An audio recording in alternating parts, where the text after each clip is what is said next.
Prova. Sì. Ce l'hai? Ok.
Ok, buongiorno a tutte e a tutti. Se intanto prendiamo posto, facciamo un check con le interpreti e l'interpretariato.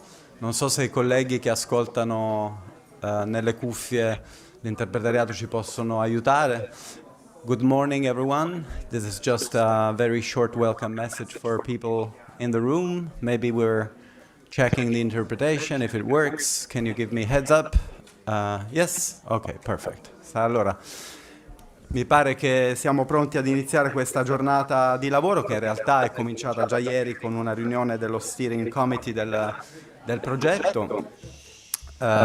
Making the Just Transition in Reality è uno slogan molto evocativo e un appello allo stesso tempo di questo progetto. Il mio compito oggi è di moderare questo inizio di lavori. Abbiamo iniziato con un piccolo ritardo di cui mi scuso e ne approfitto per dare il benvenuto in particolare alle ospiti e agli ospiti internazionali nella sede della CGIL nazionale. Pomeriggio avrete anche la presenza della segreteria confederale durante il panel conclusivo dei lavori di questa giornata. Io... Dottore, scusa, bisogna fare. Dobbiamo inviare la diretta. Dobbiamo darci via la... Ok. We're just waiting for the live streaming to be opened. So ricomincio dall'inizio. C'è problema? Noi sindacalisti siamo bravi a recitare, no? Parte del mestiere.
Ok, questo è l'inizio vero della conferenza. Di nuovo buongiorno a tutte e a tutti. Vi ringrazio per essere qua questa mattina. Un particolare benvenuto alle nostre ospiti, ai nostri ospiti che vengono da fuori Italia, nella sede della CGIL nazionale.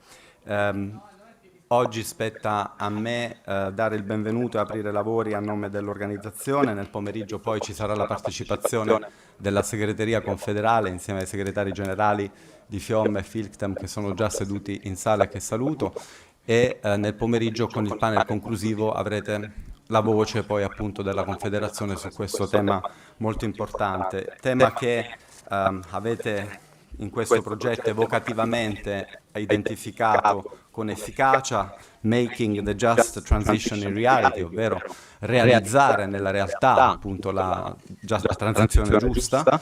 È un tema che è anche un appello, direi, allo stesso tempo al mondo del lavoro, alle istituzioni, alle parti sociali più in generale, per fare diventare questo concetto della transizione giusta una realtà.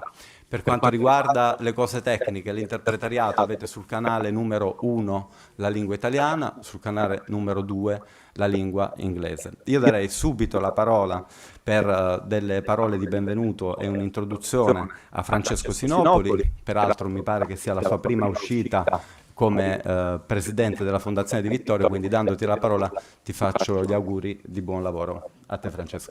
Grazie Salvatore. Innanzitutto da parte mia benvenute e benvenuti a tutti i nostri ospiti, naturalmente alle compagne e ai compagni a nome della Fondazione di Vittorio. Un grazie a coloro che hanno lavorato a questo progetto importante su un tema così centrale dell'agenda sindacale. A dire il vero, questa apertura potrebbe andare bene per la presentazione di ogni progetto, ogni inchiesta, ogni lavoro di ricerca promosso dalle organizzazioni dei lavoratori e dei loro centri studi. Allora bisogna essere più chiari. Questo tema è prioritario rispetto a ogni altro. Ci riguarda, prima ancora che da sindacalisti, da esseri umani che hanno a cuore la sopravvivenza della vita sul pianeta. E non credono alla soluzione dei ricchi di cercarne altri su cui trasferirsi, e allo stesso tempo sanno che non bastano slogan, ma serve individuare strategie concrete perché ciò sia sostenibile per le persone che per vivere devono lavorare, perché altrimenti il mondo green è ancora di più il mondo dei pochi che detengono tutto. L'obiettivo di questo progetto naturalmente verrà esposto nei prossimi interventi, a partire da Serena Ruggero, che ringrazio, è quello di esplorare le politiche e le pratiche reali che stanno emergendo a livello nazionale e europeo, per suggerire strategie in concreto per una giusta transizione, in reality, per consentire un governo equo e socialmente accettabile della conversione ecologica dell'economia. Certamente garantirne l'accettabilità sociale, aiutare la transizione verso attività legate naturalmente alle fonti rinnovabili, accompagnare i lavoratori verso buoni lavori, come dice l'ILO, e quindi governare il processo di riconversione produttiva. Per fare ciò abbiamo bisogno di poter incidere sulle scelte politiche. Ha ragione Giorgio Parisi, il nostro premio Nobel. La scienza può darci tante soluzioni e ne offre alcune molto chiare. Sono i fari, ma poi non è la scienza che guida, è la politica, e il nostro ruolo di organizzazioni sindacali nelle scelte da compiere è determinante. Questa non è una fase della storia come altre che abbiamo vissuto, e non c'è sufficiente consapevolezza di ciò, quindi è bene ribadirlo anche in questo contesto. È chiaro che la costruzione di coscienza e consapevolezza del periodo che stiamo attraversando, del fatto che il cambiamento climatico corrisponde a un aumento esponenziale delle temperature sulla Terra, del fatto che gli eventi che sono accaduti poche settimane fa in Emilia-Romagna, che noi eravamo abituati a vedere in Bangladesh un anno prima, diventeranno ordinari, del fatto che i numeri sulle migrazioni, quelli dell'Alto Commissariato per i profughi e i rifugiati, ogni anno 21 milioni di persone costrette a lasciare il posto in cui vivevano a causa di inondazioni, tempeste, innalzamento dei livelli del mare, desertificazioni, riguardano anche noi. Non è più l'altra parte del mondo. E allora, per affrontare questo cambiamento, per molti versi forse già irreversibile, noi abbiamo bisogno di essere protagonisti della transizione energetica, abbiamo bisogno di essere protagonisti attraverso scelte di rilevazioni industriali. Non possiamo lasciare che questo passaggio non sia guidato. E allora, siccome nella storia del movimento operaio, del movimento delle lavoratrici e dei lavoratori, crescita e redistribuzione, l'idea che ci sia una sorta di progresso lineare, sono centrali, sono state fondanti, noi abbiamo bisogno forse di fare anche un passaggio culturale al nostro interno. Allora, il governo della transizione, il ruolo della contrattazione, l'anticipazione dei cambiamenti, il ruolo centrale della formazione per difendere il lavoro, per creare nuovo lavoro dignitoso, che si basi sulla valorizzazione delle professionalità e dei saperi che caratterizzano mansioni e competenze elevatissime in questi contesti, deve essere accompagnato da una nuova cultura sindacale. Questo progetto è certamente un modello, ci offrirà esempi di esperienze, di relazioni industriali che vanno preservate e rafforzate in contesti dove peraltro hanno una lunga storia e che sono per noi la chiave necessaria per affrontare la transizione energetica. E pensiamo quindi che possa rappresentare un riferimento per il nostro lavoro nel futuro e confidiamo che la mobilitazione europea dei sindacati che stiamo organizzando in queste settimane conservi questo tema come punto fondamentale dell'agenda. Io vi ringrazio, vi faccio i miei migliori auguri a nome ancora della Fondazione. Buon lavoro.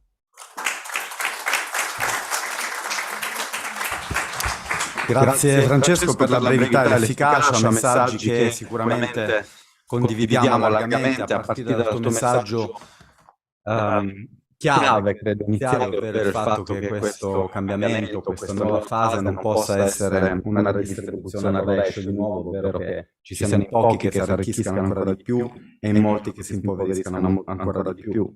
Governo equo e socialmente accettabile, dicevi, della transizione giusta, credo che sia il cuore del nostro compito quando tu parlavi di nuova cultura sindacale, quindi la necessità di mantenere il tema della giusta transizione anche all'interno delle nostre piattaforme rivendicative e di mobilitazione, cosa che è assolutamente nelle nostre teste in questo momento, e la necessità di incidere sulle scelte politiche, che si può fare anche tramite la ricerca, il progetto, la condivisione, la collaborazione con i sindacati stranieri. Serena, avete lavorato ieri allo Steering Committee, avete credo lavorato sugli obiettivi di questo progetto, quindi ti ascoltiamo con piacere per questo tuo intervento di presentazione appunto del progetto, degli obiettivi, delle attività e dei risultati. A te la parola. Grazie molto. Aspetto dalla regia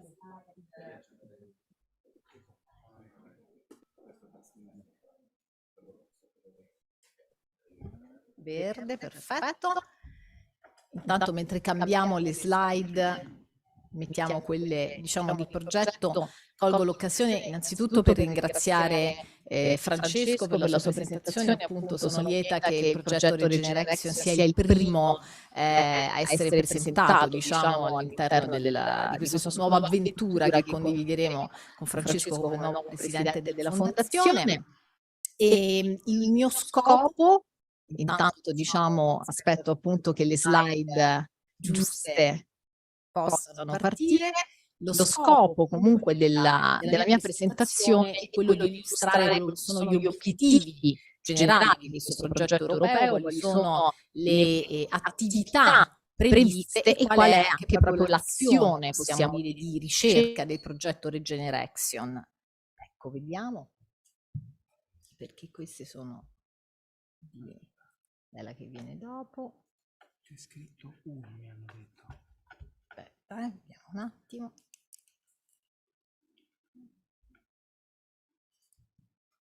No?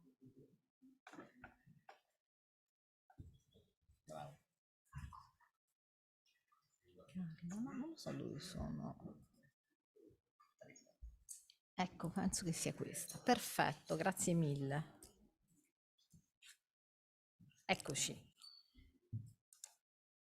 Appunto gli obiettivi di questa azione di ricerca che, come diciamo si accennava, è un progetto che la Fondazione coordina, vinto all'interno della linea delle relazioni industriali e del dialogo sociale. È un progetto cofinanziato dalla Commissione europea, che vede la partecipazione, come si è detto, sul fronte italiano della Filtem, ma anche di un consorzio molto ampio, che colgo l'occasione di ringraziare per tutti i partner che hanno preso parte a questo progetto, e quindi colgo l'occasione di ringraziare la Fondazione Primero De Maio per la Spagna, la Stress per la Francia, il VMP Consult Wilkemacht per la Germania, il Lantic per l'Università di Liegi del Belgio, il Chelsea che coprirà gli studi di caso sia della Slovacchia che dell'Ungheria, e l'Institut Sprol Publicznik per la Polonia. Quindi un partenariato ampio, siamo 8 paesi che a loro modo rappresentano caratteristiche, sfide del nord, del sud, del centro e dell'est Europa. E poi colgo l'occasione anche per ringraziare i nostri supporters del progetto molto importanti, le TUI, no, European Trade Union Institute, l'EPSU, quindi the European Federation of Public Service Unions, e Industrial Europe, che ringrazio sono presenti tutti oggi per la loro partecipazione. Quindi un consorzio molto ampio che garantisce la presenza sia del sindacato che degli istituti di ricerca, e questo è molto importante perché l'azione di REJEnerAXion è un'attività di ricerca-intervento, e quindi è fondamentale questa combinazione di attori.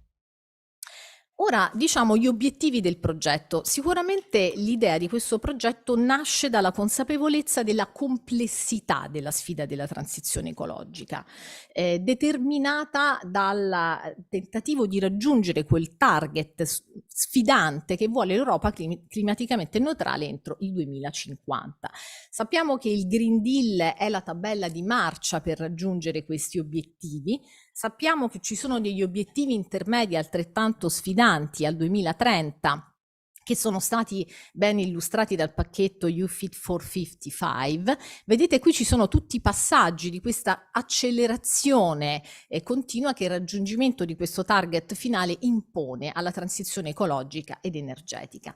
Sappiamo che questa transizione è stata complessificata dagli effetti della crisi globale determinata dalla pandemia da Covid, che ha generato una crisi energetica molto forte, ha esacerbato tutte le sfide di lungo periodo della transizione green.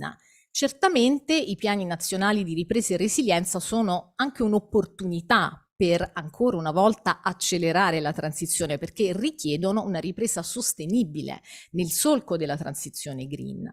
Sappiamo poi che però questa transizione accelerata è stata complessificata, quindi accelerazione e complessificazione sono due termini che si combinano quando si parla di transizione energetica, dal conflitto russo-ucraino, che ha aggravato la crisi energetica, che ha problematizzato l'approvvigionamento delle materie prime, che ha destrutturato le catene del valore. E la risposta sul fronte europeo è stata un'ulteriore accelerazione per cercare di uscire fuori dalla dipendenza che l'Europa ha dalle fonti fossili russe con il REPowerEU. E poi l'ultimo, diciamo, atto, che è quello proprio recentissimo, a febbraio, il Green Deal Industrial Plan for the Net Zero Age, e quindi una riforma di politica industriale importantissima che è incentrata sulla semplificazione autorizzativa, sull'erogazione di nuovi fondi, sulle competenze, sull'aumento della spesa per le tecnologie green. All'interno di questa nuova diciamo riforma, sicuramente il Critical Raw Materials Act ha un peso importante per la transizione, perché diciamo indica la volontà dell'Europa di aumentare l'estrazione mineraria e il riciclo delle materie prime critiche, che sono quelle materie fondamentali per la transizione. Quindi siamo di fronte appunto a un processo di accelerazione continua.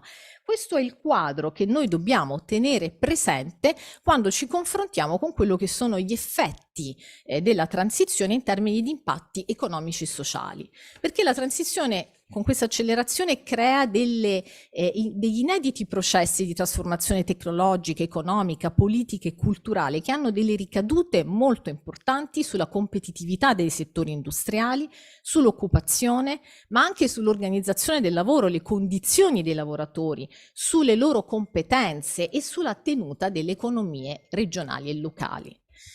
Certamente la transizione offre anche l'opportunità dello sviluppo di nuove attività e di nuove occupazioni, i cosiddetti lavori green, per esempio nel campo delle rinnovabili, nel campo dell'efficienza, però ha anche l'effetto di portare a delle chiusure di quello che sono le attività pregresse, soprattutto legate alle energie fossili, quindi la chiusura di centrali termoelettriche che non sono più ambientalmente sostenibili, la crisi delle raffinerie, con perdite di lavoratori diretti e indiretti, e poi determina trasformazioni di processo e di prodotto che sono trasversali a tutta l'economia.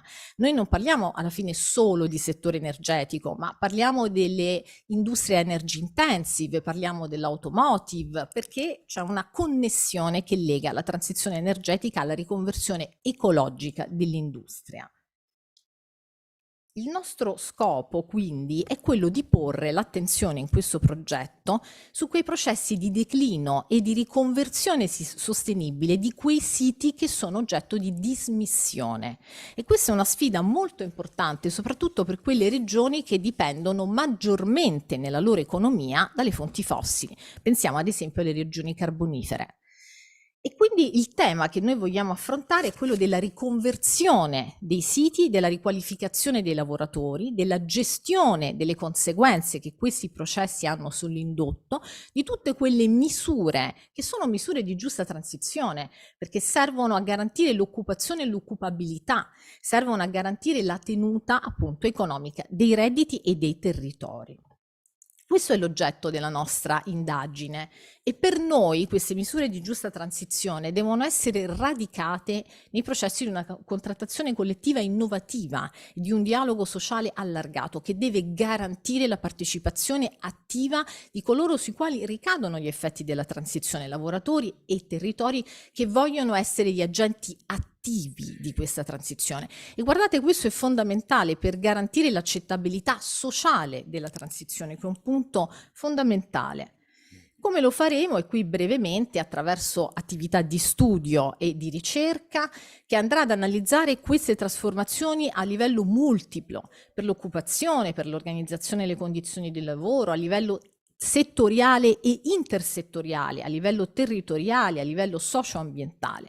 Lo scopo è quello di aumentare la nostra conoscenza di questi fenomeni, di dare origine a un mutuo apprendimento e di arrivare poi a formulare delle raccomandazioni, perché come dicevamo prima, noi vogliamo una just transition in reality. Vogliamo passare da quello che è un concetto mainstream a un concetto che si declina operativamente. E questo attraverso molte attività di ricerca, desk, di indagine sul campo. Oggi presenteremo le interviste agli stakeholders che abbiamo condotto. Noi siamo a circa metà di questo progetto. Siamo arrivati qui dove vedete questa freccia verde. Abbiamo però ancora un anno di attività progettuale che si baserà sugli studi di caso che ci permetteranno di andare ad analizzare delle esperienze territorialmente, diciamo, collocate, definite. Le presenteremo questa volta a Bratislava, ma magari voi riuscirete a seguirci ugualmente fino alla fine di questi passaggi che porteranno a queste raccomandazioni e anche a un toolkit sulla transizione occupazionale.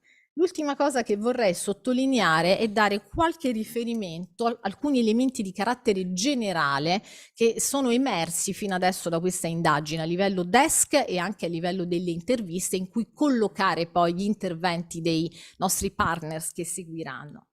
Innanzitutto abbiamo detto che la transizione energetica è un processo che si sta attuando ma in continua accelerazione. Questa accelerazione entra in conflitto con quello che sono le ricadute sociali Quello che noi dobbiamo evitare è che l'azione per il clima possa funzionare nel breve periodo e in assenza di politiche di giusta transizione come un fattore aggravante dei rischi sociali esistenti o come fattore che ne può determinare di nuovi.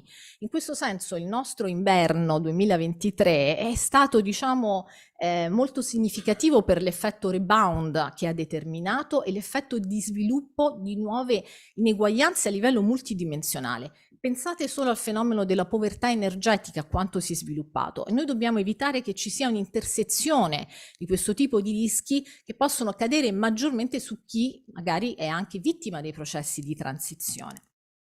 Affrontare la dimensione sociale è difficile perché la transizione energetica, abbiamo detto, ha un carattere sistemico, riguarda tutta l'economia, ma è anche globale. Quindi è un processo complessissimo che richiede una visione intersezionale di queste questioni sociali emergenti, un approccio integrato che unisca la componente tecnica, economica, politica a quella sociale, una prospettiva di policy integrata, perché non parliamo soltanto appunto di politica climatica, ma anche di politica economica, anche di politica sociale, e queste servono a operativizzare questo nesso esistente fra la crisi energetica e la crisi economica e sociale, quindi per la protezione ambientale, ma anche la giustizia sociale e il welfare sostenibile.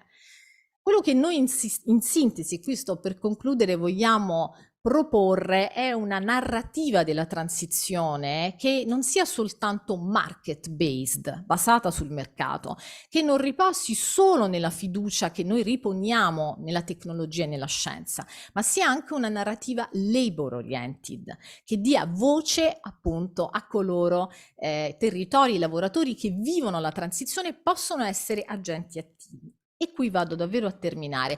In che modo per noi una giusta transizione, in che modo si può costruire una transizione energetica giusta labor oriented? Dalle nostre interviste emerge che il primo aspetto fondamentale è garantire una transizione occupazionale. Oltre alle politiche passive è fondamentale che i lavoratori che perdono il loro lavoro ne trovino un altro, che sia una transizione job to job. Ma è anche importante che il lavoro nuovo che i lavoratori dovranno trovare siano anche dei lavori non solo verdi ma buoni. Devono i lavoratori trovare le stesse buone condizioni di lavoro, la stessa qualità di lavoro, lo stesso livello di qualificazione e di occupazione che magari avevano nel loro precedente settore. Quindi chiediamo una transizione del lavoro dignitosa. Su questo però dobbiamo dire che c'è una grossa carenza di dati a disposizione. Questo l'abbiamo rilevato un po' in tutti i paesi, di dati sui nuovi profili professionali, sui nuovi skill, sui problemi relativi alla salute e alla sicurezza delle nuove tecnologie, sui nuovi modelli organizzativi. Quindi speriamo che con il nostro progetto riusciremo a dare un contributo nella sistematizzazione di queste informazioni.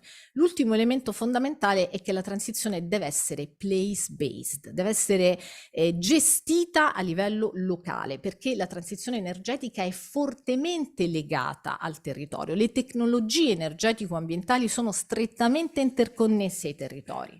Quindi è necessario sviluppare politiche regionali che evitino il rischio di desertificazione industriale e di una distribuzione iniqua degli impatti della transizione a livello territoriale, andando a creare una sinergia tra gli investimenti tecnologici, il bisogno di competenze e il territorio.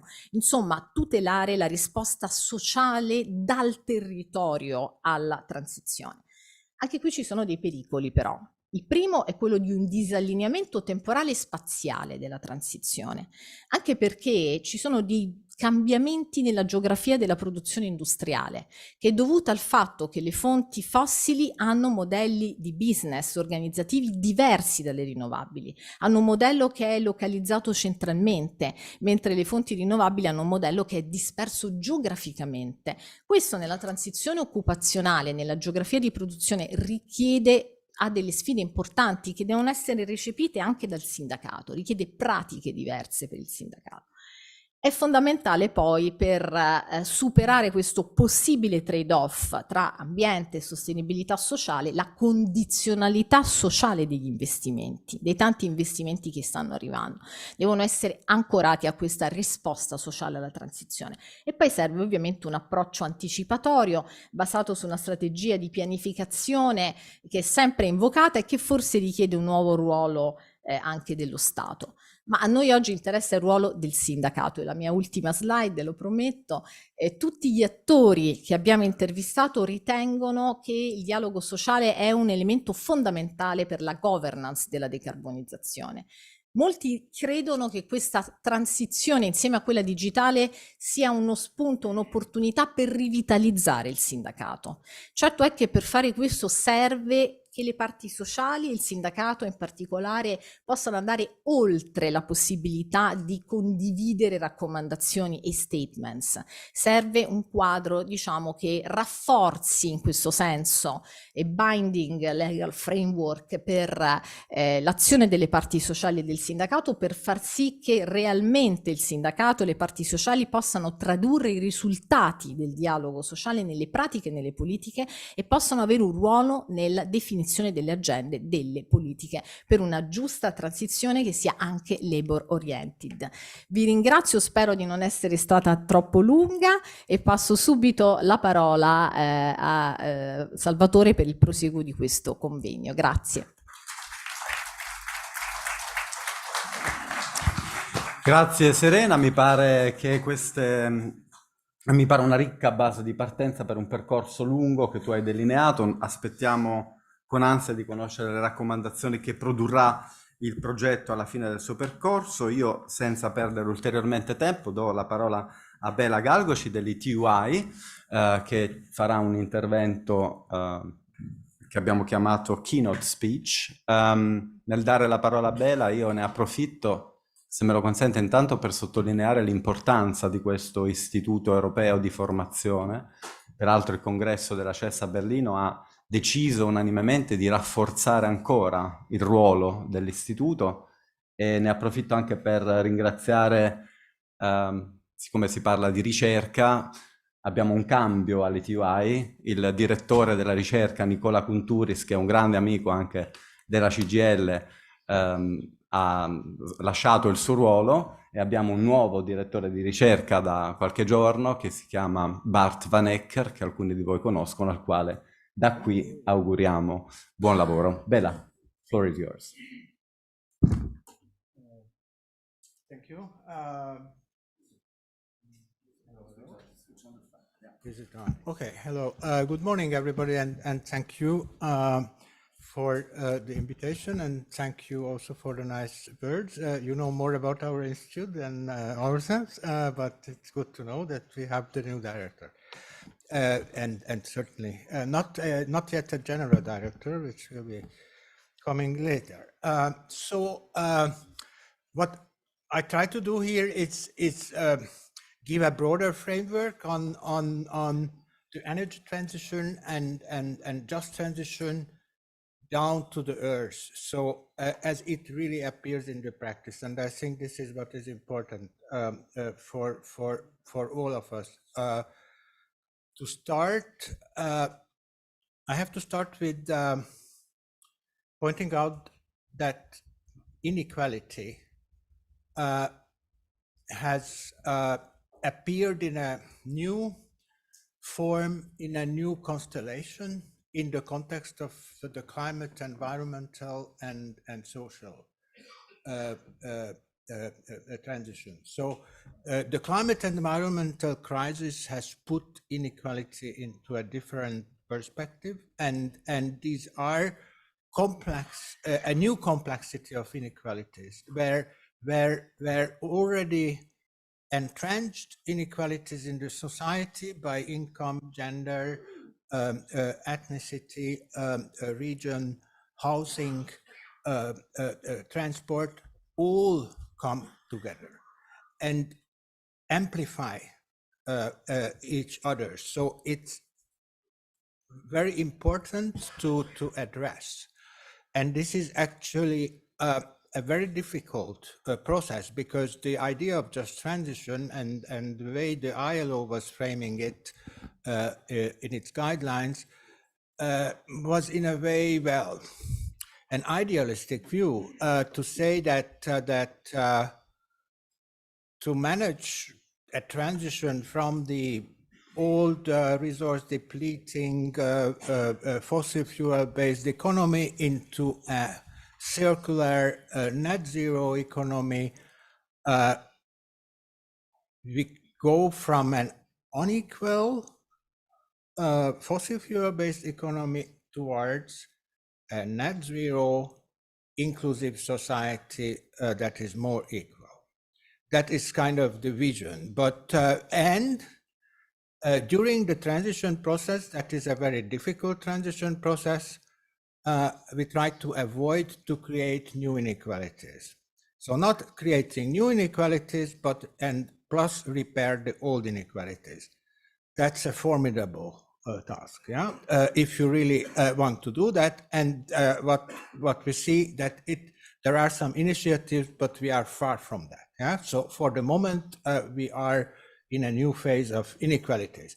And there are different dimensions here in the broader just transition concept. And now, especially in this year and the last, industrial policy has become very much in the center of attention, also in a new geopolitical constellation, which makes it even more difficult to handle. And then we have regional divergences and regional inequalities that have already existed, but that there are new divisions appearing as well. And I try to come back to that. First of all, Serena also already mentioned that actually the European Green Deal and the Europe's green transition, is based on the green growth concept. It is heavily reliant on market mechanisms, so that is a very core element of and it is technology driven. So being technology driven and market based is intrinsically creating more inequalities. But at the same time, we have to see that it's a combination of measures. So we have regulation, we have standards, we have taxes, we have, but the market is more or less dominant. And it is certainly a challenge to deal with. And this is why, okay, so one more general remark on just transition, that, we have the concept, and the concept is, in a way has its own complexity and very different interpretations. But what we have to see is that there is no real contradiction or trade-off between social, labor, and environmental objectives, but these appear in the reality. And this might sound like contradictory, but in reality, and this is important, where these transitions are taking place is the work reality of today. And this is based on capital-labor relationship, and this is often conflictual. We see these concrete examples of company restructuring cases, what conflictual process that can be. So this process needs to be managed properly, and this is why social partners have a key role there. And it is really about actively managing change. So it is, of course, also important whether a transition is taking place in a conflictual or a cooperative industrialization landscape. It's a flash, like I just want to show this. So first, that the just transition was actually about three different things. Labor market transitions, that is the core of any just transition policy. Then the distributional, dealing with the distributional effects of green policies, yeah, like the European emission trading system, energy price, and so on, is kind of dealing with the social aspects. And then I would like to emphasize that there is a third dimension that is actually getting more and more importance now, is the accessibility and affordability of low carbon technologies. Low carbon technologies and low carbon infrastructure. So to get access, because how can people afford a heat pump or an electric car and the hydrogen network for industries or regions? So this is the critical element. It is, and it should be seen as part of just transition. Why I'm saying this, if we look at the current trends on investments, so I only want to show one number. In renewable energy, that was always the biggest part of clean energy investment. It's global investment. It's roughly $500 billion last year.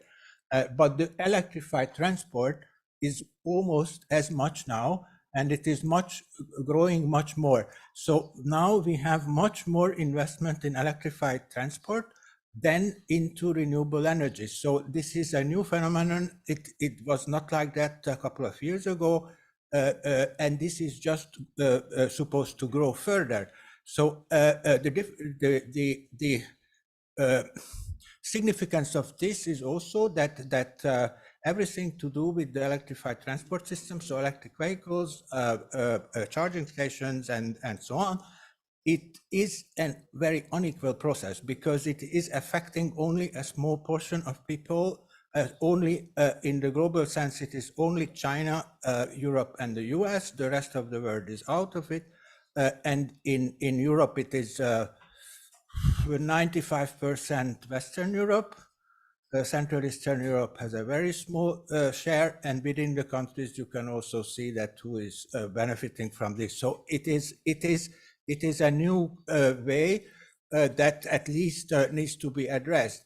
This is about investments into clean energy factory investment. So this means that manufacturing capacities, investment in manufacturing capacities that are creating clean energy worldwide. It's again, what is interesting in this, that as you see, this purple column is the battery. So the battery is taking everything. Yeah, it's now the dominant investment form, and onshore wind, solar has still a good share, but less, and so there is this dominance there.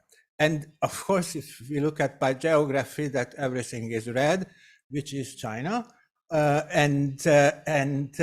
all these investments are being concentrated on China up till now, and well, Europe has still a relatively small role. Okay, so that was just a background for the different transitions. So that's why once more, it's important how we interpret the just part and the transition part. These two that are both can be seen very differently. And once more, it was about distributional effects, labor market transitions, regional restructuring, and low carbon technologies that are critical. So quickly, because I'm maybe running out of time, and three? Okay, so about jobs. The general view, and it is Commission forecast, it is consultancy bureaus, everybody is forecasting that the green transition is creating jobs. There is a net positive effect. The Commission says that it's kind of 900,000 new jobs, net new jobs, which is actually very, well, it's less than 0.5% of European employment, so it's not huge, but it is still positive. Other sectoral studies like Ernst & Young had done on the EU Next Generation Recovery Fund, that this fund itself is creating 2.3 million jobs. And others are, so the forecasts are all positive, but it's, well, what we see in practice is not always supporting this positive forecast. And actually, looking back, they didn't materialize. For example, with less renewable investment, we have much less new jobs in green energy generation than it was expected before. But okay, on the overall, we don't expect a big kind of job loss, but the job this redistribution will be very heavy, and the reskilling and the regional rebalancing. So certain regions can be affected very hard, and this is absolutely critical how this is being managed. The concept of green jobs doesn't really bring a lot. It's not too helpful. I don't want to say why. It is more promising, and actually the Commission is also suggesting this to take a more complex view, like looking at job creation, new jobs in a circular economy, job substitution, that where shifts are happening, and this is, of course, some people are losing and others are gaining with that. There is job destruction clearly in certain sectors, like coal-based energy generation or fossil fuel-based energy generation, and job redefinition. And that is actually the majority. So this is where tens of millions of European jobs will be completely redefined, and this is where you need a lot of reskilling. And this is okay. It's not anymore. So the critical thing is about reskilling, and this is where actually we have quite a lot of problems. So first of all, because the current state of art of the labor market with precarious jobs and a lot of precarious jobs is not supporting retraining and skilling. Critical sectors, like for example construction sector, where enormous need is there for reskilling, having not only often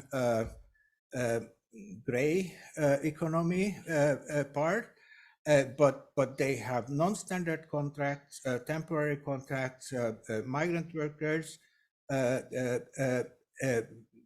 that are not benefiting from any training. The employers are not ready to invest in skills. They are expecting to hire new, fresh people from universities, and instead, so that is well, in a way, it's a tension, and then the other thing probably I want to say that it's the regional differences that have always been important, because, for example, for the coal sector, it is very clear that the problem of coal jobs is not really big for Europe. It is less than 0.5% or 0.25% of European jobs, but it is concentrated on regions, and Poland has 4 of these regions. And that's why it is critical for those regions.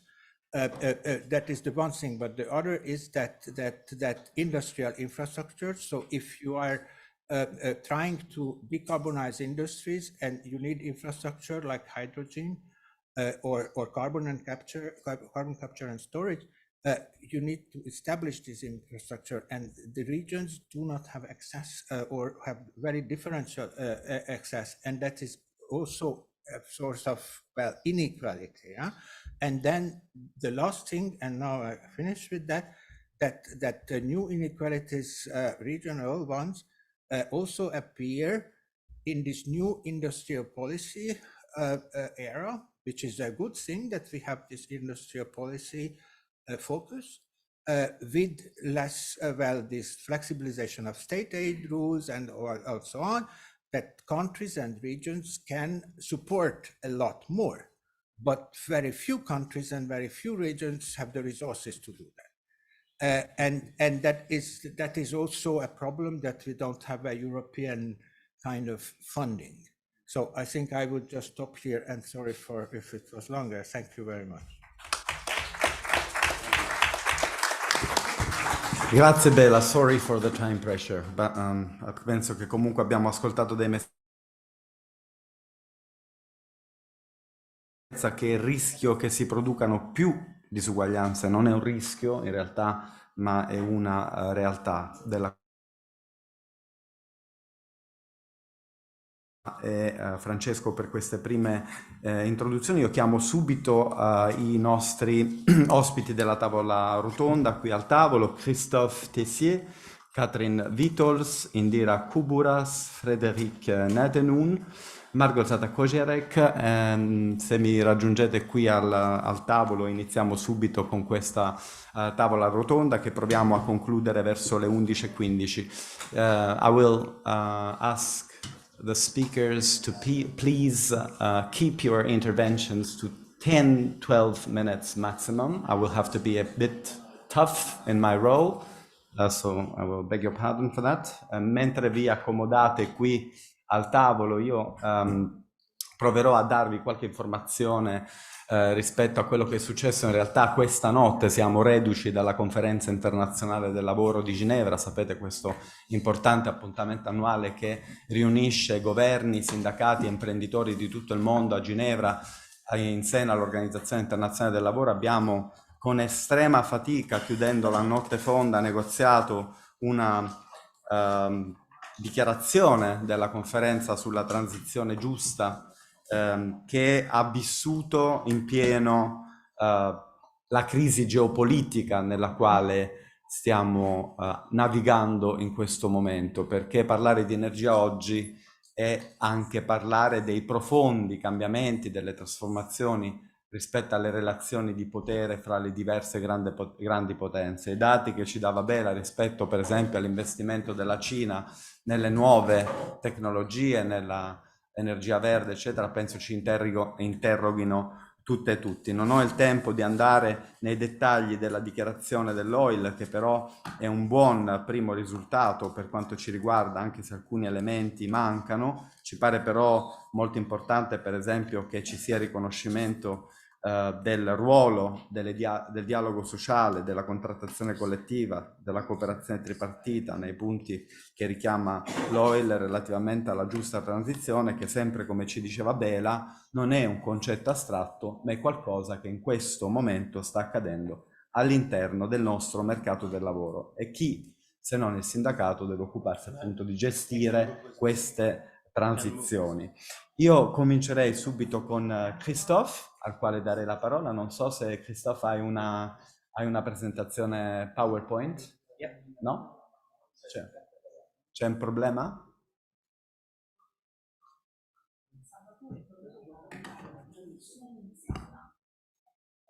Non si sente il canale 2 inglese, non si sente l'italiano.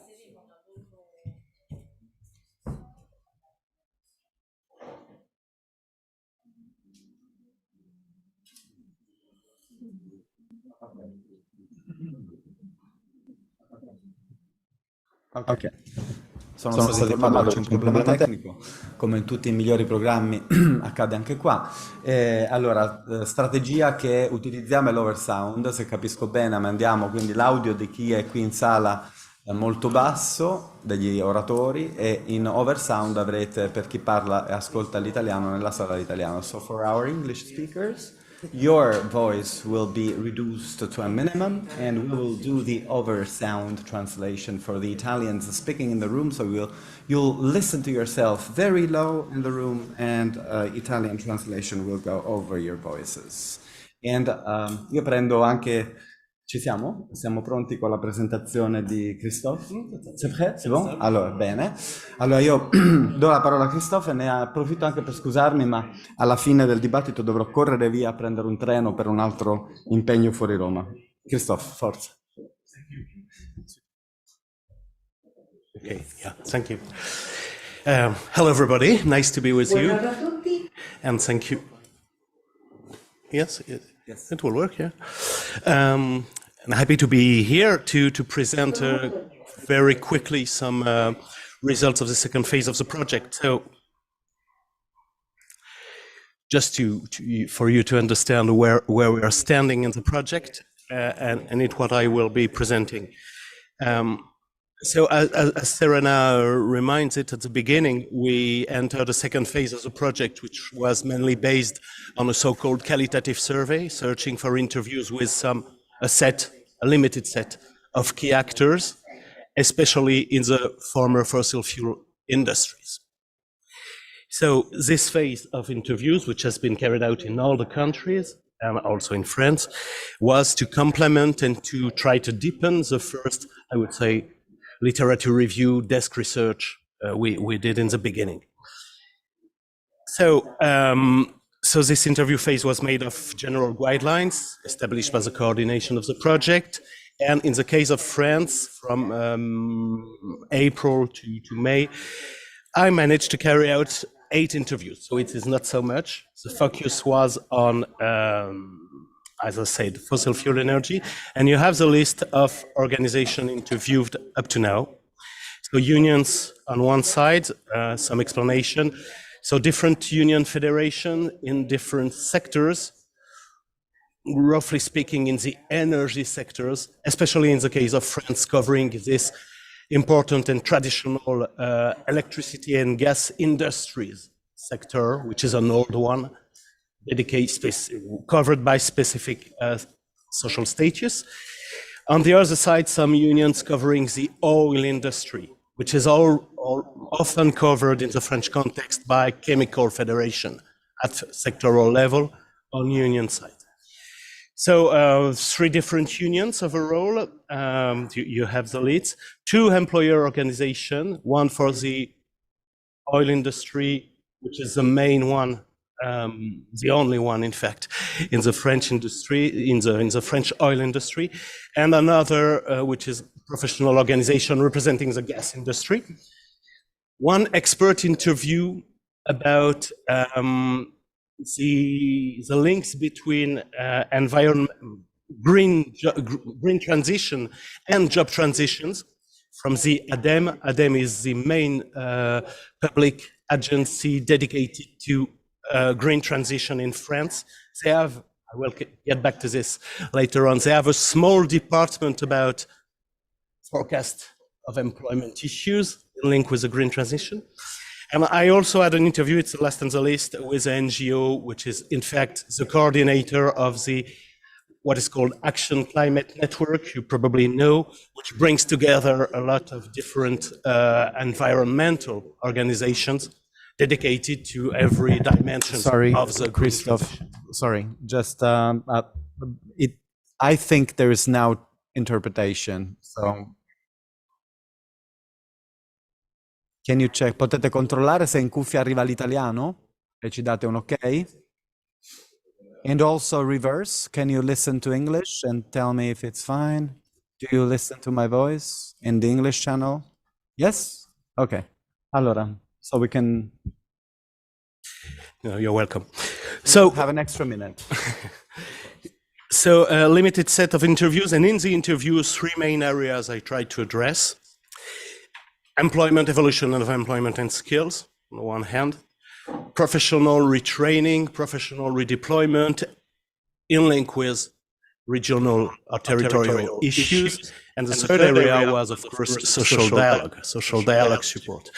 In this short presentation, I will, because it was the idea of the agenda today, I will just focus on the first point, evolution of employment and skills, and indirectly about social dialogue, not on territorial impacts, even if they are included in this part of the project.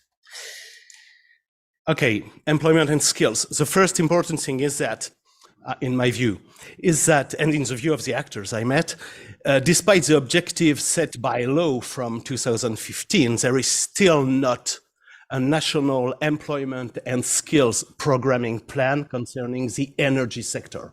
It was planned by law.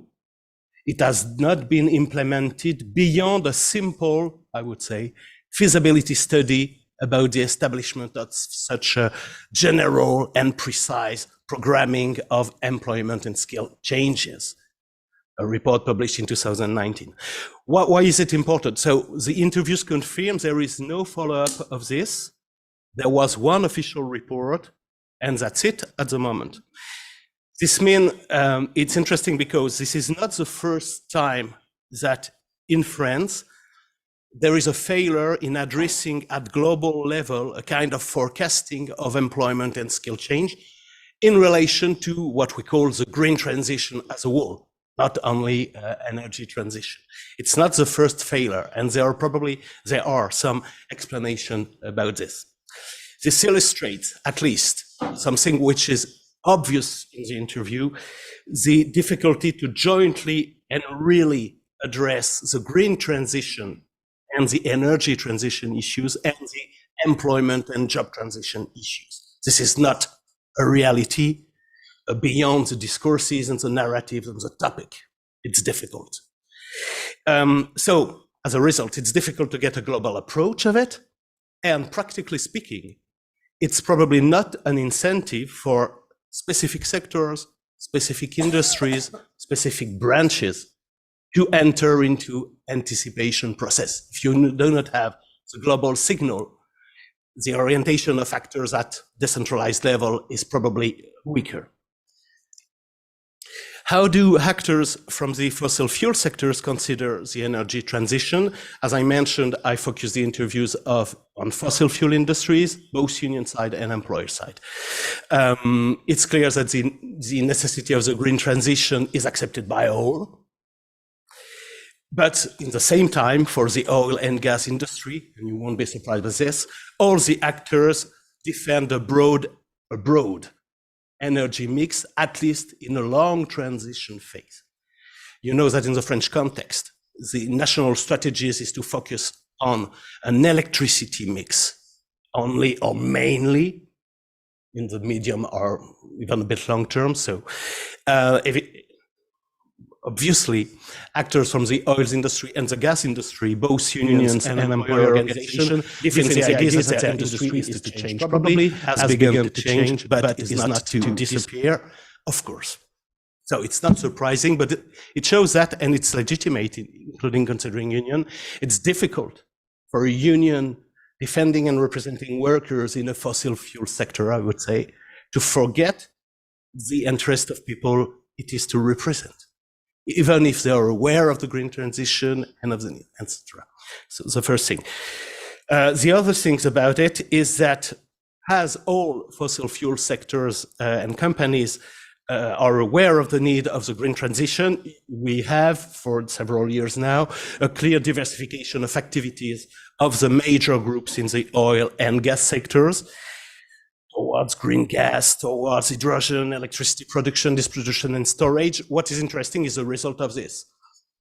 Formerly, you had some major traditional company in the electricity and gas sector and others in the oil sector with different regulation. Now you have a mix. All major companies are doing the same. It's something that has came back in the interviews very often. So Total Energies distributes oil, but is also engaged in electricity production, distribution, and storage. It's also engaged in EDF business, for instance. And it's the same for Engie. So everybody is in competition with everybody, which has impacts, of course, of the job transitions. Yeah. So I will. In this context, you can find in some sectors, not exactly in some sectors in the economic sense, some employment and skill forecast, generally up to 2030. And I gave some example on the right of the of the screen. Not in all sector, but you have a very interesting exercise of this kind in the gas, heat, and related energy solutions. In this case, you see that the actors of this employment forecast are actors from different professional branches. This underlines the need that to think about employment and skills evolution, you cannot be limited to the scope of what we call in France professional branches, that is the natural and first perimeter for social dialogue. So that's only. This employment and skill forecast, which exists in some sectors, but not in all. There is not such employment forecast in the oil industry because the oil companies do not want to have such kind of sectoral forecast. That's absolutely clear. Generally speaking, those production insist on the fact that according to different scenarios, because all of this production are prospective, the net job creation could be positive, more or less depending on the scenario and the political choices and the strategies of different actors, including companies, but not as precisely the risk of job losses. And sometimes there can result in concrete initiatives. I mentioned 2 initiatives resulting from such a forecast in the gas industry, which underlines the need for those industries, but it's also the case for oil in the context of their diversification, to be attractive to new kind of workers and new kind of people, new jobs, you know. Job losses and professional training, and I will finish with this. What seems to me clear is that some significant uncertainties affecting the future of traditional fossil fuel industries remain for different reasons, technical reasons. Many of the forecasts of the company in the gas and oil sector are based on a kind of bet. It's a challenge, you know. That is meaning you have, for instance, you have to develop in a very, very large extent biogas or hydrogen or biofuels if you want to meet the objective of the industry. So it's a technical and financial issue, but also some political issues, place of those alternatives energy from traditional or old sectors to be supported in the French new strategy. Of course, there is lobbying in it at different levels. And in this context, uncertainties affecting job losses are strong and depend on a number of factors. I just mentioned, and I won't get into details, the issue raised in my view after the interviews about this question of job losses or retraining or redeployment. And there is a first question, I think, will all workers from fossil fuel industries be able to shift to green jobs in their company or group? Probably not. If you consider that, for instance, a biorefinery employ less people than an oil refinery, etc. Can we identify cross-functional skills transferables from one sector to another, one subsector to another, outside the energy sector, and of course the obstacles the worker face to organize concrete mobility beyond the sectors, the initial sectors. And I won't conclude. Thank you. Thank you, Christophe. And sorry for being so tough with timing, but we're really running out of. So, Catherine, where are you? Yeah, there. Sorry, floor is yours. Do I have to change the slides? This is not my slide. Qualcuno ci può aiutare con la presentazione PowerPoint? Grazie.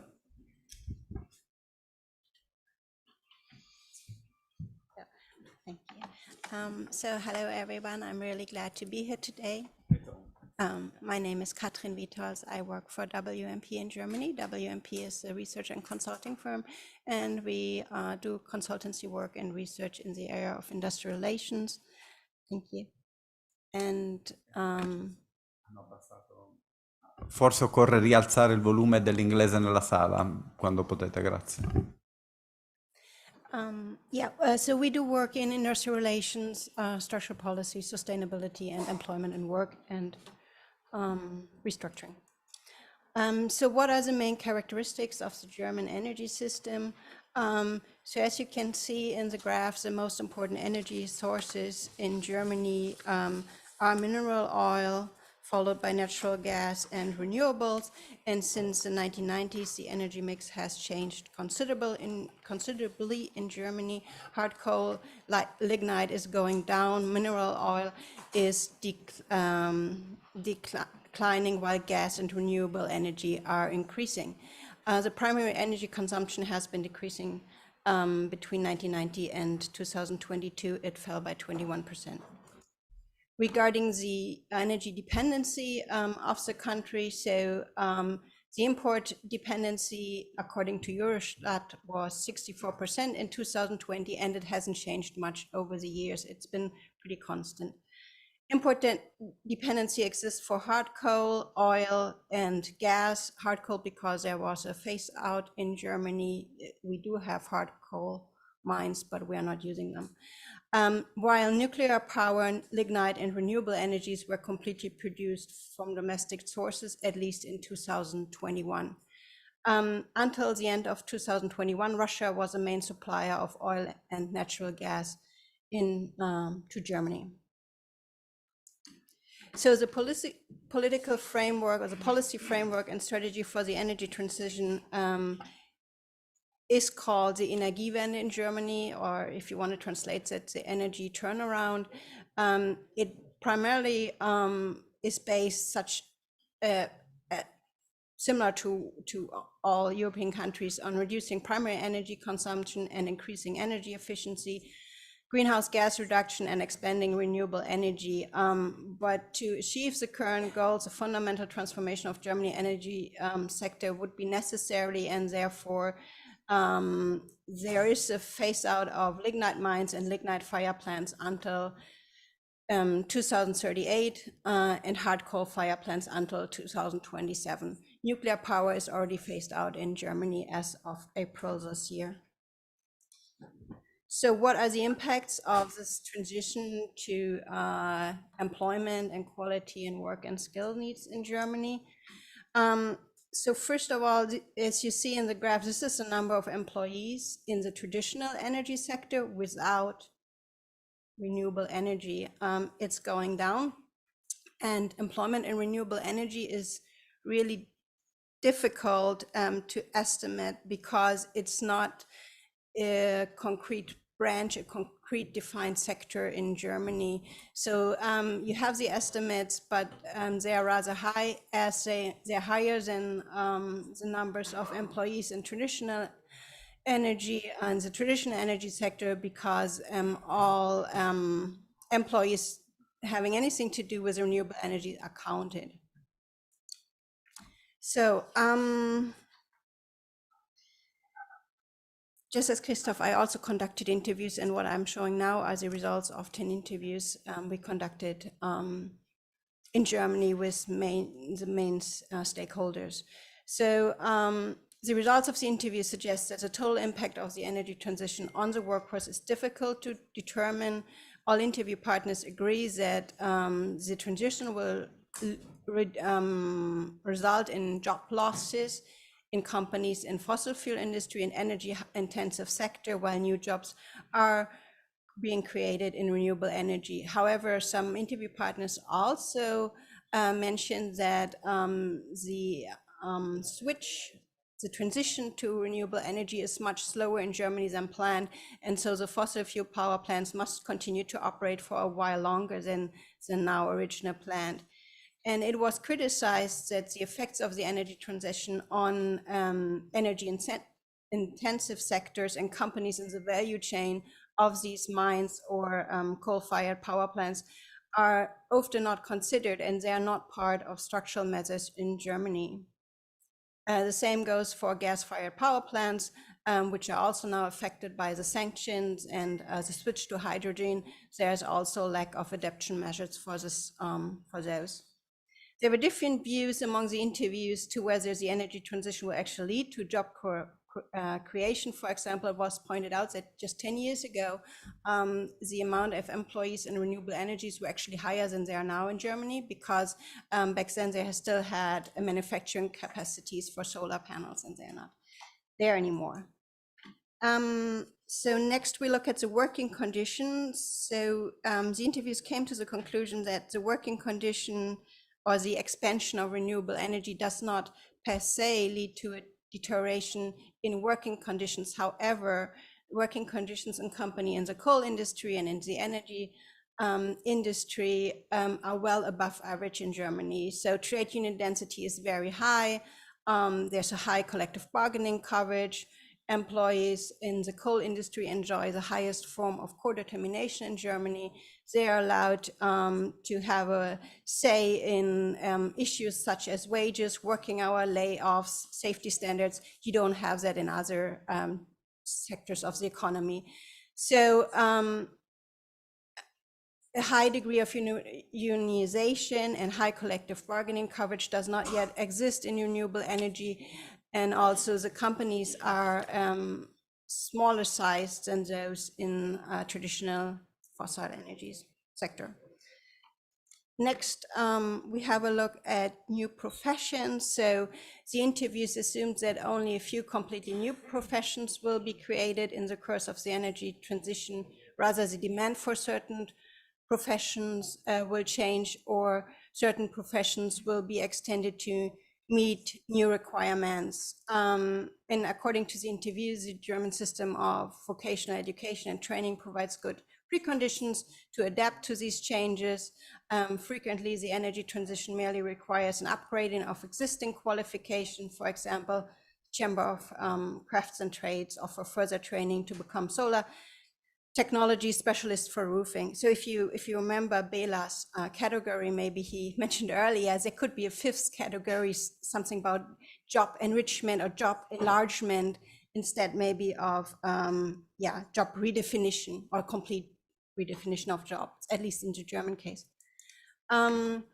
So a big issue in Germany is the shortage of skilled workers. All interview partners agreed that there's a wide spread shortage of skilled workers in various professions, and that threatens and limits the expansion of renewable energy in Germany. The shortage covers almost all occupational groups related to the energy transitions.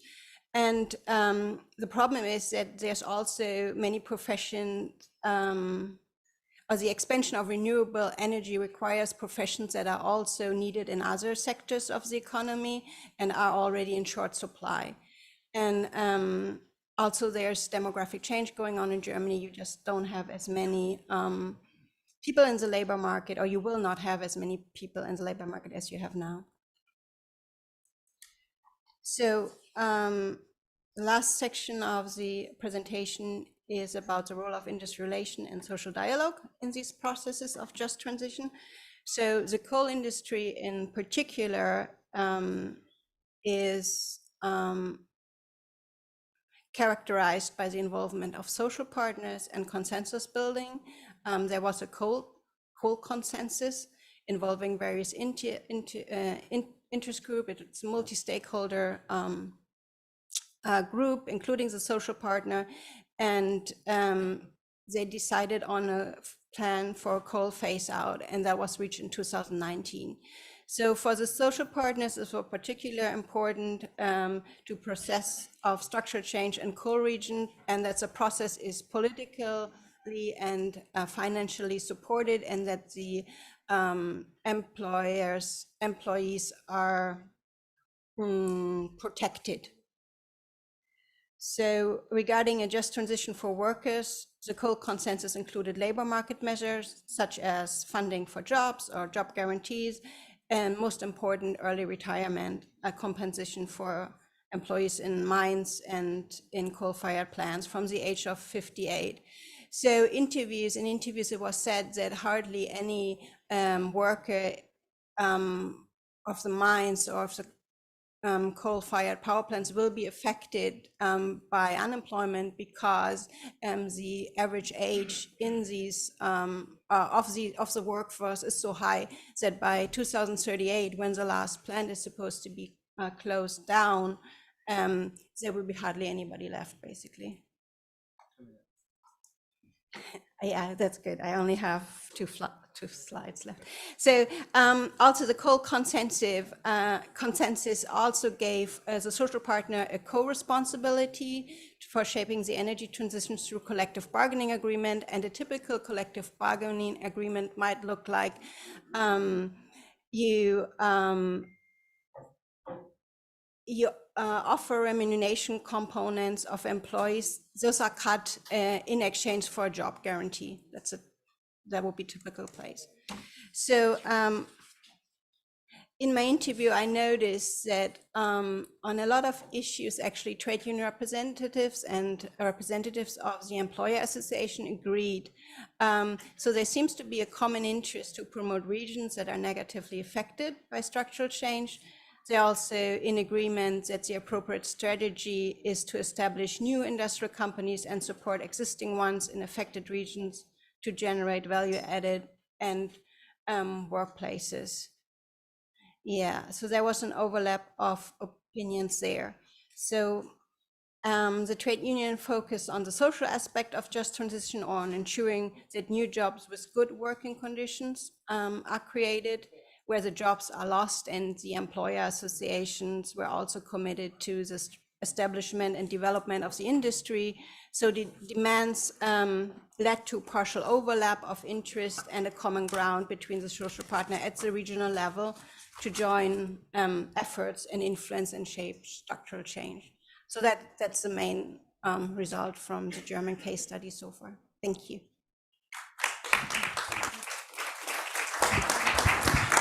Grazie Catherine per questa presentazione. Mentre sistemiamo la presentazione dei nostri due successivi panelist di Indira e di Frédéric, non so se i tecnici intanto ci possono aiutare per avere il loro PowerPoint sullo schermo. Mi pare molto interessante aver ascoltato da te, per esempio, il fatto che ci sia meno codeterminazione, se ho capito bene, nei settori verdi rispetto a quelli tradizionali. Forse questo è uno degli aggiustamenti che bisognerà fare nel futuro, ma anche l'intreccio fra la questione dell'acquisizione di nuove competenze per questo nuovo scenario è un elemento che ci unisce molto alla Germania come paese, ovvero quello dell'invecchiamento generalizzato della popolazione. Queste sono riflessioni che credo possano essere anche molto utili per noi. Allora, Indira, Frédéric, floor is yours. Thank you for the cooperation. For you, 12 minutes as well. Before 11:10, I will give you a sign.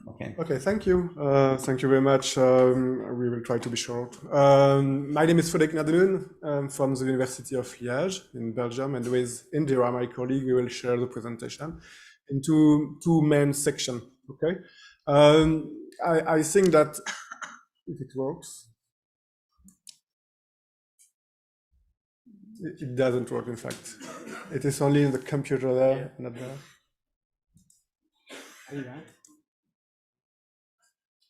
Just a minute of patience and it will appear on the screen.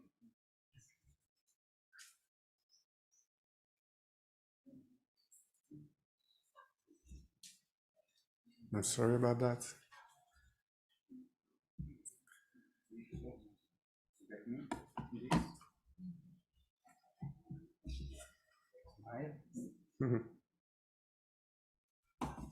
Okay. Thank you. It works finally.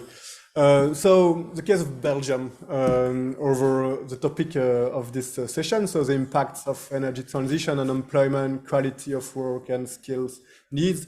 As for France, we will not introduce the impact of territory issues and so on. So we will focus on only these three issues in this presentation.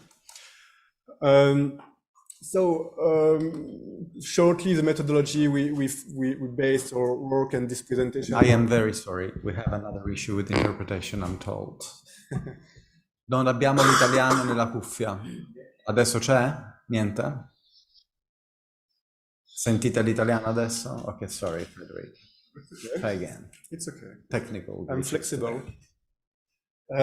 So, as I said, our work is based, in this case, this presentation is based on mainly interviews of key players in the energy sector.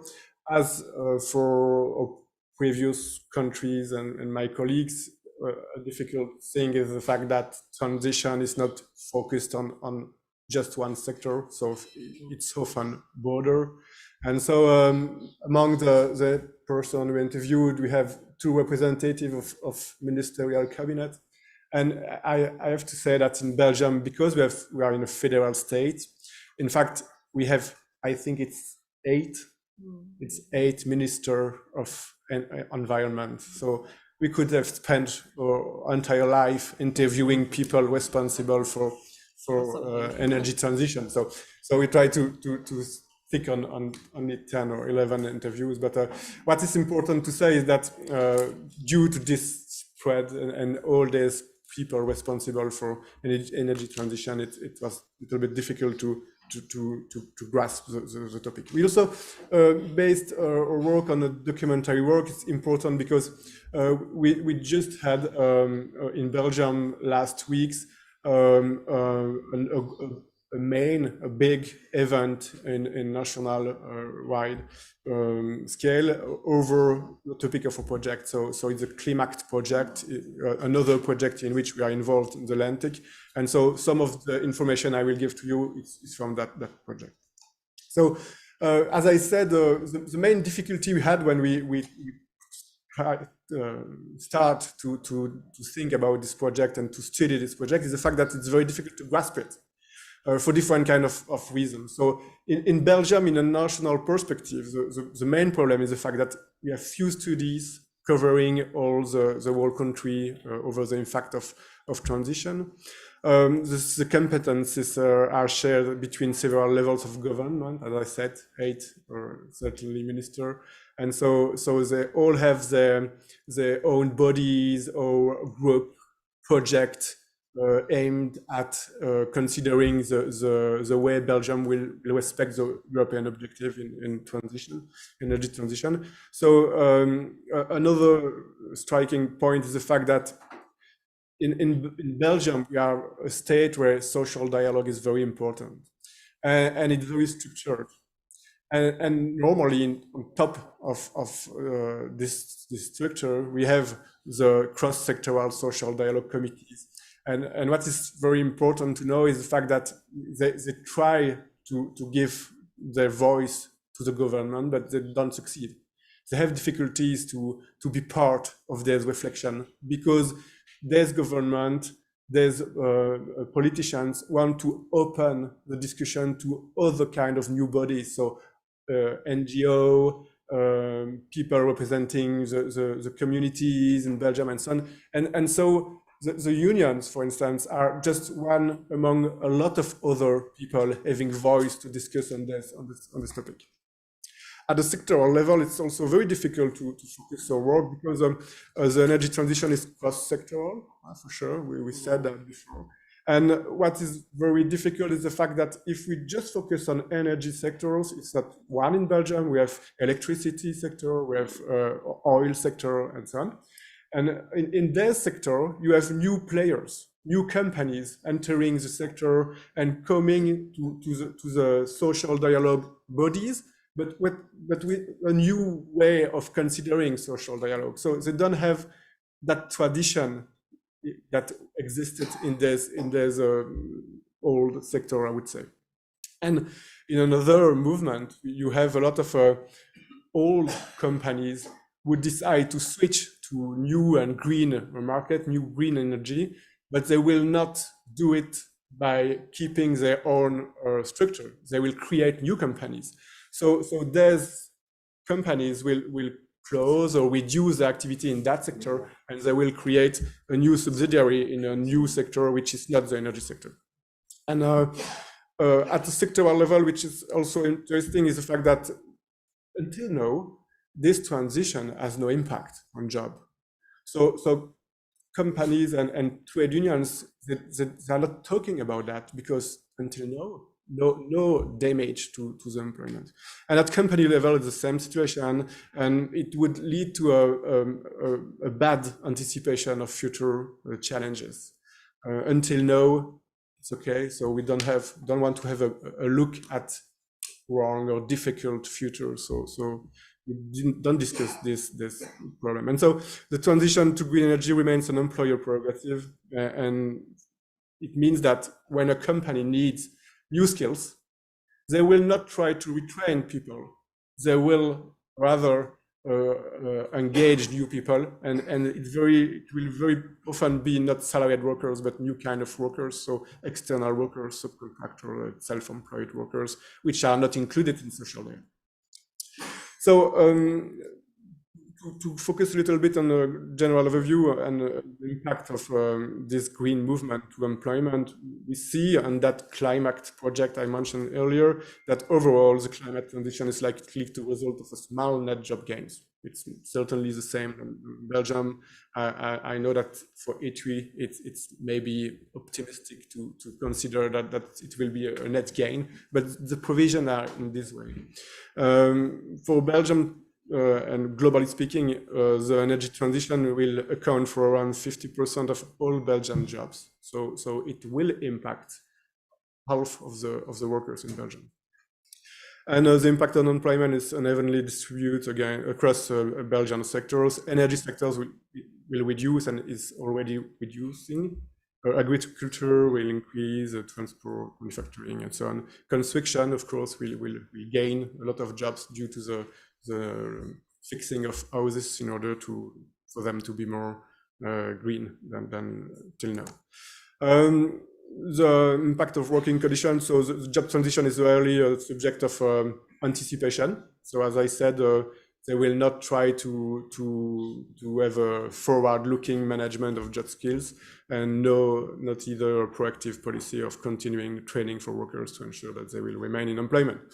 And the worker mobility from brown sector to green sectors is likely to lead to new physical and psychological risks that we should take into account. A deterioration of in-pay condition. And I have that quote that could be interesting to mention. And it is from a trade union representative, and he said it's much more advantageous at all levels to work in a nuclear power plant than in installing photovoltaic panels on roofs.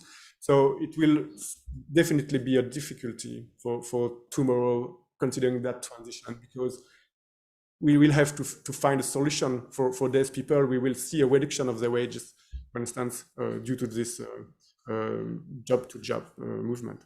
And the need for specific retraining program, and it's the next slide. New skills are needed for the Belgian workforce, and that report says that with appropriate support, skills can be transferred from carbon-intensive to low-carbon activities. And I will don't go deeper in that, but just to say that for all skills level can benefit from transition, which is maybe different than in other countries, as we mentioned yesterday's steering committee, is the fact that in Belgium we see that it will benefit from all different kind of skills level, and so it will be favorable for skilled workers, but also for middle skilled and low skills workers in midterm. I will give the floor to Indira. Thank you. Thank you, Frederick. What about the issues of the energy transition? In fact, it's really a subject of social dialogue, as Frederick said, at the sectoral on the company level. And in the company level, it's a prerogative of the employer's side. He decides on an energy transition plan, the training needs, the upskilling, reskilling needs, and so on. At the federal level, there is a various committee, as we said, to discuss the major issues, but we see that the stakeholders of the social dialogue are not clearly involved or not enough in this committee.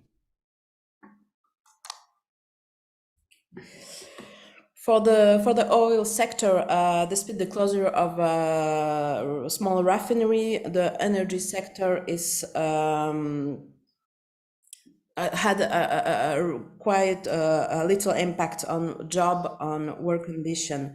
Some companies are selling their brown energy and transferring worker on other sector like chemical sector. There is no really problem in this transfer. At the sectoral level, transition fund has been negotiated to guarantee income maintenance in the event of transfer to the green sector, as well as training paid for by the companies. On the subject of reskilling needs, there is no sectoral-wide approach, in fact, but some companies have their own training centers. As far as the social dialogue is concerned, we know that the trade unions are beginning, in fact, to address this issue and consider clearly the employment opportunities that it's offered, this green transition. For the gas and electricity sector, we see in our statistics that the employment rate in the sector is falling, in fact, and there are several reasons for this falling. The first one is the staff shortage. There is a worker shortage in this sector. Also, new sourcing strategies by the companies, and the shift of workers to other sectors, such as call center. Before, in the electricity and gas sector, call center was, and worker of the call center was in this sector, and now he changed of joint committee, and in fact there doesn't appear in the statistic. The impact of the nuclear power plant closure program is not very significant, since a reorientation plan has been created for workers under 45 years old, and those over 45 will keep their jobs, since the nuclear phase out process is very long and requires workers to the process, in fact. Here too, there is a little thought given to training needs at sectoral level, and in fact, the biggest company in the country, they have their own training center for the reskilling, upskilling workers. For the social dialogue, the energy transition remains more of employers' prerogative here also. Trade unions seem to have a little training in this issue, and as we said, since the liberalization, the arrival of new companies has challenged the dynamic of social dialogue in this sector, because this new company, they have not the same tradition and they have not the same history that the old one. Okay, thank you. Excellent, also for the timing, not only for the content. Once again, apologies. Allora, intanto ringrazio anche le interpreti per la flessibilità. Abbiamo un ultimo intervento da parte di Mago Jatta, che ci parlerà, penso, delle sue prime finding in Polonia, della sua ricerca. Mentre Mago Jatta interviene, io vi chiedo scusa, ma mi dovrò allontanare dalla presidenza e chiedo a Serena di sostituirmi in questo ultimo compito. Come dicevo prima, tanto pomeriggio abbiamo nella tavola rotonda Francesca Re Davide, che per la Confederazione porterà il nostro punto di vista. Io ne approfitto per augurarvi buon lavoro. Grazie Małgorzata. Thank you. Hello everybody. My name is Małgorzata Koziarek. I represent the Institute of Public Affairs, which is a Polish think tank. We deal with different policy problems, including social problems and areas including social policy, social dialogue, sustainable development, climate policy, migration policy, and some other. So, can you see this? Okay, no? Okay, so I will start with the brief introduction of the Polish context, and the data I will present are based both on the desk research and on the interviews. So as you can see on those graphs, our energy mix is dominated by hard coal and lignite. And even though we have been observing a dynamic increase of renewables in the electricity generation mix. So, we relied on our domestic fuels, which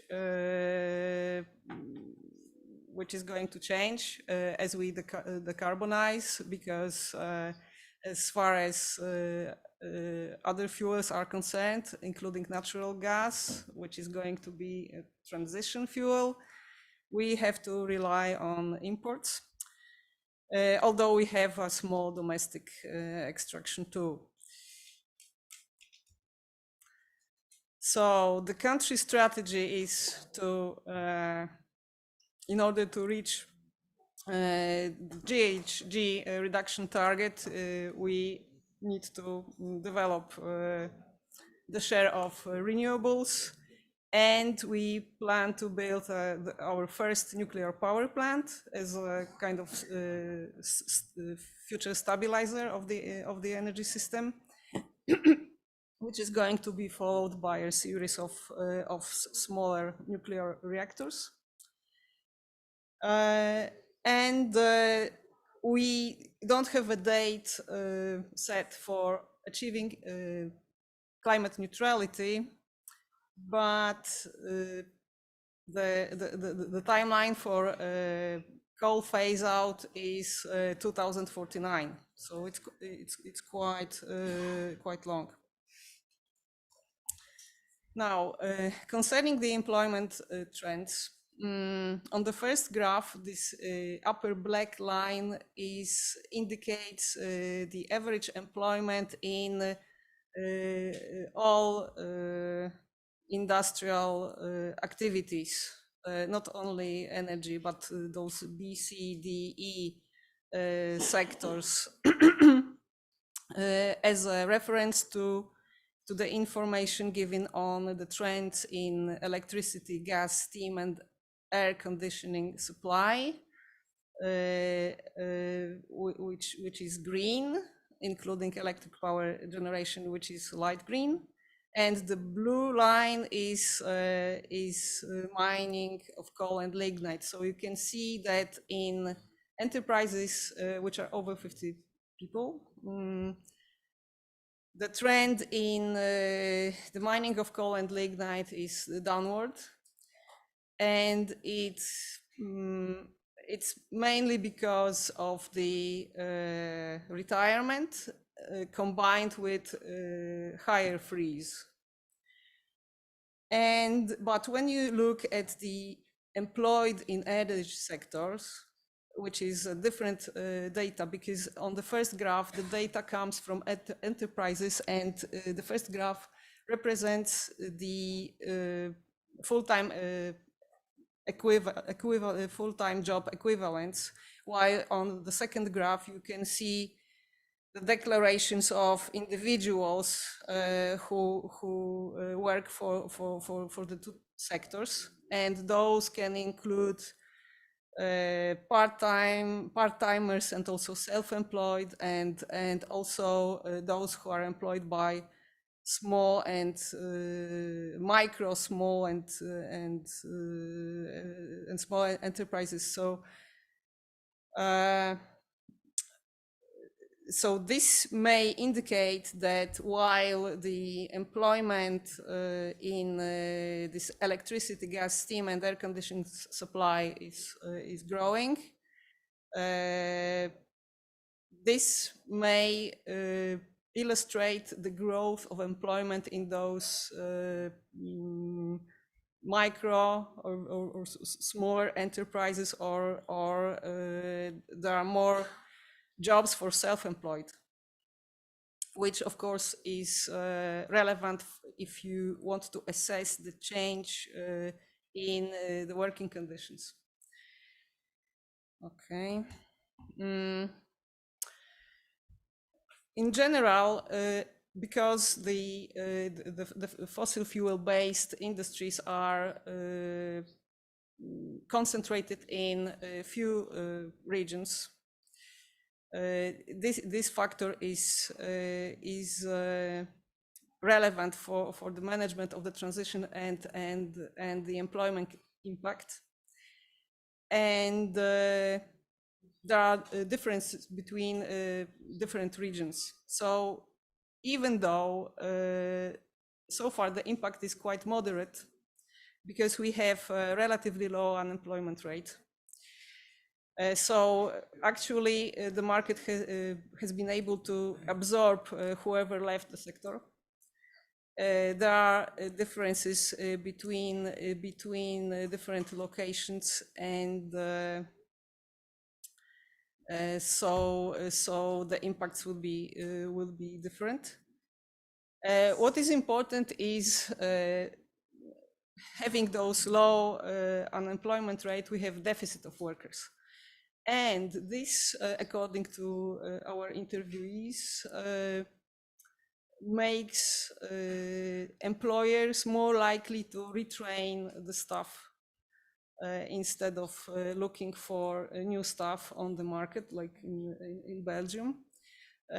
Of course, that there are some limitations concerning the issue of reskilling, depending what kind of skill sets are actually needed. And one of the factors that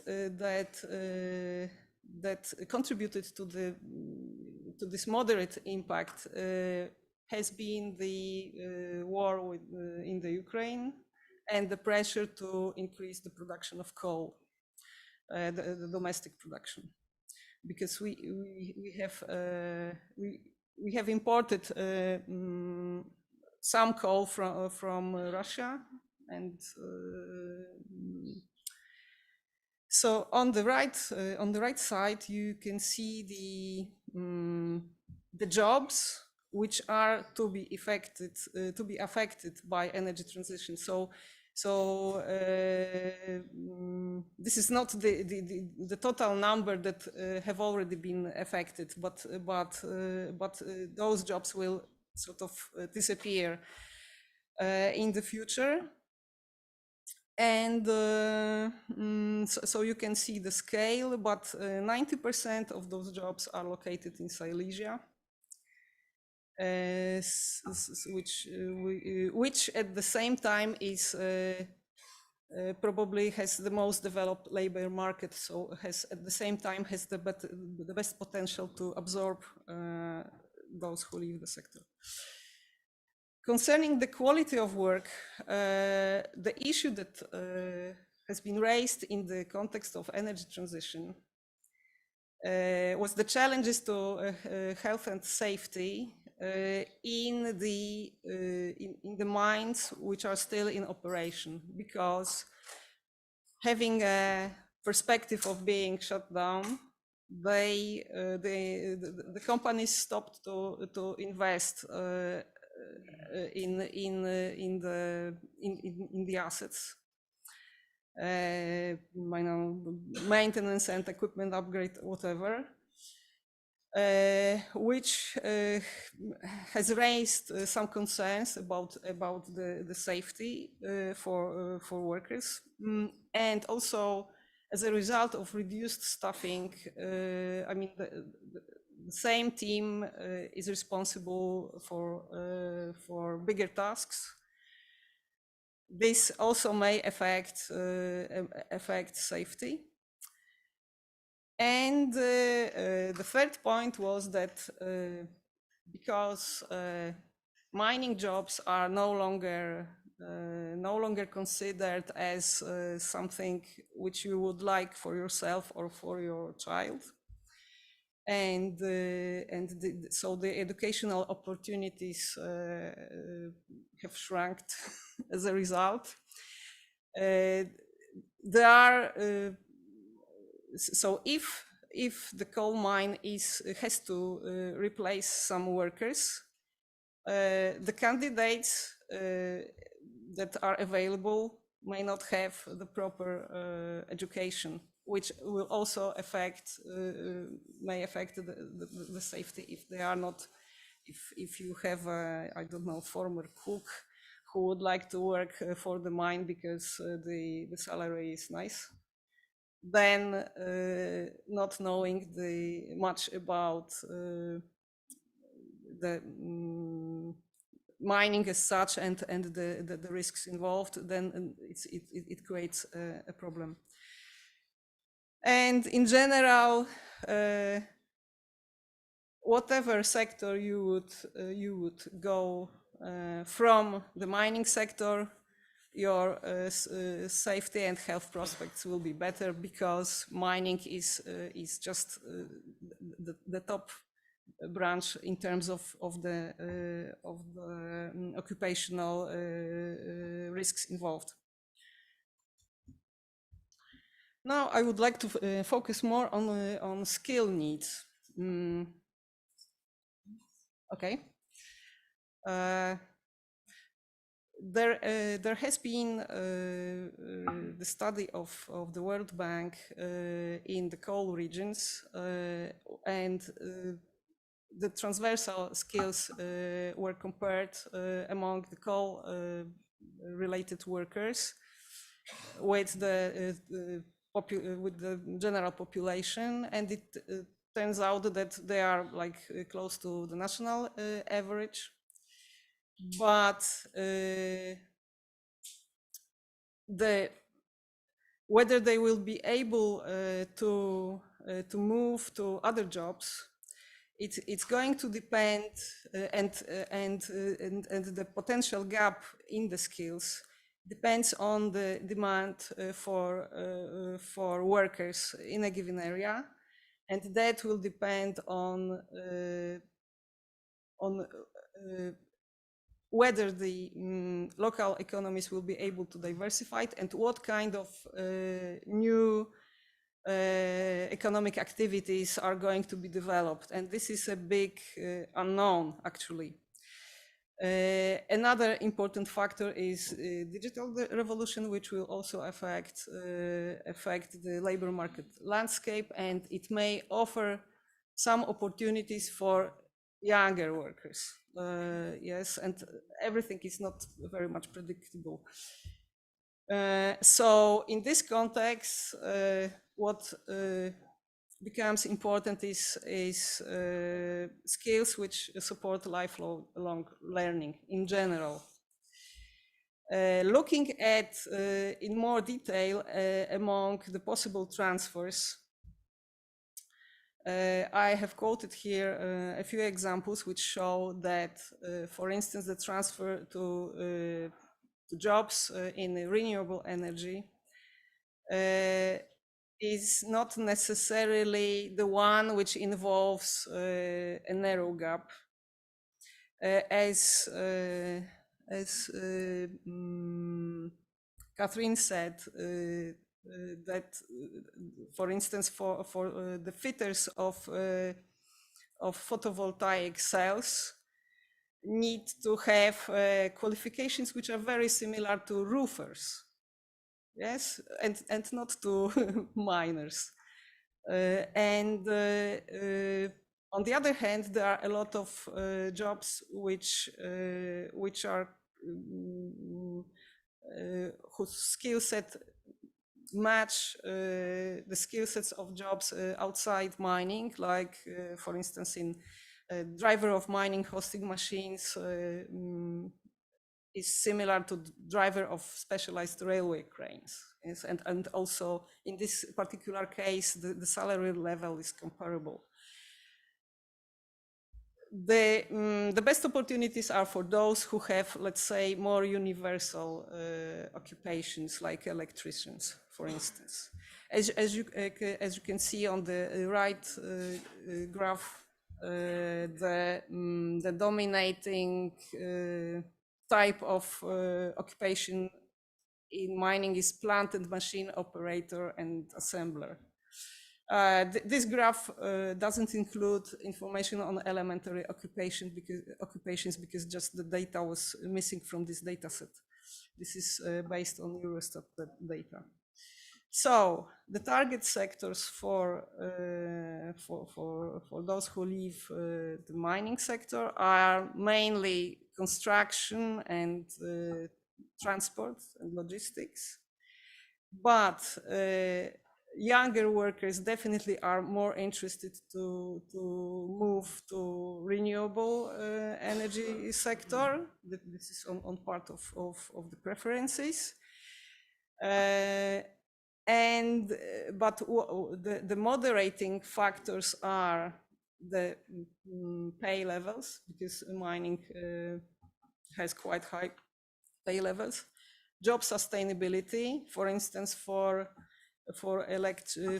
PV fitters, there are some job opportunities, but once the market is already, the demand is satisfied with the installations for maintenance, you don't need so many people. And another important factor is whether the need to commute or relocate is involved. And finally, I don't have any more time, yeah? Okay, so I just wanted to say that the employment supporting measures are reactive, focusing on the already unemployed, and on young entrants to the market. And while the dedicated measures are not flexible enough in terms of time coordination with the actual layoffs resulting from transition. And the social dialogue is not so much, has not so much been concentrated on reskilling, which got marginal focus, but more on employment retainment or pre-retirement paid leaves, as well as severance pays. So, yeah. So that's all.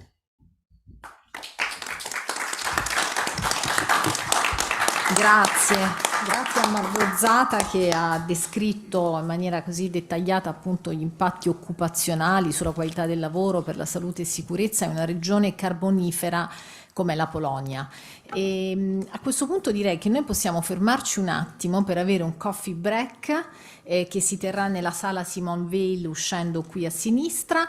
Se possibile ridurrei un pochino questo coffee break di una decina di minuti per tornare qui e riprendere la nostra mattinata di studi tematici sulla giusta transizione. Grazie.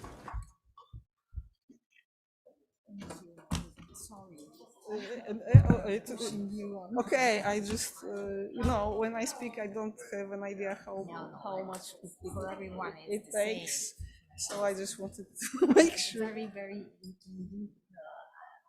Just now I can't remember something that yes, it's very clear. Okay, thank you. There are so many. Yes, and it's difficult to decide which to present and to summarize. Because I could see some overlaps. I mean, in terms of similarities with the situation in other countries. It's a good thing.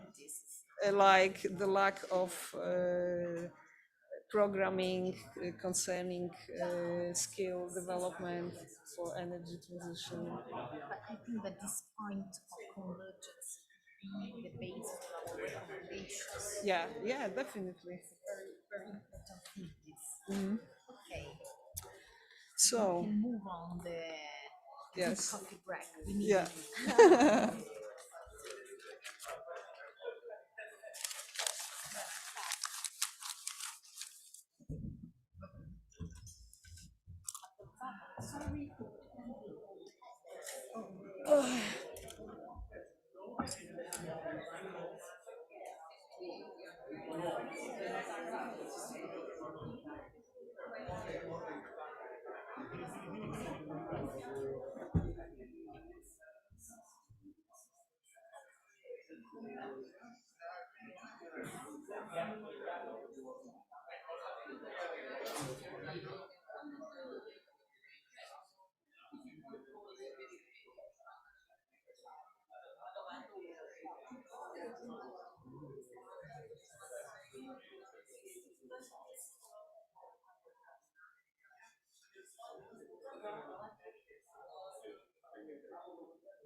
Hai trovato Serena, no?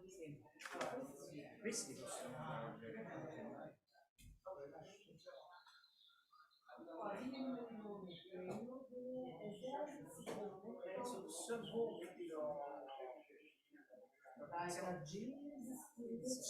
abbiamo Exodus, e poi Simonetta andiamo lì e poi la Sardegna mettiamo qua.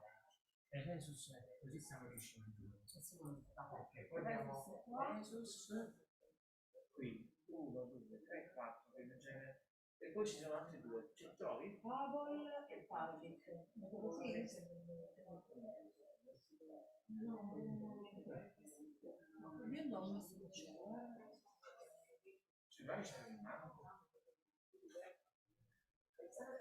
Le Simonette siamo messi a scherzare di qua.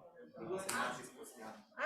no. È più facile spostare questi. Guarda qua, Qui io e posso vedere. allora, Sam. Grazie anche. Più facile spostare questi.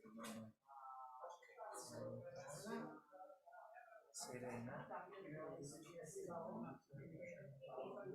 Ah, però vanno bene così. Ah, ma guarda, sarei sempre stati.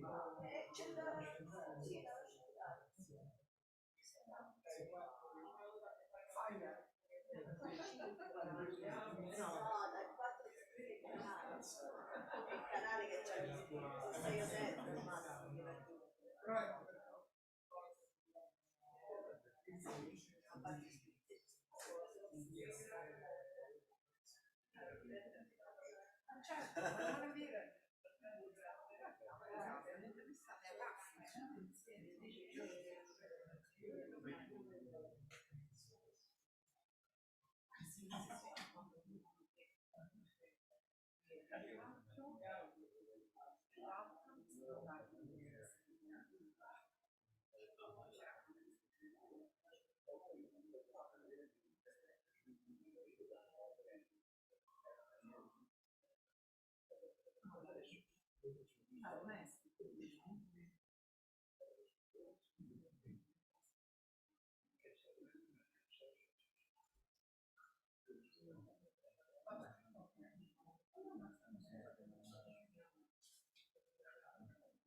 Bene? Allora dico alla mia collega di parlare con Valeria? Sì. Ok. Perfetto. Do you want me to talk and something Tu, with ok. or Vediamo come dici. o es que tú ¿qué tienes que hablar con ella o Adesso la pregunta, vediamo.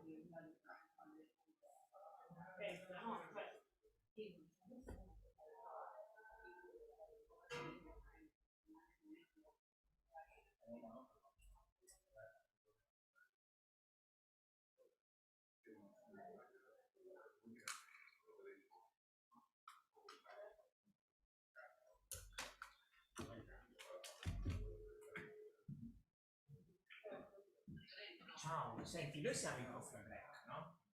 E quindi ci ho parlato con Pesus. E tu vuoi che adesso invece di portare Valeria o vuoi contattare perché poi adesso come la Madrid e quindi però si scende o all'ora di pranzo o all'ora di pranzo viene a mangiare qua. Viene a mangiare qua.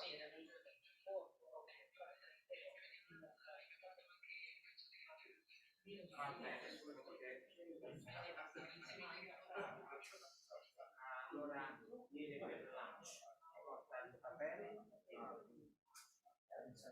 lunch e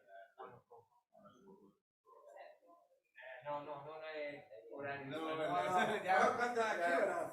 No, come si dice? È saputo? La colazione, breakfast. Pranzo. La comida. E la sera come si chiama? La sera. Non è la comida. Ah, la sera. Ah, non è la comida. La sera. Comida è pranzo.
Bien. Que te iba a decir que sí.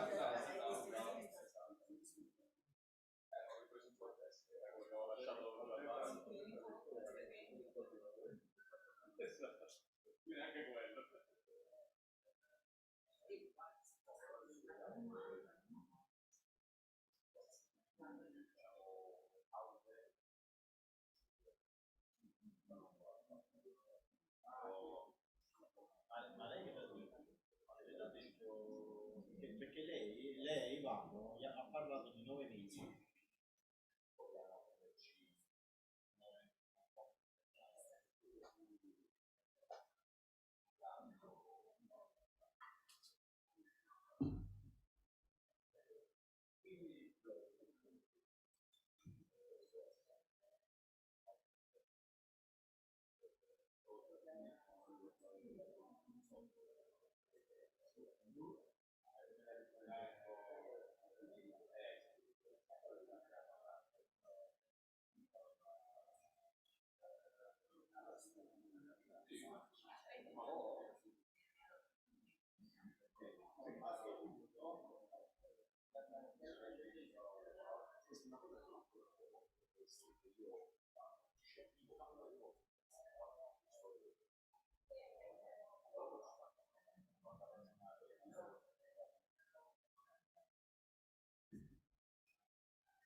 In the middle. Yeah.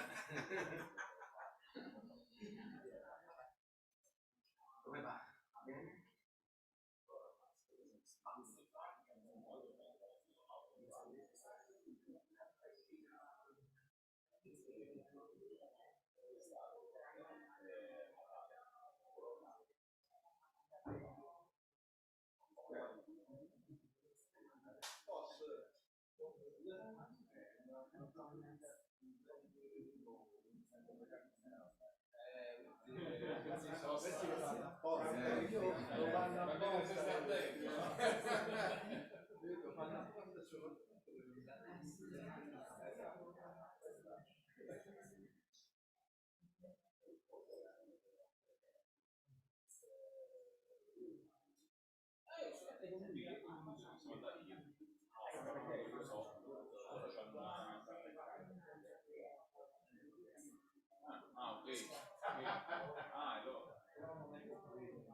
Great.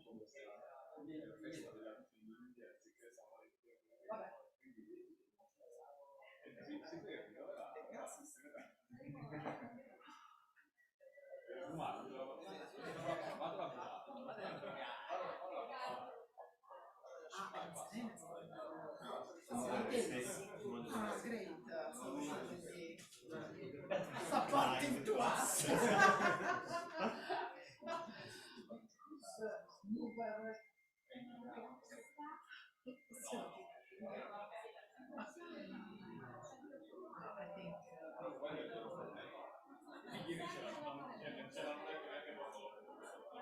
You are the first, the lead.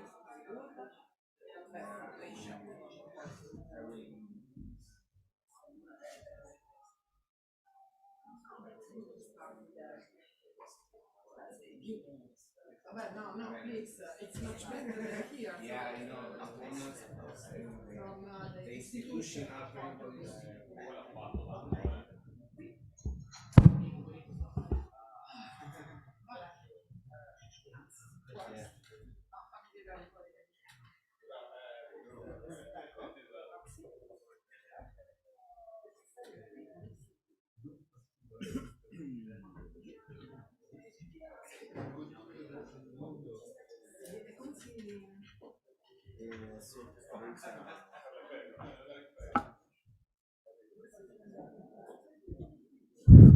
Sì.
Chiamati la regia perché io butto dentro un po' di soldi.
What's the shortcut?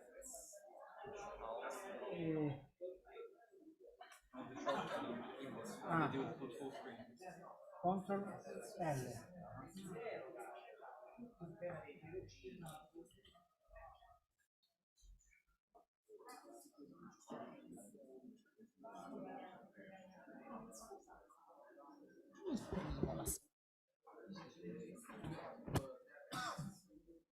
Non sono quelle commissioni.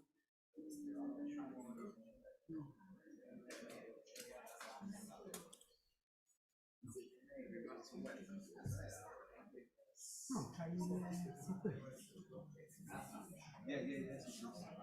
ok, adesso vanno anche a tutto schermo.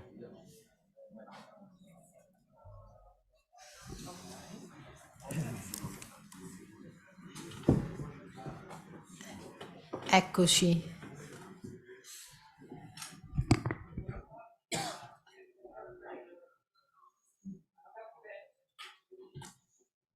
Direi che possiamo ricominciare con la seconda sessione tematica di questa giornata, riferita agli effetti territoriali e regionali della transizione energetica. Senza perdere tempo passo subito la parola a Jesus Cruces della Fondazione Primero de Mayo della Spagna per la sua relazione. Grazie Serena, buongiorno. Prima di tutto voglio ringraziare alle colleghi della Fondazione di Vittorio e della CGL la possibilità di partecipare a questo evento. Ci sentiamo a casa. Ha continuato in inglese, meglio. Yeah, thanks. I will present this is the presentation. Yeah.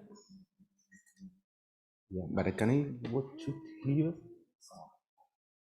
Vediamo se tecnicamente si può vedere la presentazione anche sullo schermo di Jesus. Oppure...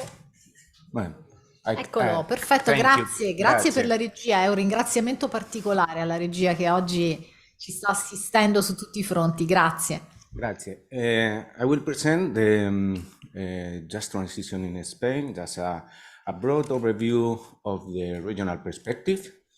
And to this objective, I have to say that the presentation is obviously based on the ongoing work of the project, of the REJEnerAXion project, and which is also developed by me and Luis de la Fuente, our researchers of the Fundación Primero de Mayo. As I was saying, I will give some ideas about how the just transition is addressed in Spain. And then at the beginning, I will talk a little bit about the institutional framework that it has been developed with this regional perspective, because as Serena told, the just transition process has its obvious sector impacts on employment, for example, and skills, but it has also a strong social and economic effect at the region level. That's obvious. Then I will go to the regions more affected in Spain by the ecological and social transition. And then, because this is ongoing work, we have a preliminary selection of regions and cases, but this is an ongoing. That's not all concluded, but I would like to share with you. And then the second part will go on which are the instruments developed by social dialogue or in which a trade union can participate. And then a little bit, I will conclude with some ideas from the qualitative results. Talking about the institutional frameworks, from a regional perspective, we have in Spain a Ministry of Ecological Transition, if I'm not wrong. And then in a second level, there is a Just Transition Institute, which is the main body for addressing this process, which has developed different conventions. I don't know the name in English perfectly, but in Spanish is let's say convention, that is the instrument for addressing each just transition in the different regions. That means that it's not a concrete region. It's not, for example, a region or province. It's a mixture. I will show you later on. And then all the policies has been integrating in very recently in a just transition plan, territorial plan, last year, and obviously also other countries will have funds for this, so that's we have the just transition fund. The territorial plan is draw up by the regional and the government, main government, with the participation of regional administration and the Institute of Just Transition. Here you can see one of the main objectives of the transition regional plan. Obviously, we can see employment, population, but there is a strong focus on the rural areas, which is important for this transition, and obviously the relationship between the sector and the societies in which are based. That's why identity is very related in this, and obviously training and so on. Many of the issues that has been addressed in the previous table. Here you can see the most affected areas in Spain by the just transition. They have common elements. Most of them are linked to a closure of coal-fired power plants and coal mines. We have to say that in Spain, the coal mines were closed in the past decades, and we are in the second stage. We are talking about now about the thermal power plants. So that's the situation. And here you can see the different north, in the east, and in the south. Some common elements to talk about. For example, there has high level of unemployment. There is old population and low density population. That's an important thing for the social impact of the just transition. And obviously there is a needed for training, reskilling, and labor market integration. That's one of the sectors, just talking about some cases and some regions in which are talking about. For example, we have in Aragon, in Teruel, there is a thermal power plant which is transformed into an aeolic and solar plant. The situation, the thermal power plant was closed in 2018, and with this kind of impact in terms of employment and the area. The situation now is that it's expected to have a big project, leadership by Enel, and another different projects with different characteristics in different sectors. That's one of the situations. Then we have another one, a thermal power, which will be converted in aeolic and green hydrogen. In this case, the situation or the plan, because this is still work in the timing was confirmed the closure in 2020, but still it's ongoing. But the difference between with the previous one in this case is, let's say, more a more industrial plan rather than a substitution by a big project. So that's what we try to incorporate in the project, is to have different kind of transition in terms of sectors, in terms of impact on territory, so we can see the core elements of this process. Then talking about the instrument for just transition, as I said, we have in Spain just transition agreement. This means a tripartite social dialogue between government and sector trade union organization and employers organization. That there's an agreement at sector level, and there's agreement on each big company, electric company. And it adds a social dialogue. It has its own working program. It has monitoring and so on. So that's the first level of participation. Then trade union can participate in a sense in the just transition conventions. That conventions are supported by the government. They include diagnosis, open. This is an open participatory scheme. That means that trade unions are one of the agents or subjects of participation, which is a different issue. And there, obviously, that covers different municipalities and communities. And I said, as instrument, we have also the Just Transition Fund to fund all of these projects. Here you can see mainly the main, for the Just Transition Convention, which are the main phases of the Just Transition, from the protocol of signing to the diagnosis, the assessment and tools, and the process, this kind of participatory process. So there's different stages, is expected to have different stages. And we have, as I said before, 15 conventions were signed. The 15 conventions cover the different areas in which Just Transition or the thermal power plants. And they are continually working on this line. Talking about the territorial impact, the Just Transition Conventions incorporates some kind of diagnosis report of the main idea is to have knowledge of the area and its impact. As you can see, the little thing is the thermal power, and it has a territorial impact. The pink is the direct impact, and then there's another impacts on the territory. So, and in this diagnosis is including contents like demography, like they include different municipalities, they include employment and economic impact, but also other issues like natural and historic heritage, and they do a SWOT analysis. That's and you can see here an example. If you want to share the presentation, you can show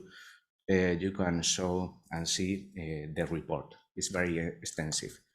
Then talking about the social partnerships, as I said before, there are two main challenges. We have the agreements at sector and company level. As I said, it's a tripartite social dialogue. It's bargaining by the trade union and company, and it's a participation issue like in other issues, like the industrial plans and so on. It's a core instrument for trade unions to face this. And they have also some kind of monitoring activities, but they are focused on labor and how to support workers mainly. Then we have another channel that I said before. The difference with the previous one is that this is an open participatory instrument in which trade unions are with other agents, let's say regionals. In here we can see the regional interests, NGOs, and so on. It's a different perspective. And then to conclude, just to be concluding, and from our analysis, from our qualitative analysis and thinking on the regional perspective, we have to say that some kind of obstacles have been identified. The first one, it's linked to the timing. I mean, for workers, sometimes the process has been lately has been accelerated a lot, but at the same time it's identified that is not so much anticipated in a way. Well, so there is, and obviously because there are different interests affecting the process. Then we identify different access. Let's identify like access of conflict. We see like big private companies, but also we can see a small project for a productivity diversification. There is also difference between the impact on and spread of renewable energy infrastructure, but they are also extensive in the territorial, and it has a ecological also impact. And there's also some kind of conflicts between the economic gap and the territorial impact and the socio-economic benefits and costs of the just transition. In terms of the drivers, we have to say there's a huge investment on regions. I mean, that means big opportunities in terms for big enterprise, but also for small companies and projects. It's an opportunity to think about industrial plants. It's an opportunity to think about social services at the regions, because there's one thing that it has appeared that thermal power plants, in this case, they are very linked to the people, to the workers of this region. That means when you take off this activity, which is a well-productivity activity, a well-paid, you not only take off a material thing, you are taking off an identity for workers and social population of the regions. And this is important because somehow they need to be compensated the effect of the transition. And the last thing that we have identified is that workers and people in the region has to be listened. That means that their interest has to be included in the process. And to do that, the best option, the best instrument that trade union and social partner has created is social dialogue, and as a way to address the process. And that means a social dialogue in different levels, at the sector level, at the company level, and obviously at the local level. Social dialogue that should include the diagnosis, but also the monitoring. I mean, to evaluate what is going on and what have been done previously. Because, for example, in Spain, we have the closure of the mines at the beginning of the decades, and something has to be evaluated about that to make the second stage of this just transition. And the objective is that to be justice. What is justice? That's the clue that we talked before. But for who? For workers and for people who is living there, because otherwise, as you have seen in the case of Spain, there are low density regions. That means that it could be a factor for the population in this region. So that's all. I hope you can find useful, and if you want, we can share the information, and we are open to your questions. Thank you.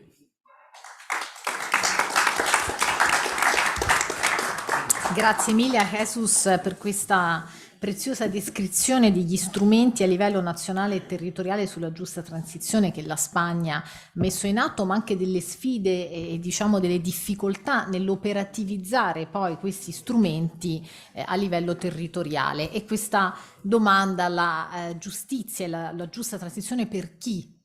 E ancora sui contenuti, diciamo, che piano piano in questo progetto stiamo cercando di mettere insieme, di riempire di contenuti questo concetto.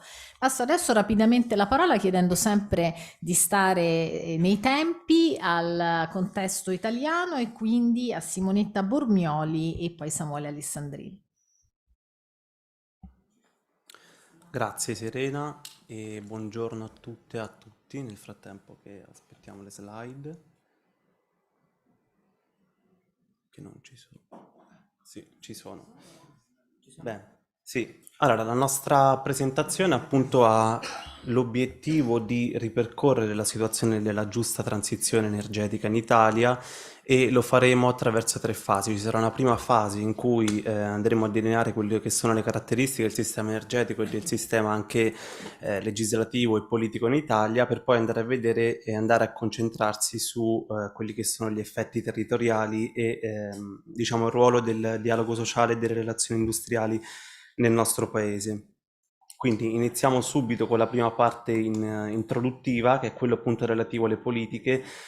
Qua diciamo che ci sono le principali strategie politiche a livello nazionale, che sono sicuramente il PNEC, cioè il Piano Nazionale Integrato di Energia e Clima, che dovrà essere aggiornato entro l'estate, che appunto pone degli obiettivi ambiziosi per l'Italia e tra cui anche quello del call phase out entro il 2025, che però diciamo resta c'è appunto un grande punto interrogativo, perché per alcuni territori questo call phase out, come territori come la Sardegna, sarà diciamo più difficile, quindi c'è questo punto interrogativo sui tempi. Poi ci sono altre strategie come la strategia di lungo termine sulla riduzione delle emissioni, il Just Transition Fund per alcuni territori, di nuovo la Sardegna e Taranto, che sono delle regioni dove appunto la prima è una regione carbonifera, l'altra una regione con un'alta concentrazione di industria hard to abate. E poi soprattutto dal punto di vista degli investimenti e della programmazione c'è il Piano Nazionale di Ripresa e Resilienza, che destina la gran parte delle sue risorse alla transizione ecologica, però anche qua abbiamo messo un grande punto interrogativo, perché c'è sicuramente un'incertezza relativa ai tempi degli investimenti che stiamo già vedendo effettivamente. Questa seconda slide invece vuole descrivere, anche per dare degli elementi di contesto importanti, quello che è il sistema energetico nel nostro paese, e quindi abbiamo una disponibilità energetica lorda che è composta nel 2021 per il nostro paese prevalentemente dal gas naturale e dalle fonti petrolifere, per il 19% dalle fonti rinnovabili.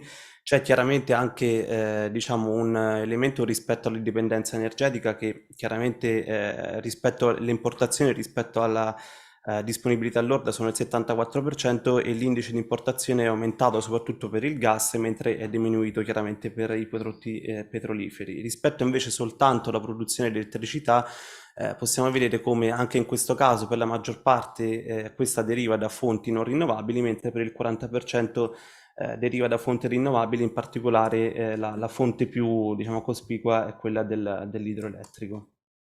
Rispetto appunto a, se vogliamo vedere come sta cambiando il nostro sistema energetico, sicuramente il primo elemento è quello della direzione verso l'elettrificazione dei processi produttivi e dei consumi, che porta diciamo al necessario adattamento del sistema di distribuzione elettrica. E poi in generale il sistema energetico si sta avviando verso la decarbonizzazione attraverso 2 principali fonti.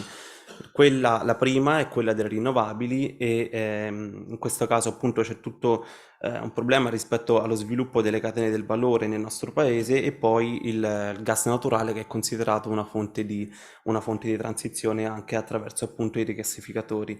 Le grandi imprese stanno appunto lavorando anche sull'utilizzo del riutilizzo, anche rispetto alle fonti rinnovabili, delle imprese, delle diciamo parti strutturali che sono soggette ai cambiamenti, e stanno anche molto investendo nelle nuove tecnologie per la decarbonizzazione, seguendo un principio importante, che è quello appunto quello della neutralità tecnologica, perché per il nostro paese, diciamo che ha un mix energetico così vario, questo è sicuramente un principio che ci può aiutare verso i processi di decarbonizzazione.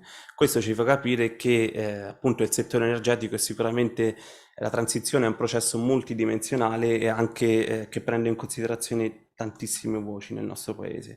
Dal punto di vista delle barriere alla transizione energetica c'è sicuramente, come vediamo nei primi punti, una carenza del ruolo dell'attore pubblico, sia per quanto riguarda le politiche strategiche, ma anche le politiche regolamentari, che riguardano ad esempio i processi autorizzativi.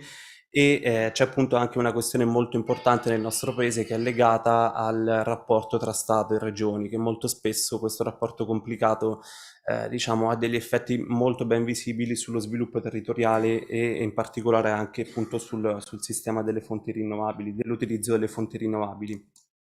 e entrando in particolare in questa fase, dopo aver fatto una fase descrittiva, entrando sugli effetti territoriali della giusta transizione, io appunto farò alcune premesse e poi lascerò la parola alla mia collega Simonetta e appunto gli elementi che possiamo già delineare sono quelli che la transizione energetica è sicuramente nel nostro paese un processo già in atto da alcuni anni, nonostante permangano ancora delle barriere importanti. C'è sicuramente un consenso sul fatto che bisogna accelerare sull'utilizzo delle fonti energetiche rinnovabili, nonostante appunto persistono delle incertezze relative ai tempi, e questo diciamo non è soltanto un elemento italiano, perché l'abbiamo visto anche dai nostri colleghi europei, e in particolare appunto ripeto il fatto che questa legislazione condivisa tra Stato e Regioni nel nostro paese pesa moltissimo sullo sviluppo della transizione energetica, e c'è chiaramente anche nel PNRR una riforma rispetto alla semplificazione delle procedure amministrative, però questo diciamo che deriva molto anche dalla conflittualità politica che deriva dalla riforma del titolo quinto, e insomma poi ci sarebbe tantissimo da dire. Comunque la transizione va anche affrontata vedendo anche due dimensioni diverse, che è quella delle grandi imprese e quella delle piccole imprese. Per quanto riguarda le grandi imprese, grazie anche agli accordi sindacali e al lavoro dei sindacati, si stanno già approntando verso una transizione energetica e fanno già diciamo riferimento a quelli che potrebbero essere gli effetti sociali di questa transizione, mentre le piccole imprese hanno molta più difficoltà ad adattarsi ai nuovi modelli di sviluppo e richiedono soprattutto un aiuto dalla parte del pubblico. E lascio la parola a Simonetta. Perfetto, guardiamo adesso gli effetti della transizione a livello del territorio. Innanzitutto essa può contribuire, come abbiamo visto, già detto, ad aumentare gli squilibri tra regioni e territori già esistenti in Italia, laddove le chiusure riguardano siti industriali sviluppati spesso in aree già precedentemente depresse, a causa delle differenze tra le regioni e della lentezza, come abbiamo visto, dei processi legislativi e autorizzativi, e anche in relazione ai recenti interessi di natura politica per l'autonomia differenziata delle regioni. Un secondo effetto è dovuto all'utilizzo delle rinnovabili, come abbiamo detto, che determina un cambiamento nella geografia della produzione a causa della dispersione delle risorse naturali sul territorio e del passaggio da un sistema centralizzato a uno nuovo frammentato e distribuito. A titolo di esempio, per quanto riguarda gli impianti di produzione elettrica, sono passati da un centinaio di grandi strutture a oltre 1.100.000 di piccolissimi impianti. In assenza poi di politiche industriali territoriali, la conversione e le dismissioni degli impianti determinano, come è noto, impoverimento del tessuto economico e sociale, impossibilità di programmare interventi di sviluppo locale e rischio di desertificazione industriale, questo in particolare in quelle aree che non dispongono di altre alternative, ad esempio la Sardegna. Okay. Il cambiamento della geografia di produzione ha inevitabilmente effetti sull'occupazione, i lavoratori non sono più concentrati in siti specifici. Mentre riguarda il risultato occupazionale positivo netto, ci sono comunque alcuni dubbi e perplessità. Sicuramente c'è certezza, come abbiamo visto, rispetto al disallineamento spaziale e temporale, accompagnato da incertezza e stallo decisionale riguardo agli investimenti che a loro volta determinano gli scenari occupazionali in prospettiva. Il lavoro sarà comunque trainato dal comparto elettrico. Stime recenti prospettano 540.000 lavoratori al 2030 rispetto agli attuali 120.000. Altre incertezze riguardano la minore intensità lavorativa delle rinnovabili, e questa è materia comunque di discussione, mentre è certo il ritardo nella costruzione della filiera produttiva delle rinnovabili. In controtendenza, per fare un esempio, la Gigafactory in Sicilia che produce moduli fotovoltaici di Enel. I cambiamenti della geografia produttiva sul territorio comportano anche l'esigenza di adeguare e certificare le competenze dei lavoratori per allinearli a una domanda rinnovata e redistribuita sul territorio, appunto, E ultimo, ma non ultimo, come si dice, effetto riguarda la sperequazione tra lavori tradizionali e nuovi dal punto di vista delle tutele lavorative e contrattuali, anche a causa della difficoltà che si incontra nella classificazione dei profili. Passiamo a questo punto a vedere dal punto di vista delle relazioni industriali alcune premesse introduttive. Il sistema delle relazioni industriali nel settore solido, dotato di struttura multilivello orizzontale, che si è già attivata per la transizione ecologica e sociale. Gli effetti della crisi energetica e i cambiamenti settoriali hanno anzi provocato un aumento, se vogliamo, dell'intensità delle relazioni, nell'ambito delle quali al sindacato è riconosciuto un ruolo propulsivo, che ha portato a stipulare accordi con le grandi imprese energetiche, delineare piani di sviluppo territoriale con approccio partecipativo, rinnovare per tempo, e questo non è indifferente, i contratti collettivi nazionali di settore. Le parti sociali concordano nel voler governare e non subire la transizione. Le sfide congiunte, peraltro, sembrano anche aver stimolato l'allargamento dello spazio di dialogo e confronto con altri attori, università, enti di ricerca e così via. Ancora, premesse. Consapevoli degli effetti delle scelte energetiche, i player nazionali considerano la previsionalità un requisito indispensabile per governare e gestire la transizione. In questa direzione, per dire, la FILPEM ha incluso nell'accordo con le aziende elettriche la discussione preventiva dei piani aziendali, mentre la chiusura delle centrali termoelettriche Enel negli anni passati è stata definita in base a una pianificazione e visione strategica che è stata ovviamente concordata con i sindacati. Nella stessa linea, gli industriali di settore conducono uno studio periodico sulle infrastrutture energetiche, condiviso con le parti sociali, indirizzato all'attore pubblico. L'associazionismo invece denuncia scarso coinvolgimento. Alcune azioni di dialogo sociale sono già state condotte nella linea della Just Transition, per titoli perché non abbiamo tempo: protocollo insieme Eni, statuto della persona Enel, rinnovi dei contratti collettivi nazionali del settore che collocano al centro il diritto soggettivo alla formazione, certificazione di competenze e libretto formativo, introduzione del contratto smart che si propone, tra le altre cose, di estendere le tutele contrattuali ai lavoratori nei settori limitrofi, il miglioramento del contratto di apprendistato anche per assolvere al requisito di rendere maggiormente attrattivo il settore. E per finire, le ultime due slide. Le relazioni del settore a livello territoriale sono buone ed evidenziano anche l'importanza di una conoscenza, come è stato sottolineato da altri, accurata del tessuto sociale e produttivo locale per governare le negoziazioni ai tavoli di confronto. Due esempi di contrattazione a livello territoriale per la transizione dei siti di produzione fossile, treni e parti sociali riguardano, solo il titolo, patto di sito in Basilicata, protocolli per la trasformazione di raffinerie in bioraffinerie. Per concludere, dati i tempi, la principale difficoltà per le relazioni industriali riguarda prevalentemente la carente partecipazione dell'attore pubblico, mentre i principali punti di attenzione o preoccupazione sollevati in particolar modo dal sindacato riguardano, da una parte, la necessità di ripensare il sistema di contrattazione e tutela dei lavoratori nel settore alla luce dei cambiamenti del sistema produttivo, con un focus chiaramente sulle rinnovabili e non solo. Dall'altra parte, secondo elemento di preoccupazione, riguarda il livello di partecipazione dei lavoratori nella costruzione delle strategie di decarbonizzazione, dato che al momento sindacato e lavoratori detengono un ruolo che prevalentemente di tipo informativo e di consultazione, ma non di partecipazione diretta alla costruzione delle scelte strategiche. Grazie, è tutto. In estrema sintesi. Grazie a Simonetta e a Samuele, non commento la parte italiana perché poi abbiamo la tavola rotonda con gli stakeholders italiani. Grazie anche per essere rimasti nei tempi, stiamo cercando di recuperare un po', lasciando poi un po' di spazio anche magari alla discussione.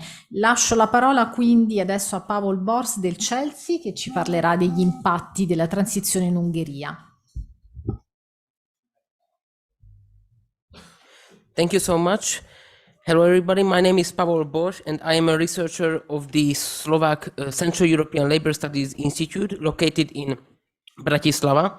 Me and my colleague Tibor Temesman are the responsible persons for the research in Hungary within the REJEnerAXion project. So let me start the presentation of the Hungarian results.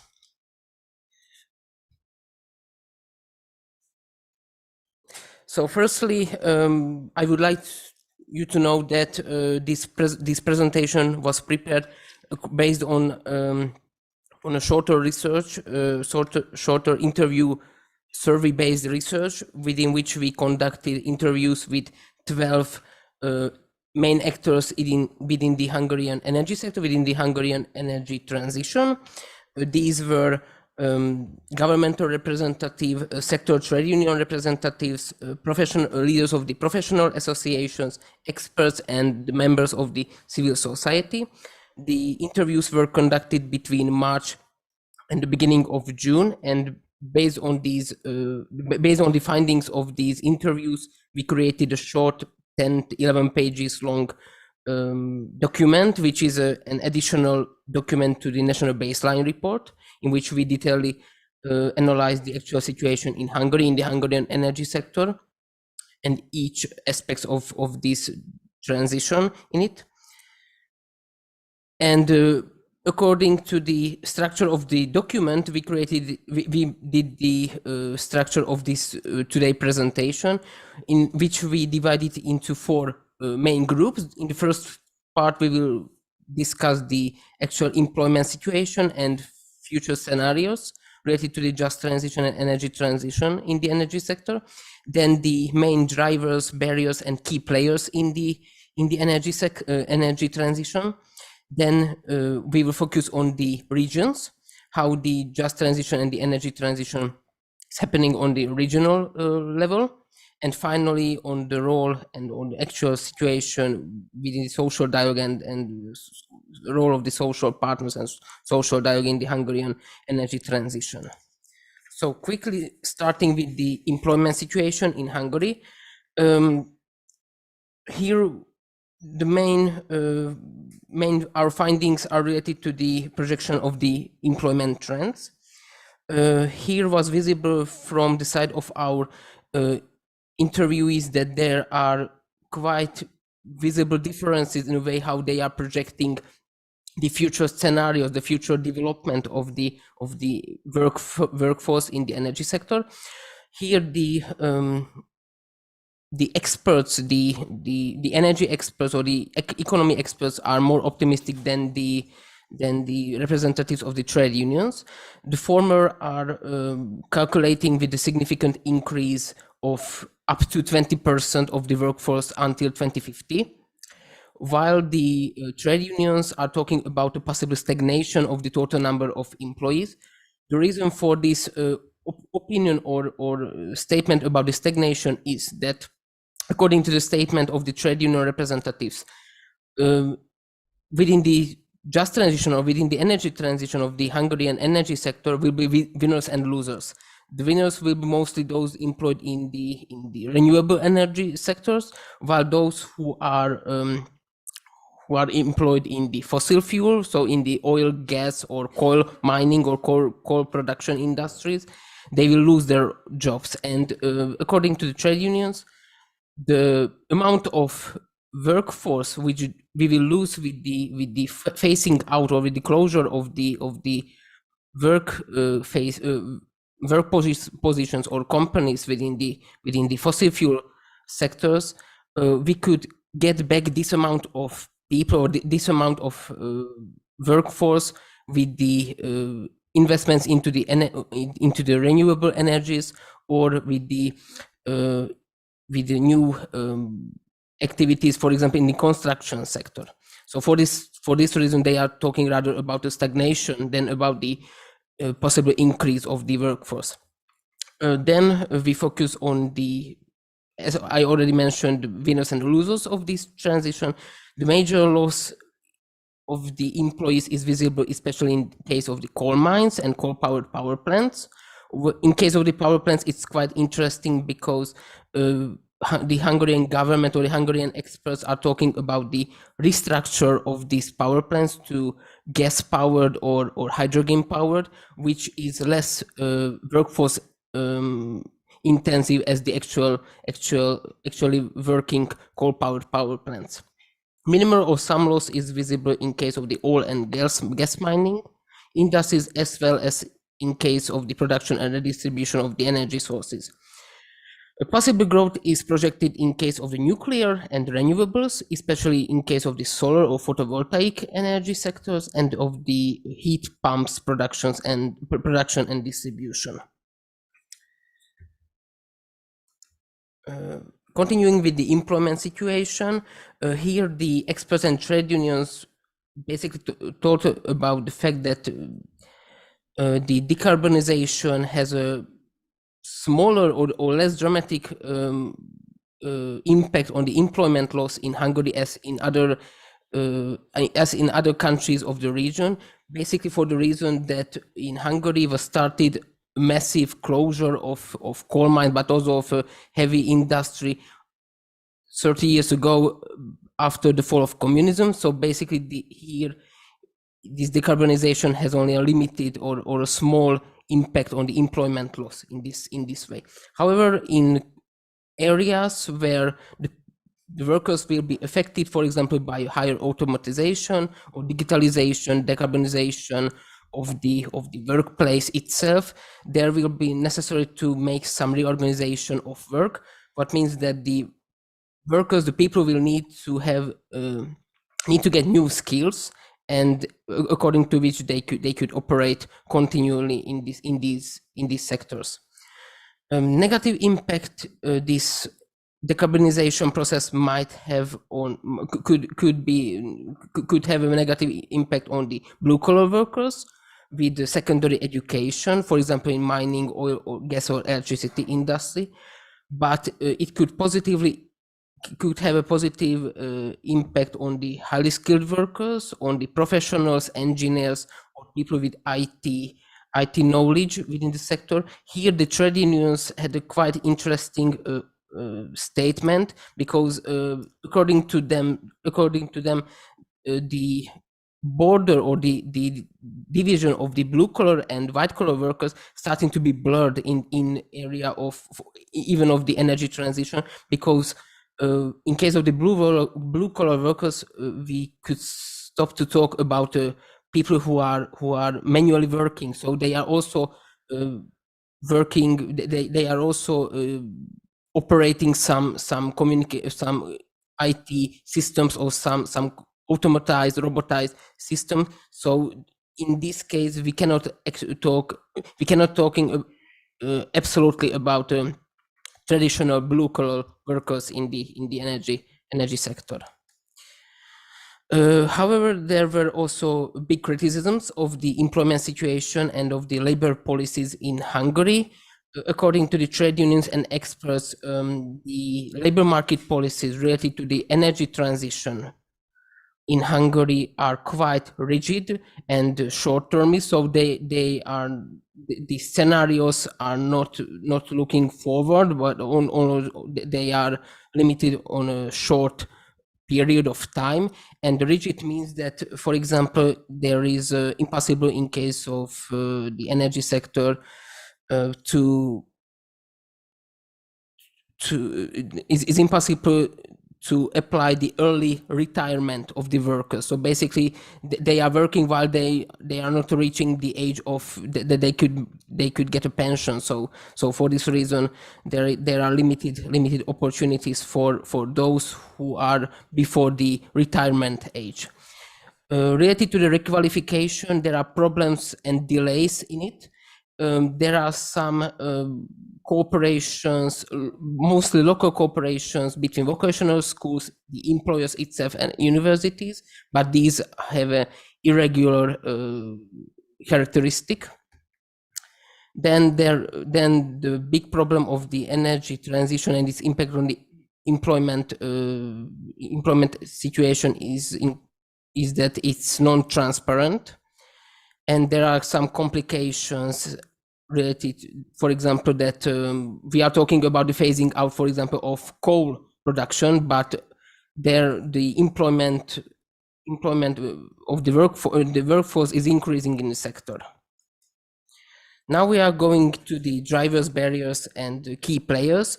Those of you who participated on the meeting in Madrid, beginning in the end of January, already know that in Hungary, this energy transition policy has a top-down characteristic. It's strongly centralized. It means that basically the government and the governmental actors are the main players, are the key players in this transition. The energy transition is mostly driven by and is dependent for this reason on the financialization and funds from the European Union, and also on the conditionality and conditionality to the EU regulation. It means that the financialization and the EU regulation and conditionality together motivates the government to do some actions. Basically, it means that if we have no money to make some changes in the area of the energy transition, we cannot do nothing. So we need the money from the EU to make some actions. According to the respondents, especially on the side of the experts and trade unions, the policies related to the energy transition are of a poor quality, and they are strongly dependent on the actual economic movement or actual economic decisions of the central government. On the other hand, these policies, even if they are present, they are artificial. So basically, they are not making any solutions, and they have a secondary characteristic within the system.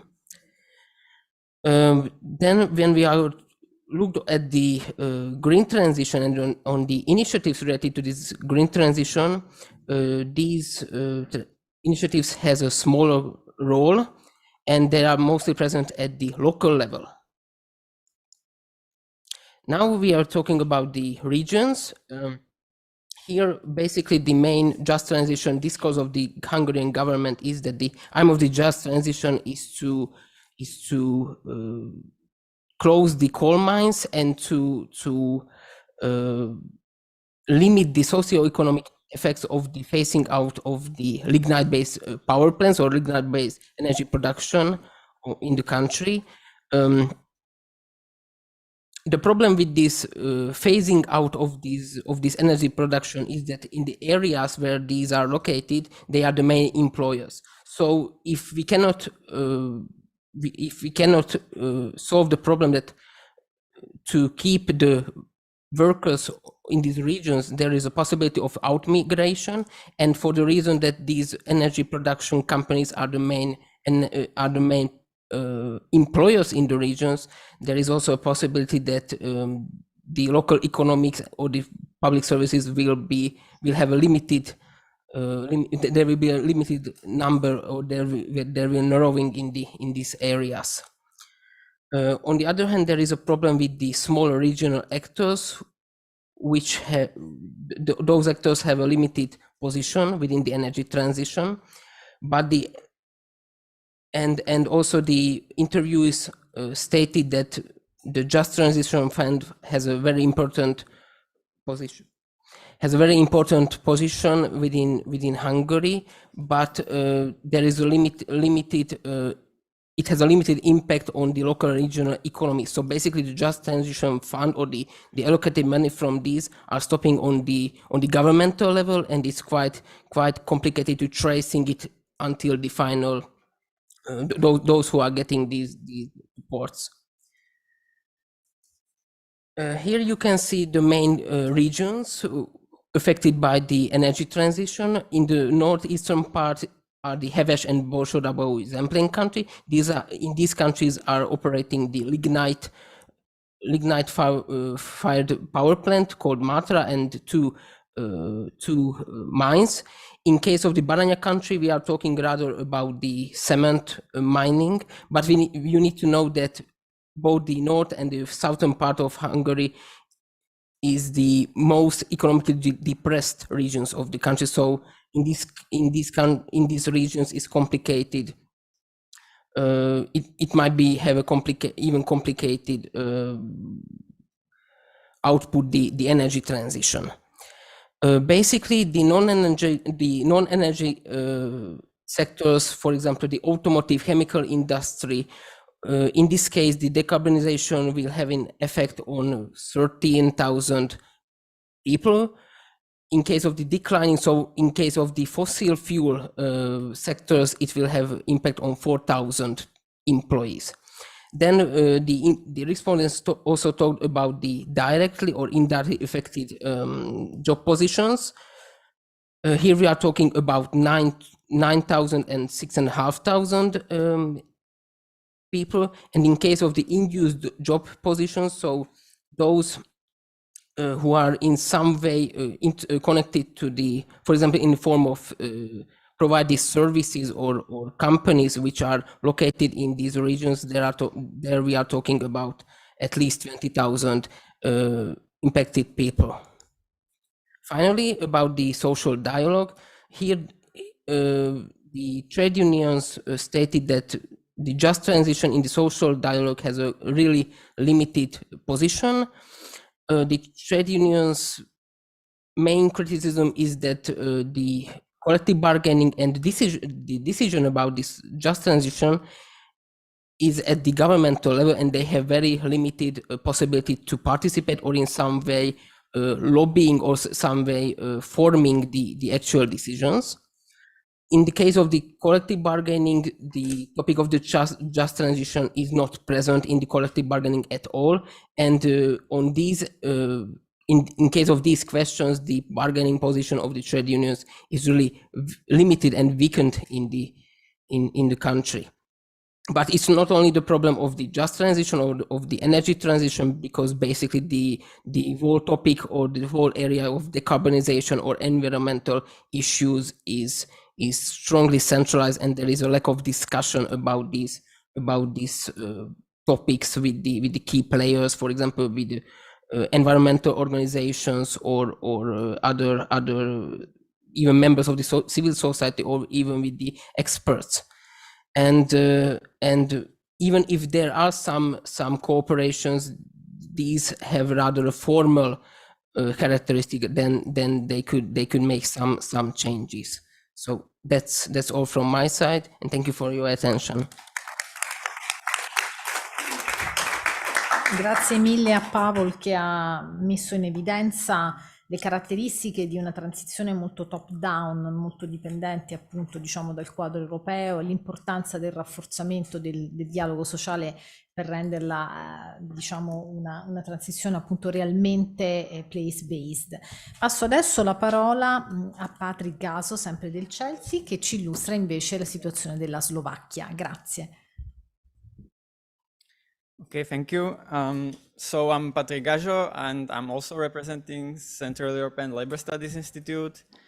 But in this case, together with my colleague Monika Martišková, we covered Slovakia. So happy to share some of our observations and results. Let me start with the overview. Firstly, I will tell something about the main characteristics of the country's energy system. Then obviously there are many areas that we could cover in this presentation, but I will focus on regional and territorial effects. And then I will speak about the role of industrial relations and social dialogue. So just to start, I think it's important to know also the context of the country, what is happening there and how it looks from the inside. So after the transition period to a market economy, Slovakia underwent a series of liberalization and privatization efforts in the energy sector. Currently, the energy market is dominated by a few large private and mostly foreign-owned companies with limited competition among electricity and gas suppliers. And there are also over 300 local heat suppliers operating in the country. So the energy sector actually plays a significant role in Slovakia's economy, accounting for 4% of the GDP, which is one of the highest shares among EU countries. However, the country heavily relies on energy imports, particularly from Russia, which poses challenges in terms of energy security. Regarding the current energy mix, it's pretty diversified. Nuclear power plants contributes to a quarter of the energy mix and generate over half of the country's electricity. Another quarter comes from gas, while oil and petroleum products account for 22%.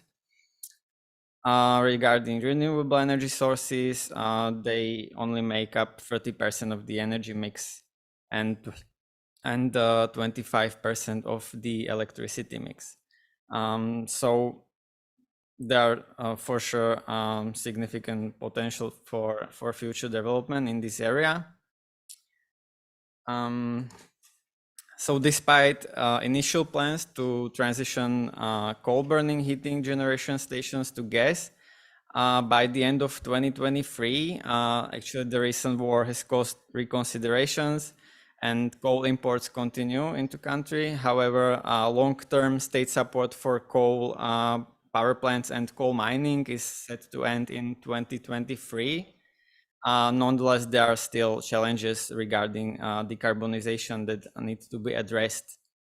And mainly it's because the development of renewable energy sources in Slovakia is pretty hindered and fragmented, and the policies are disconnected and also lack long-term strategies. Legislation supporting solar energy for households is still missing, and actually the discussions on wind energy, for example, are virtually non-existent. And Slovakia has set a pretty non-ambitious target to cover only 25% of its resources with renewables by 2030. But even achieving this goal seems unrealistic without the proper legislative or policy support. However, this situation regarding energy policies is quite dynamic, so it may change soon. And just a quick view on employment in the energy sector. So approximately 1.3% of the country's workforce work in the energy sector with stable employment figures since 2008. The sector provides jobs for 20 to 30,000 employees, and the average wage in 2022 was around 2,000 euros, which is way above average of 1,300 euros. And the sector predominantly employs middle and high-skilled professionals. So let me move on to regional and territorial effects. Well, from what I have already said, it seemed that Slovakia may not undergo a substantial industry-wide transformation due to prevalence of stable nuclear energy, but there are still locally significant impacts of the transition, which are primarily related to the closure of coal-burning power plants and heating companies, which will result in job losses. But on the other hand, the emergence of renewable energy projects, particularly solar, geothermal, and wind energy installations, will generate new employment opportunities. So there are plans to close 2 coal-burning power plants in Slovakia. One of these plants is scheduled for closure by January 2024, and the restructuring program is already in place. So this program aims to address actually the impact on 1,250 employees in the coal mining region, where coal mining operations will also be discontinued, and in total it could affect almost 2,000 employees. So additionally, there are expectations to close another coal burning power plant in Bojany, which is located in eastern Slovakia. And actually what is interesting is that they plan to transform this plant into a small scale nuclear power plant. So something that is not that much seen, I would say. Another example could be Košice, which is in the eastern side of Slovakia. There are plans to transition the coal-burning power plant to geothermal energy. However, due to the conflict in Ukraine, the full implementation has been delayed, and coal is still partially burned, especially during the winter season. But this project is anticipated to be fully operational by 2026 and is expected to impact employment primarily in terms of the need for retraining and requalification of workers. Regarding the labor representation and employment implications, when we speak about this, still about this region, Košice, while labor unions have kind of limited involvement in regional decision-making processes, there are like efforts to ensure that there is actually some labor representation in regional councils. And these discussions aim to address the employment implications of the ongoing transformation, because this heating industry is seen like something that is really a big opportunity to stabilize the local economy and create employment through renovation projects, building refurbishments, and so on. Yeah, and lastly, regarding regional aspects, energy communities have also gained attention, enabling local governments to collaborate and share electricity generated from photovoltaic systems. And also what I would like to stress in this area is that, or to summarize what we have found out, is that most of the stakeholders actually emphasize that the energy transition in Slovakia should be viewed as an opportunity for regions to save costs, but at the same time create jobs through energy efficiency measures and the utilization of local renewable resources, rather than something that is like externally imposed set of rules from Brussels, which is pretty common discourse in Central and Eastern European countries. So they really want to see this as an opportunity. And the last point is regarding the role of industrial relations and social dialogue. As I mentioned, it's the role of industrial relations is primarily centered around the major companies that are dominating the energy sectors. Around 60% of the employees is in the sector are covered by collective agreements. However, social dialogue's impact is mostly limited to the company level and has only partial influence at the sector level. And this decentralized nature of social dialogue reduces opportunities for broader debates on the sector's transformation.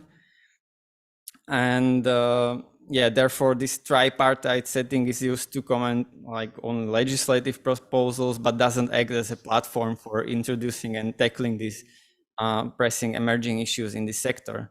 So as a result, there are some alternative approaches, such as individual dialogues with specific ministries, and so on. But in general, we can say that social dialogue plays a rather limited role, and trade unions are rarely involved into the communication.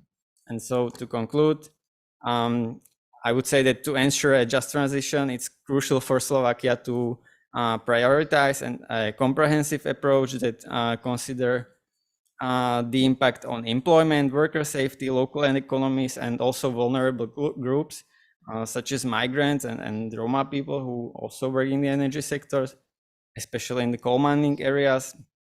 And this can be achieved by incorporating these concerns into collective agreements, into policy frameworks and business models, and by fostering enhanced coordination and cooperation among ministries, different kinds of stakeholders, and so on.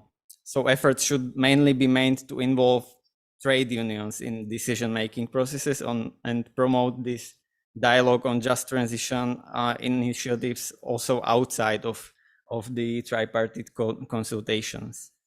So thank you very much for your attention.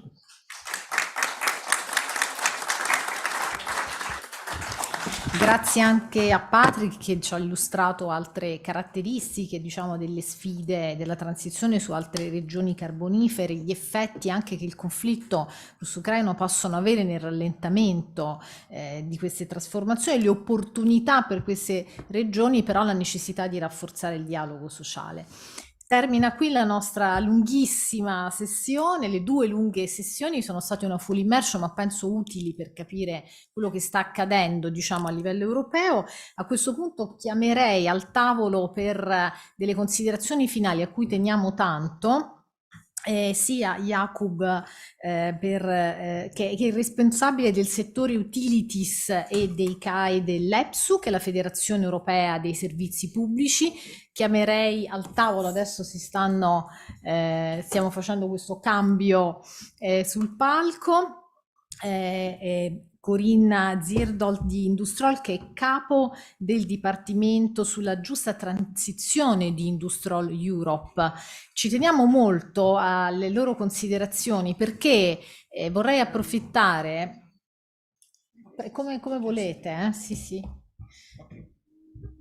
Vorrei approfittare per ricordarvi che il concetto di giusta transizione è una vittoria del movimento sindacale a livello internazionale, perché già dagli anni 90 il sindacato ha chiesto che le condizioni sociali diventassero parte integrante dell'azione per il clima e appunto attraverso queste esperienze si testimonia come a livello di sindacato europeo ci si stia muovendo fortemente per operativizzare questo concetto, che è un concetto mainstream ormai, quello della giusta transizione, per renderlo concreto attraverso appunto le iniziative che a livello europeo stanno diventando trainanti, che sono un punto di riferimento per la ricerca e speriamo di poter anche noi contribuire in qualche modo a questa importante, diciamo, crescita del movimento proprio su un piano pragmatico. Lascio a voi la parola per le vostre considerazioni su questo evento e sulle sfide che abbiamo davanti. Grazie.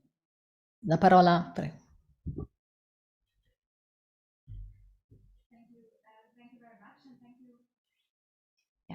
Thank you very much, and thanks for the invitation. I found it very interesting, the two sessions that we had. It were very comprehensive overviews of how the energy transition is tackled at national level, and very well reflecting also the analysis that we are making with our members, have been making with our members, discussing just transition at Industry All Europe. For those of you who do not know Industry All Europe, we are a federation of trade unions in the manufacturing sectors, energy and mining sectors. We represent 7 million workers in those sectors across all over Europe, basically. And what I would like to say, my concluding remarks of this session is actually, I mean, obviously, as trade unions, it is our main business to defend jobs and job quality. But at the same time, we are now facing this climate emergency. We have to tackle the climate change with climate policies that have to be ambitious. And when we look at what the Commission is at the moment preparing, they are going to prepare the 2040 target. And what the advisory, the scientific advisory committee on climate change of the Commission, that the Commission actually has put in place in 2021 suggests is that we need to head for a 2040 target of 90 to 95% emission reductions by 2040, which means almost decarbonization already a decade earlier. At the moment, we are at 32%. So we have reduced 32% of emissions by now, and it's 7 years to go until we should reach our 2030 target, which is 55%. So you see the clear challenge that we have in front of us, and that we are not even on track to meet this challenge. And this is actually in a time, taking place in a time while we are affected by an energy crisis and a cost of living crisis. And we see that parts of our members, let's be clear, are also there's a risk of drifting to the far right parties, voting to far right parties. It's also due to the impact, due to developments on the labor market, due to very much increasing precariousness in many sectors. So this is something which is really a problem for us trade unions that we are seeing. And yeah, and in some countries, it's also a lack of trust in the political decision making.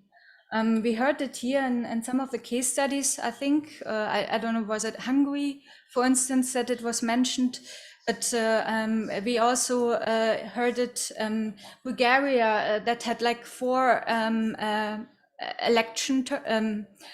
parliamentary elections during the last 2 years, and where the goal of the journey is not really clear. There's no clear target given by the government, while they are very heavily relying on lignite coal as well. And lots of young people have left the countries since the 1990s. So the country there's estimations that it will have lost a quarter of its population since 1990 by 2040. So you have to see this is also a problem that we are facing. So I just wanted to mention that, and we have to actually. And then there's of course also the dimension of the affordability of the transition, and how workers and working class people can afford new products or change of lifestyles in terms of mobility, of terms of eating healthier diets, eating less meat. I mean, this is also, I mean, or other products. So I think this is also an issue. And it has been mentioned. So we have to somehow, as trade unions and as federations, connect the dots. And how can we support our members in these times? And for us, it's clear, and this is also the topic of the conference, is we need to anticipate the change, and we have to communicate to our members, and we have to support our members in building strategies, and these need to be proactive. And this was said, because we cannot wait until strategies are made for us that are not good for us, where we cannot maintain the quality of jobs and the quality of living standards. And this is very important, and we need to actually anticipate the change at all levels. And this is also very clear at national level, at sectoral level, and at company level. And especially at company level, and let me say, I was very surprised by the Belgian case study, and I heard it before, saying that there's no clear sense for the need to anticipate the change, because it's just not an issue by now. It's very surprising to hear, and it's also contradictory to hear about the Belgian strategy that there is a lack of workforce, but that at the same time subcontractors are hired, like new workers are hired to perform new tasks instead of re and upskilling people. So this is really contradictory. We as Industry All, we are clearly we have worked on the issues. We had similar roundtables discussing that with our members, and we had a similar analysis of what we heard today. And we are trying to support unions everywhere. In our analysis of the Just Transition Fund and the TGTPs that had to be developed, we had a survey with ETUC, and we found that only half of the unions that answered on our survey, were you involved in the preparation of the territorial just transition plans at your region? Actually, only 50% said they were somehow involved, but of those that were somehow involved, it was usually not a quality involvement. It was maybe consulting them somehow, but not really listening. And there was a clear lack of transparency in the preparation. And this is not what we want. We want to be we want to be the actors in the transition because we have to perform. It's the workforce that is also driving the transition. If we talk about a shortage of workers, we need the workers to actually operate the new technologies, and we need their skills. So it's very crucial that we are an actor. And unfortunately, we are still having a bit of a problem, a lack of perception of what social dialogue means when we talk to the political leaders at EU level. Now, just transition is in the narrative of the EU, but there's somehow different definitions of what just transition means, and sometimes no clear understanding what social dialogue is, and that there even no understanding that there are guidelines from the international labor organizations that were actually developed in 2015 with the Paris Agreement on how to steer a just transition process. So this is really something we are trying to influence, and we are talking to the EU leaders, and we are also trying to support our individual trade unions and bringing them into contact with the Commission services to really also show off the problems on the field. So I just wanted to, maybe I stop here because I was already far too long, and I would like to hand over the floor to Jakob, but I just want to say we are there as Industry All Europe. And if you want to learn more about our work we've been doing, we had a campaign on just transition, and we have a manifesto on just transition, and we have a website with an overview of initiatives from our trade unions and how they tackled the transition in their countries and territories. And you are welcome to actually consult us and also drop me an email if you would like to have information or get our support. Thank you very much.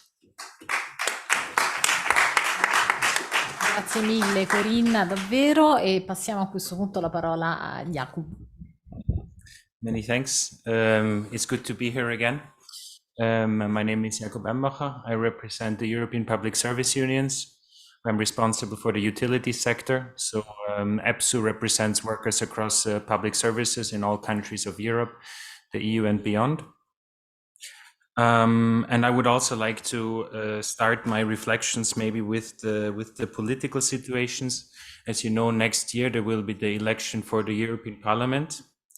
And I think this time the background is extremely tense. It's already tense now in the negotiations around the files that are still outstanding from the current Commission.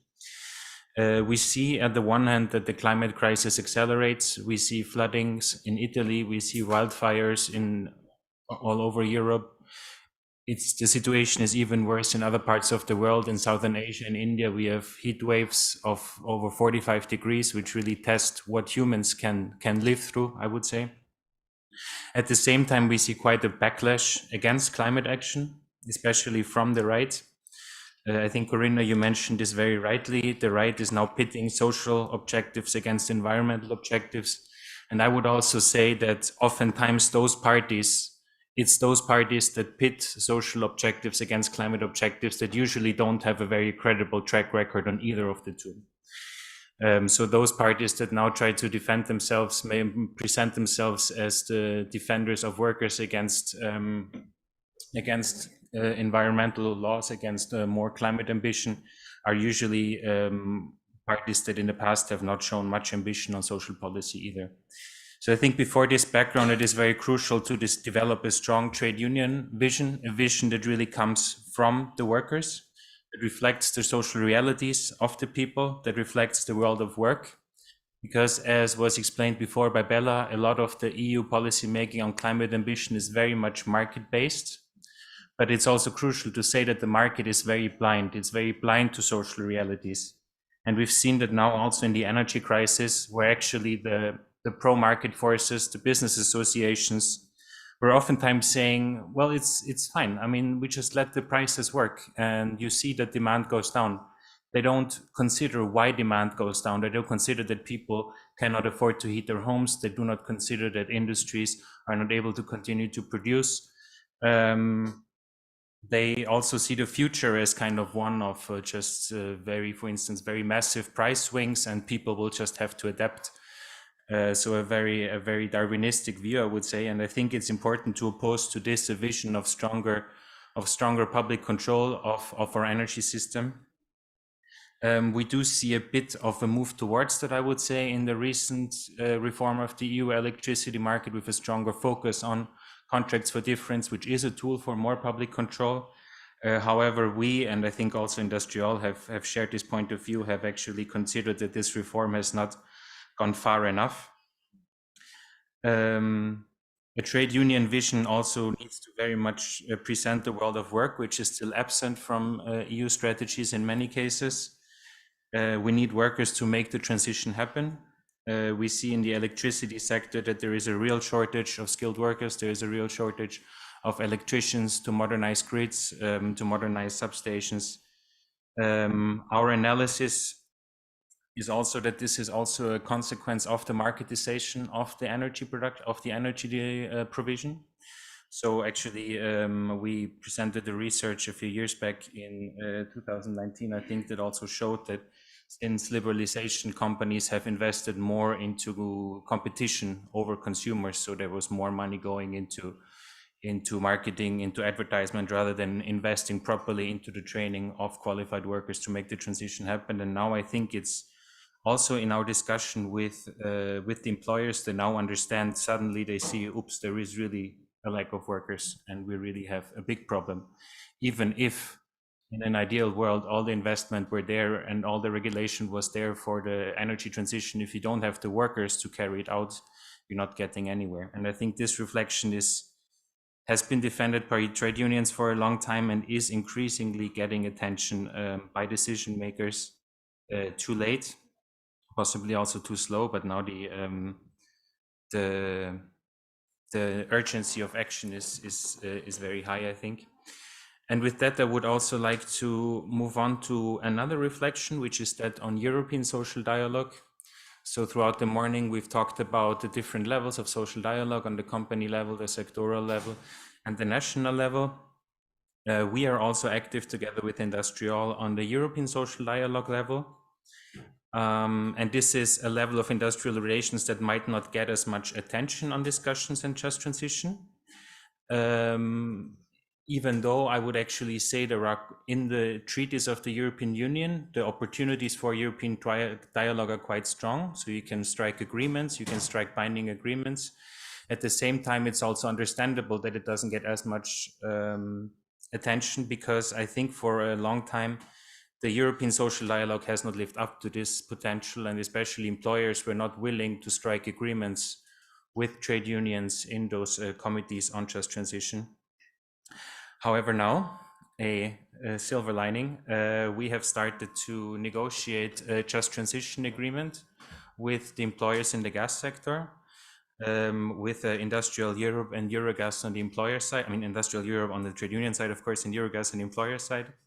And we really want to achieve with such a just transition agreement to set common standards for the sector to enable a just transition.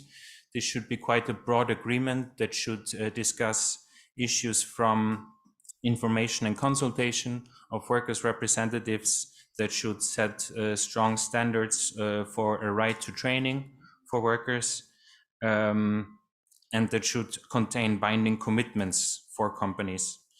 And we believe that through that, we hope that we can also set standards for other social dialogue committees, so that we can actually kind of revive or strengthen also the European level of social dialogue, which of course always also looks very much at strengthening national trade unions, national workers' representatives, so it all kind of works into each other. So yeah, to conclude, I hope that next time we meet, we will be able to speak about concrete achievements from these negotiations. We're starting in a few weeks, and yeah, we'll see how it goes. Thank you.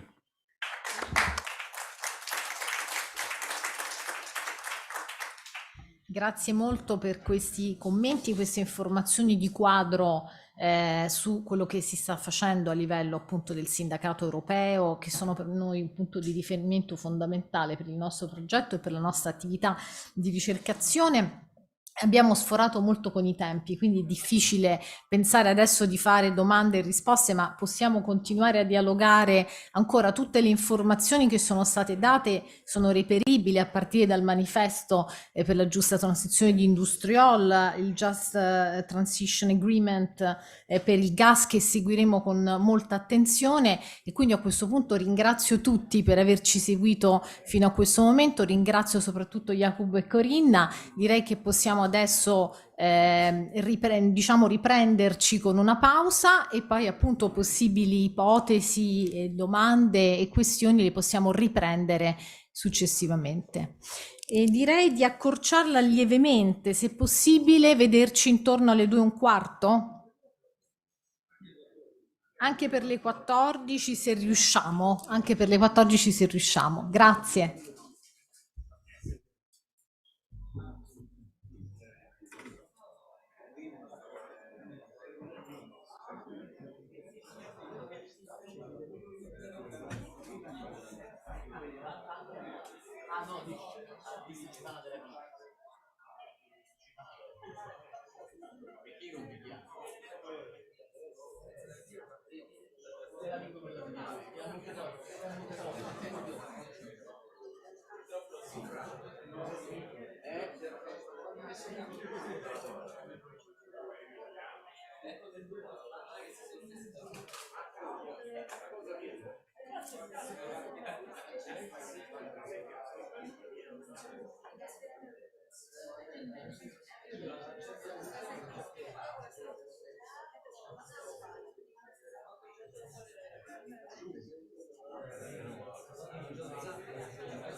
e poi si dice scarta fruscia viene primera, perché ho detto questi andiamo.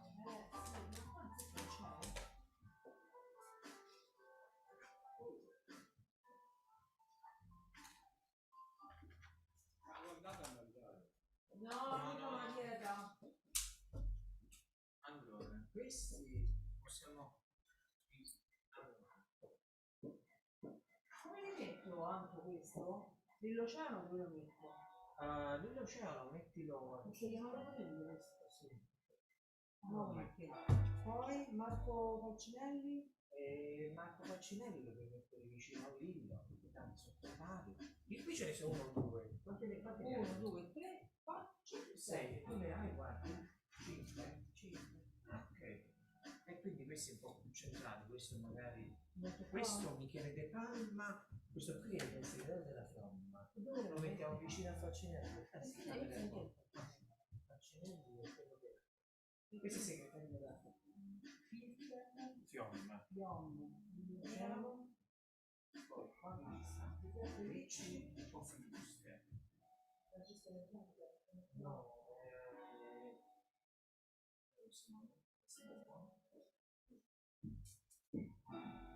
allora aspetta, lui aspetta, Aspetta, fammi mettere le sedie perché ci stanno Lillo qua. Allora.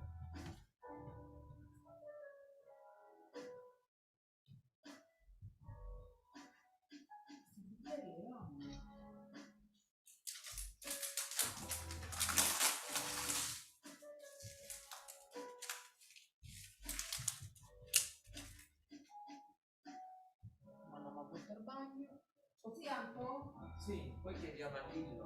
Allora Non lo dobbiamo so. guardare dei bicchieri puliti Sì, e un paio di bottiglie. un paio di bottiglie fresche. Sì, sì. Però le prendo poco prima che arrivano perché sennò... Sì, pure i bicchieri, ricordiamo.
Sa.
La porta grigia, sì, proprio quella invece. Mi sa che sta qua per la saletta di errori. Ah, dai.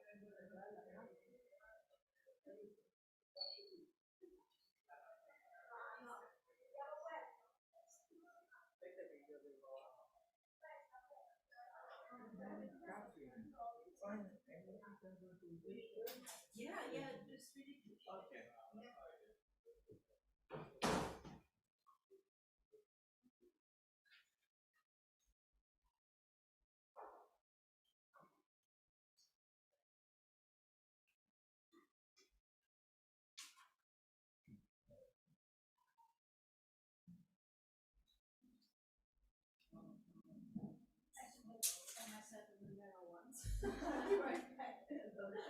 okay.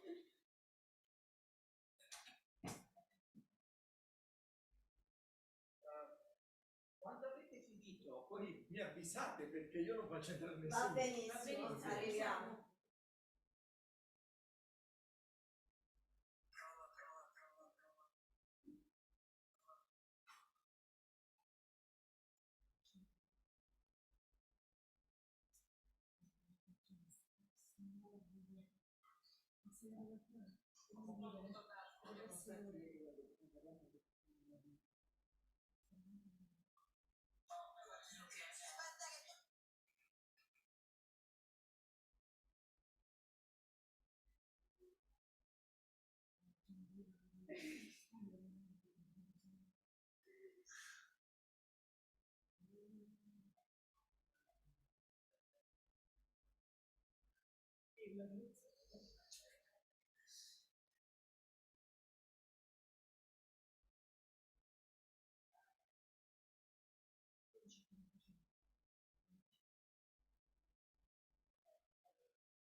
Do I need to sit here? You can stay. You prefer to sit? Oh, no, I can stay, but I want to look at this. Ah, okay. So maybe it's better if you sit here and the other. Yeah, that sounds good.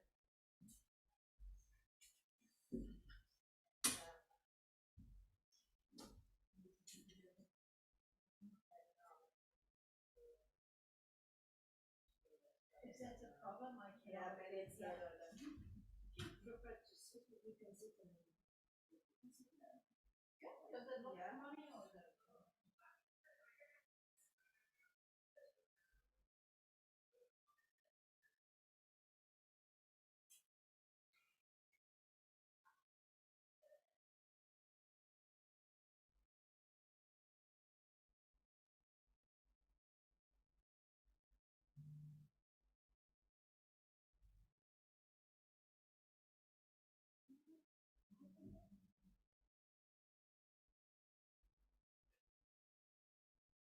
I look at the camera, if you make a mistake, you stop, I will stop.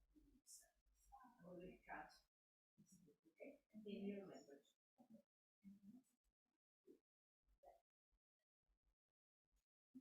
Here.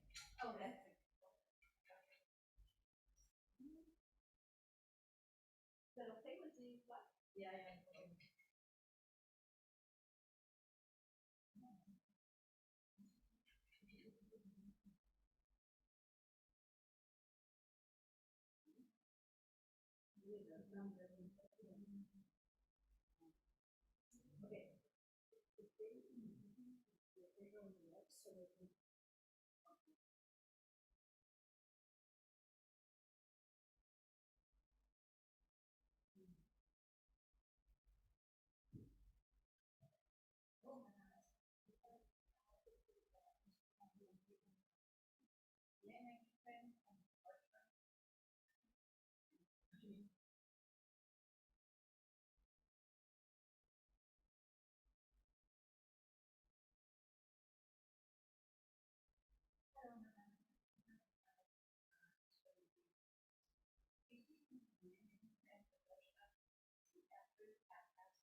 You can just talk and say whatever you want.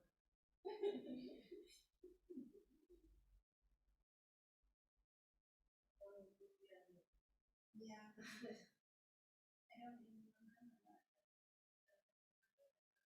Translation.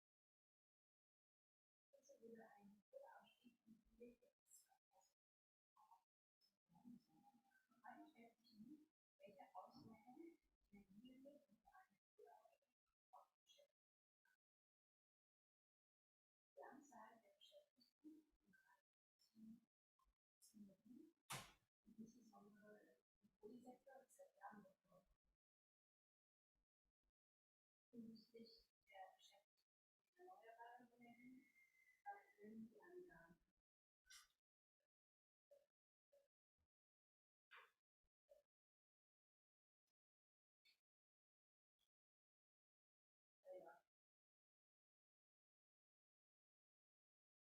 Auch die Arbeitsbedingungen haben wir sind in Sonderfall zu tun, dass in der fossilen Energiewirtschaft und auch im Bereich der Kohle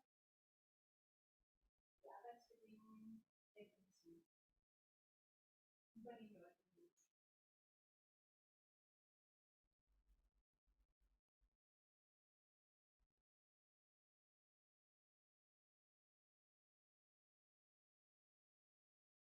Im Hinblick auf die Arbeitsbedingungen haben wir es in Sonderfall der Fosilindustrie zu tun, dass wirtschaftlich gewurzelt ist, niedrig gelegene Arbeitsbedingungen, die entsprechend gut und die weit über den Leuten stehen. Im Bereich der erneuerbaren Energien haben sie diese Voraussetzungen erhöht. Welche Voraussetzungen haben wir im Bereich der erneuerbaren Energien? Yeah, maybe I should just quickly run through the camera. And do I have to look in the camera all the time? No, you can read it if you prefer, don't worry. Yeah, maybe I do it just once. It's difficult. Okay, just okay. We can start it again. Yeah, I just read it and then I do it once more and maybe you will see if that's good enough. Perfect, you can read it, don't worry, okay? It's okay. Just, you can read, I'll look at the camera when you prepare, don't worry. Okay, perfect, that's fine. Hallo, mein Name ist ich komme von der Beratungsfirma. Die wichtigsten Energiequellen in Deutschland ist Erdöl und Gas und das damit folgende erneuerbare Energien. In den letzten Jahren hat sich der Energiemix in Deutschland zwar erheblich geändert, aber es reicht noch nicht für die Hochverständnis der Bundesregierung. Deutschland will und muss insbesondere die erneuerbare Energie ausbauen und den Bau von fossilen Energieträgern zurückmachen. Hierzu wurde ein Kohleausstieg bis spätestens 2038 beschlossen. Weil stellt sich nun der Auswirkung der Energiewandel mit der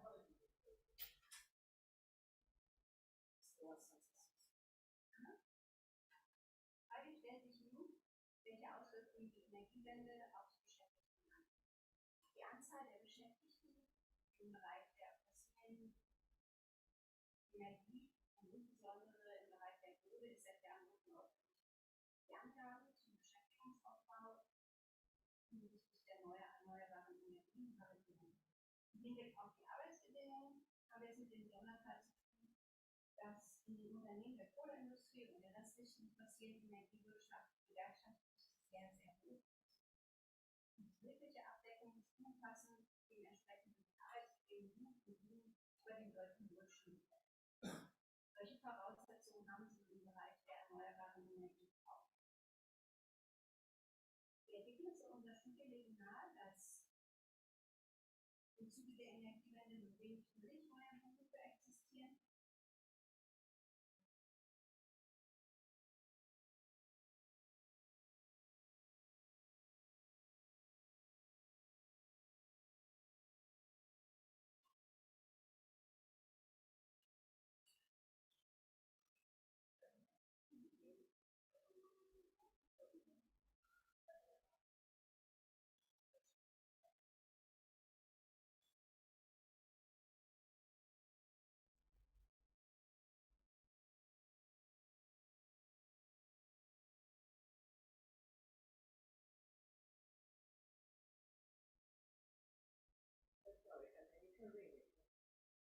Yeah. Already. Gewisse unterschiedlichen Ländern, wo die neue Berufe entstehen, sondern dass eher bestehende Berufe in der Nachfrage sich ändern oder weiterqualifiziert werden. Das deutsche Ausbildungssystem ist allgemein dafür gewachsen, diese Anpassung vorzunehmen. Die Untersuchung zeigt aber auch, dass in vielen Bereichen ein großer Fachkräftemangel herrscht. Mit dieser den Ausbau der erneuerbaren Energie einschließt. Der soziale Dialog in Deutschland traditionell eine große Rolle hat auch der Kohlekonsens begleitet den Kohleausstieg, dass der Strukturwandel in der Kohle politisch und finanziell unterstützt wird und die Beschäftigten geschützt werden. Der Konsens führt zum Beispiel zu Anpassungsgeld, also zum Beispiel der Möglichkeit der Grundverhandlung für Beschäftigte im Tagebau oder in Grundfachwerken ab 58 Jahren. Unsere Untersuchung zeigt auch, dass hinsichtlich des Strukturwandels als Überschneidung von Interessen von Gewerkschaften oder Bürgerverbänden kommt. Gewerkschaften wollen Arbeitsplätze erhalten, insbesondere gleichwertige Arbeitsplätze in der fossilen Energiewirtschaft. Arbeitgeberverbände wollen Wirtschaftskraft erhalten. Einig sind sich die Stadtpartner nicht deshalb, dass die richtige Strategie in der Strukturpolitik darin besteht, dass in betroffenen Regionen neue Industrieunternehmen gegründet werden und bestehende unterstützt werden, um wirtschaftliche Plätze zu schaffen. Yeah. Shall I do it one more time? No, don't worry, it's okay. It's fine. I don't think it was somebody Don't worry, you know, also Paul and Private read, so don't worry. Yeah, it's fine. It's because we will publish them with English subtitles. Will you cut part of it? Yeah, we are going to cut all the silence, so don't worry, we will edit it. I'm happy to read it one more time. But we have to move. This is the problem now. Okay, maybe if we have time later, maybe it's better. But we have to move because the conference has to leave. I have to leave. Do you want the German thing or not? Maybe yes. So just to know which parts I read. Okay. Sorry about this. Don't worry. It's fine. Yeah, don't worry. Thank you so much, Catherine. It was really good, but I hope it's for the don't worry. You was perfect. I just forgot I read. It's okay. Thank you. Can you come to my basta asciutto, non fa niente, guarda di quella porta, no.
Das kann auch bevor die vielleicht einfach an so Dinge müssen.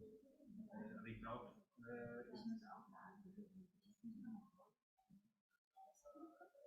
der hebt in der Rezeption aus. Aber wir können sie hier sicher einkaufen. Die Juli, die mir das Zertifikat eine Bodycard geschickt, wenn man beide dabei ist.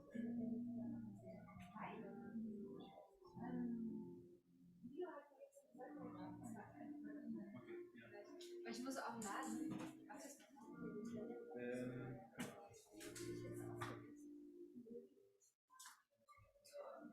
Aber der Kicker geht um 18:30. Ja, genau.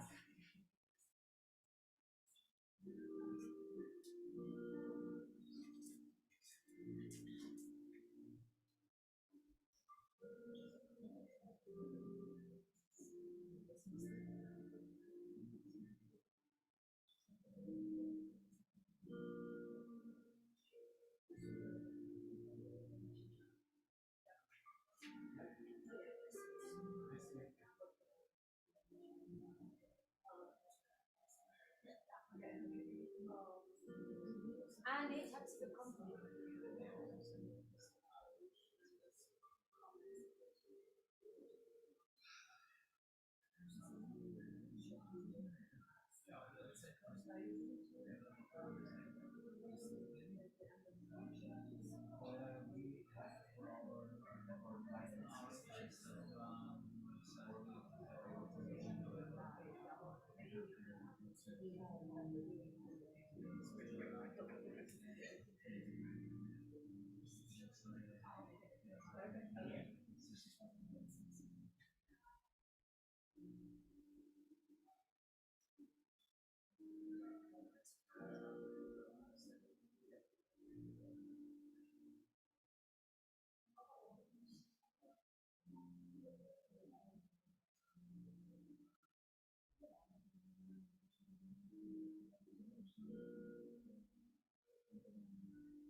Sorry, I forgot.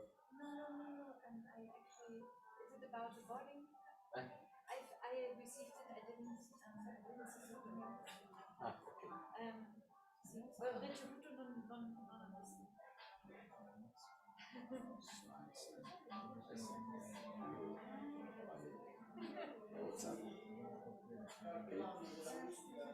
Sorry.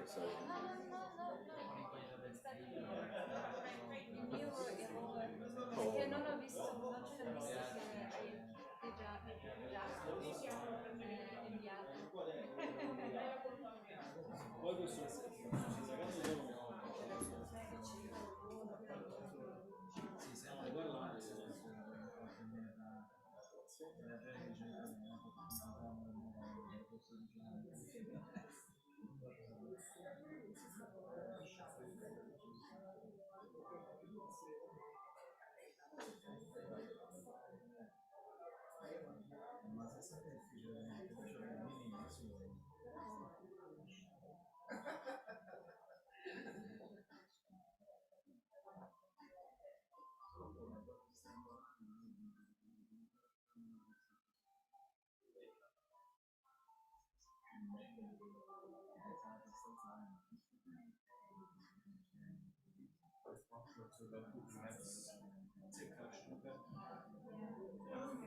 Also,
Sì, penso di sì. Penso di sì. Come andrà la fiamma? Non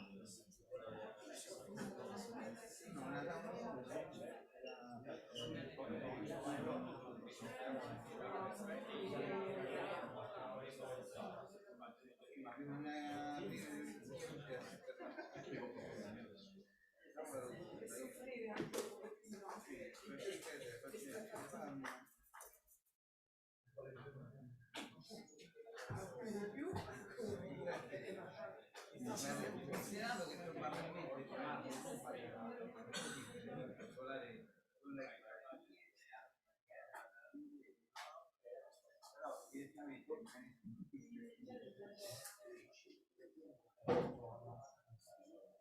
sì, no, assolutamente più solo penso che ci portiamo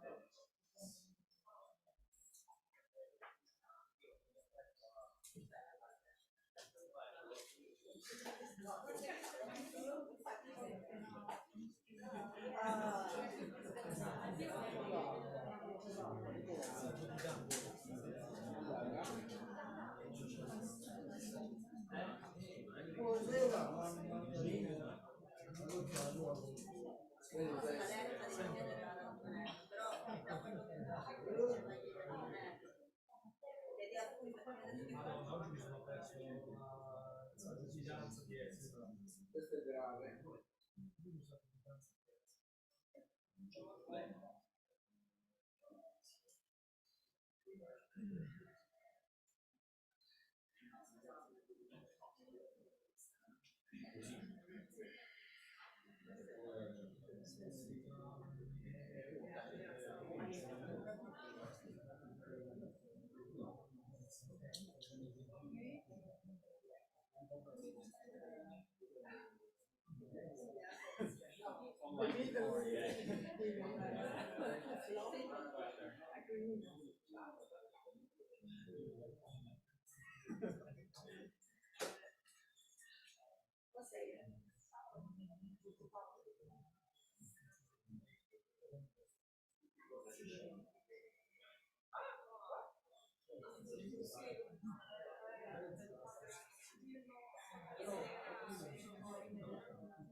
Risposte confederali.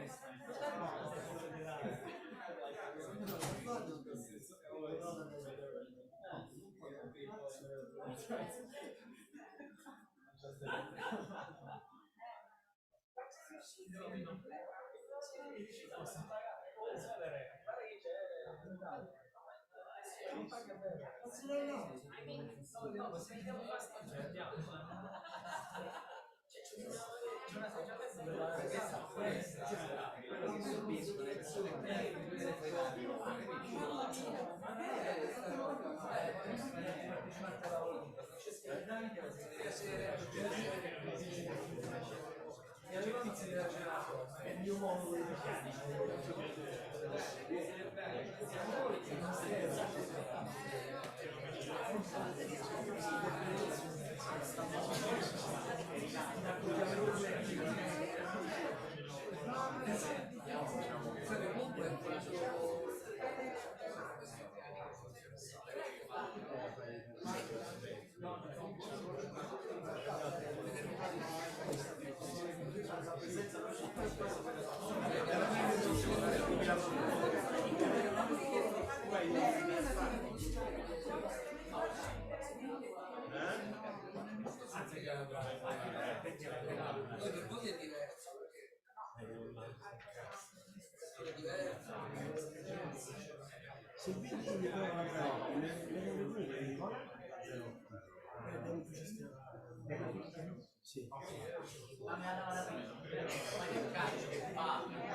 Perché l'Italia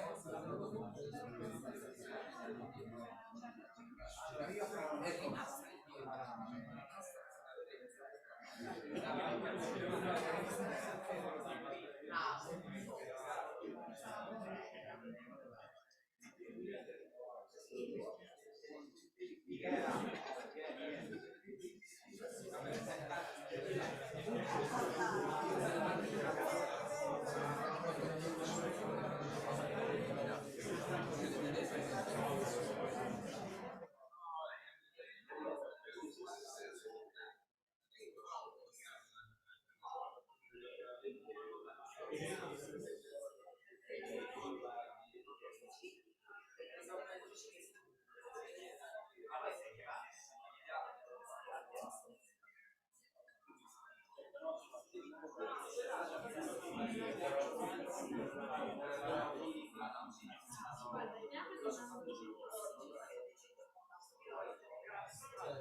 Giochi in casa, grazie da questo punto di vista. Si metteva a disposizione qualcosa che qui c'è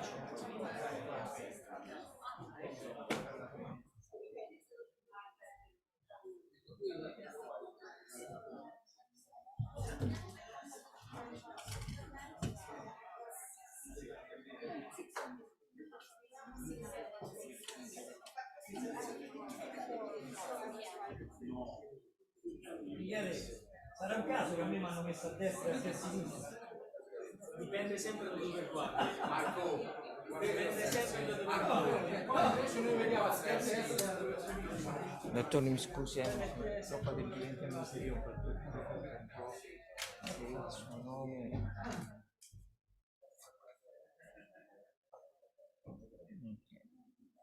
Se confinissero così, perfetto, grazie. Grazie.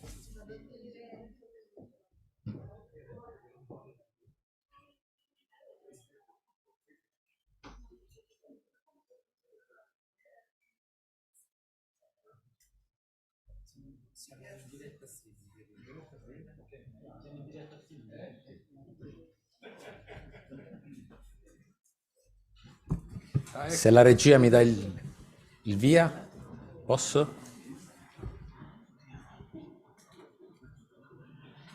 Ok, grazie a tutti. Riprendiamo i nostri lavori con l'ultimo panel del nostro workshop. Lasciatemi ringraziare tutti i partners che sono intervenuti nei precedenti panel e anche Corinna e Jacob di Industriole EPSU per il loro contributo ai nostri lavori. Stamattina abbiamo discusso con i nostri colleghi, i nostri amici da tutti i paesi europei di come sta procedendo la transizione. E dal dibattito che si è sviluppato abbiamo rilevato già un primo passo in avanti sicuro, che la necessità di avere una transizione green è una necessità riconosciuta da tutti, che i cambiamenti climatici sono ormai evidenti a tutti e che il problema per tutti non è quello di salvare il pianeta, ma salvare l'umanità su questo pianeta, perché il pianeta comunque continua ad andare avanti in un modo o in un altro. Ma questa è la parte semplice, perché la parte complessa è che questa transizione cambia in maniera radicale il paradigma, non solo, lo diceva prima Corinna, non solo produttivo, non solo il paradigma del lavoro, ma incide profondamente nella qualità, nella modalità di svolgere le nostre vite, di condurre le nostre esistenze. E la discussione è stata molto interessante perché, a differenza di ciò che pensiamo spesso, che siamo portati a pensare, nessuno di noi è l'ombelico del mondo e ciascuno ha i propri problemi, ha le proprie storie, i propri livelli di sviluppo, i propri mix. Il panel che ci che stiamo avviando, si occuperà di fare un focus sulla situazione italiana e lo farà con le parti sociali. E io utilizzo, come dire, questo termine, non stakeholders, perché siamo parti sociali, quindi siamo, come dire, bisogna cominciare a ragionare. Vedevo anche che il partner spagnolo spiegava come nel modello spagnolo ci sono i tavoli con le parti sociali e ci sono i tavoli con le parti sociali e gli altri portatori di interesse, proprio per coinvolgere tutti quanti. Quindi abbiamo anche modelli positivi, diciamo, da questo punto di vista, comunque rispetto ai quali noi del sindacato ci troviamo, come dire, più in sintonia. Poi che le cose funzionino ovviamente dipende da tante altre vicende, ma lasciatemi presentare i nostri ospiti. Partirei non solo per ragioni di ospitalità dalla segretaria confederale Francesca Re David, che oltre a essere la padrona di casa è appunto la compagna che in segreteria confederale si occupa dei temi della contrattazione, ha una lunga esperienza anche nel settore dell'industria ed è appunto la persona che ci ospita in questa sede fantastica che è il Salone di Vittorio della CGIL. Poi anche qui, per dovere nostro comune di ospitalità, il presidente di Confindustria Energia Giuseppe Pino Ricci, che ha accettato il nostro invito. Lo ringraziamo in maniera veramente sentita per questa presenza, e poi il segretario generale della FIOM CGIL Michele De Palma e infine il segretario generale della categoria che assieme agli altri partner, assieme a Fondazione Di Vittorio, promuove il progetto sulla transizione green, che è l'occasione che ci dà modo di stare insieme. Stamattina abbiamo sentito di cosa abbiamo discusso. Io inizierei subito, al di là della situazione che c'è, quali sono le esperienze che stiamo vivendo, qual è lo stato dell'arte e come stiamo affrontando questa transizione nella nostra realtà. Inizierei immediatamente con Marco Falcinelli.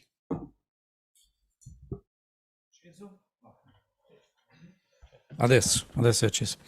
Intanto buongiorno a tutti e grazie ancora anche da parte mia della partecipazione a questa importante iniziativa che riguarda un tema di estrema attualità e riguarda il tema che dovremo affrontare, che caratterizzerà le nostre azioni probabilmente nei prossimi mesi, nei prossimi anni, in virtù anche delle scadenze che sono state individuate e fissate dalla Comunità Europea. Prima di entrare nel merito e rispondere alla domanda di Lillo, volevo solo fare una precisazione. Noi avevamo immaginato all'interno dell'iniziativa della tavola rotonda di coinvolgere anche il Ministero, ex Ministero dello Sviluppo Economico, oggi Ministero per le Imprese e il Made in Italy, che evidentemente alla fine per motivi che non ci ha spiegato, insomma, non è riuscito a partecipare all'iniziativa. Siamo un po' dispiaciuti di questo perché, tra le altre cose, abbiamo visto stamattina nella presentazione che è stata fatta dai colleghi europei dei diversi paesi quanto in alcune realtà, quasi dappertutto mi verrebbe da dire, ma comunque in molte realtà il ruolo delle politiche pubbliche, dell'intervento delle politiche pubbliche rispetto alle scelte di carattere strategico sui temi dell'industria e dell'energia è un ruolo importante, un ruolo determinante, cosa che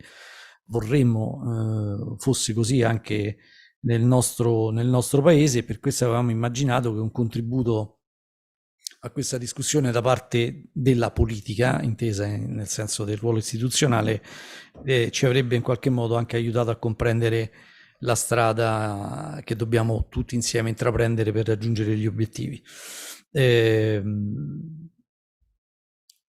Ho fatto una battuta prima, insomma, la realtà è che noi ci occupiamo della complessità delle situazioni, siamo chiamati ogni giorno a spiegare la complessità di questa fase, che è una fase straordinaria, una fase inedita, una fase che probabilmente,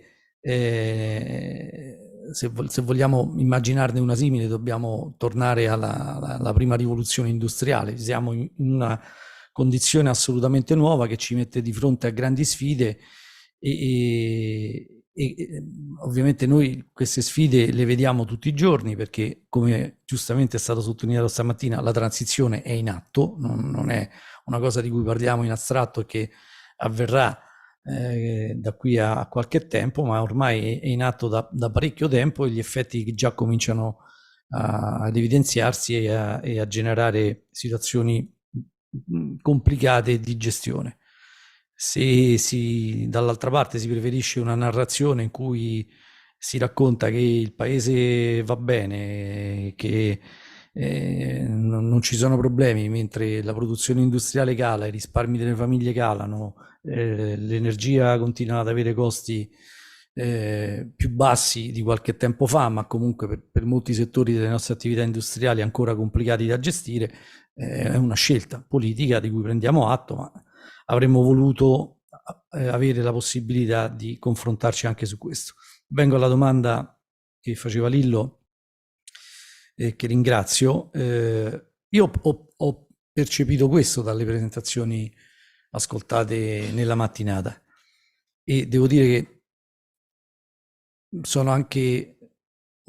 siamo come categoria anche confortati dalle informazioni che ci siamo scambiati, perché avere la possibilità di mettere a fattor comune tante informazioni, perché stamattina abbiamo veramente ricevuto tante di informazioni, e di confrontare la situazione dei diversi paesi rispetto al percorso che ogni paese si sta cercando di affrontare per gestire la fase di transizione energetica, ma in realtà è limitante di energetica. In realtà siamo di fronte ad un processo di riconversione industriale complessiva dell'Europa. L'energia è parte integrante dell'industria nel nostro paese, quindi avere la possibilità di confrontare tante informazioni e verificare che le cose che ci raccontiamo qui in Italia in realtà le stanno vivendo in maniera simile in qualche caso, con un'impostazione diversa in altri paesi, ma che poi si fa i conti tutti con lo stesso tipo di problema. Ripeto, è confortante, perché significa che insomma la nostra capacità di lettura dei fenomeni che stanno avvenendo diciamo una capacità di lettura che insomma è vissuta allo stesso modo da altri paesi. E io inizio da qui per dire che cogliere le differenze è un fattore determinante se vogliamo provare a gestire la transizione e la riconversione.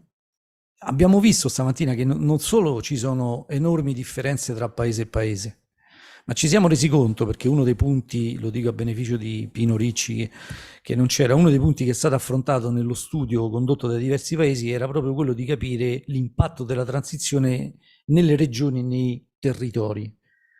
E ci siamo resi conto che in realtà non ci sono solo differenze tra le regioni, tra i paesi europei, ma all'interno degli stessi paesi, tra territori e regioni, esistono delle differenze enormi, perché in qualche realtà, penso alla presentazione del collega della Polonia, ma non solo, insomma, in tante realtà dove, per esempio, l'utilizzo delle fonti fossili è ancora l'elemento principale per la produzione di energia, evidentemente l'impatto che la transizione avrà in alcuni territori in quel paese sarà un impatto importante, determinante anche per i destini di quel paese. E così come avviene nel nostro paese, adesso cito solo per esempio, insomma non è una classifica, perché anche nel nostro paese ci sono diverse situazioni complicate, ma per esempio parlare di transizione energetica in Sardegna è diverso del parlare della transizione energetica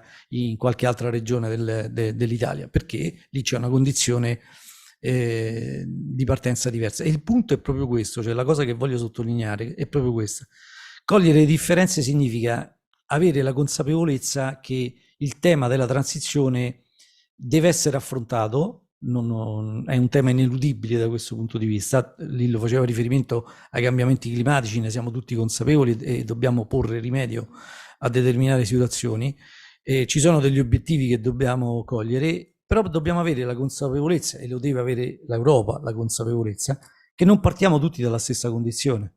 Non siamo tutti sulla stessa linea di partenza, non abbiamo tutti, come dire, la stessa struttura per poter affrontare questa sfida nello stesso modo, per tanti motivi, per tante differenze.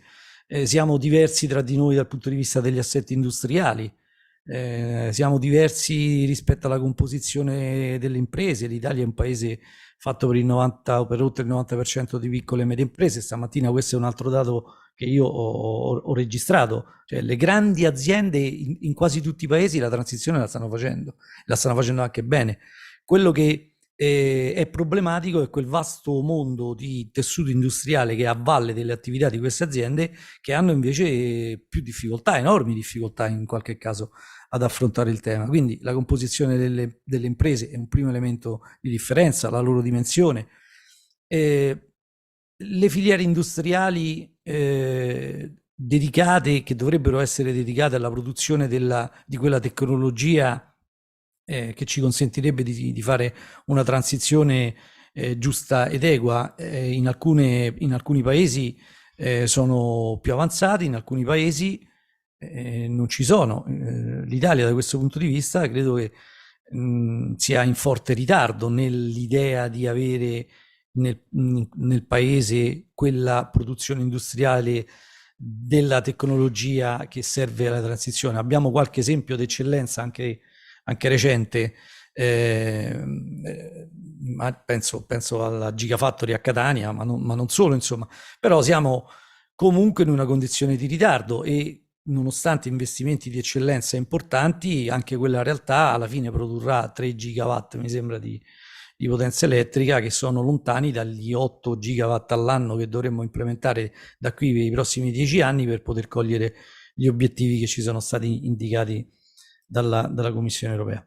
Allora il punto è esattamente questo: cogliere le differenze, provare ad immaginare come affrontare la transizione e superare quel limite che fino ad oggi c'è stato. Quando dico fino ad oggi dico fino a febbraio di quest'anno, che io penso sia stato un limite nell'impostazione politica dell'Europa, e cioè quello di aver indicato degli obiettivi vincolanti dal punto di vista temporale, e quindi indicare degli obiettivi prima significa in qualche modo introdurre anche elementi di distorsione dei mercati in diversi settori, senza accompagnare quell'indicazione di quegli obiettivi con un piano di politica industriale europea che potesse in qualche modo mitigare quelle differenze che esistono nei diversi paesi.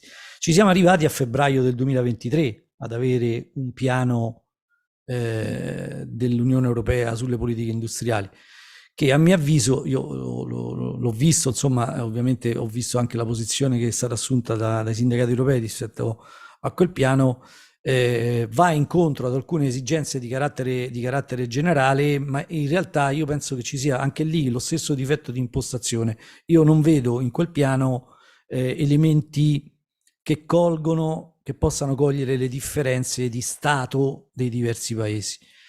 E questo è un limite. Lasciare che siano i singoli paesi ad affrontare il tema della transizione significa lasciare ai paesi che sono in vantaggio di mantenere quel vantaggio, i paesi che sono in ritardo di dover correre per stare dietro ad una condizione, generando un problema di competizione tra i singoli paesi dell'Unione Europea che sarà foriero. Io spero di sbagliarmi, ma purtroppo le analisi vanno tutte in questa direzione, che sarà foriero il prossimo anno, quando ci saranno le elezioni per il rinnovo del Parlamento europeo, di una forte crescita di paesi che insomma hanno nel loro DNA evidentemente valori diversi da quelli che abbiamo noi. Ecco, quindi il punto è questo: cogliere le differenze, comprendere che siamo tutti protesi verso il raggiungimento di quegli obiettivi che consideriamo assolutamente ineludibili, dobbiamo provare a farlo stando dentro un quadro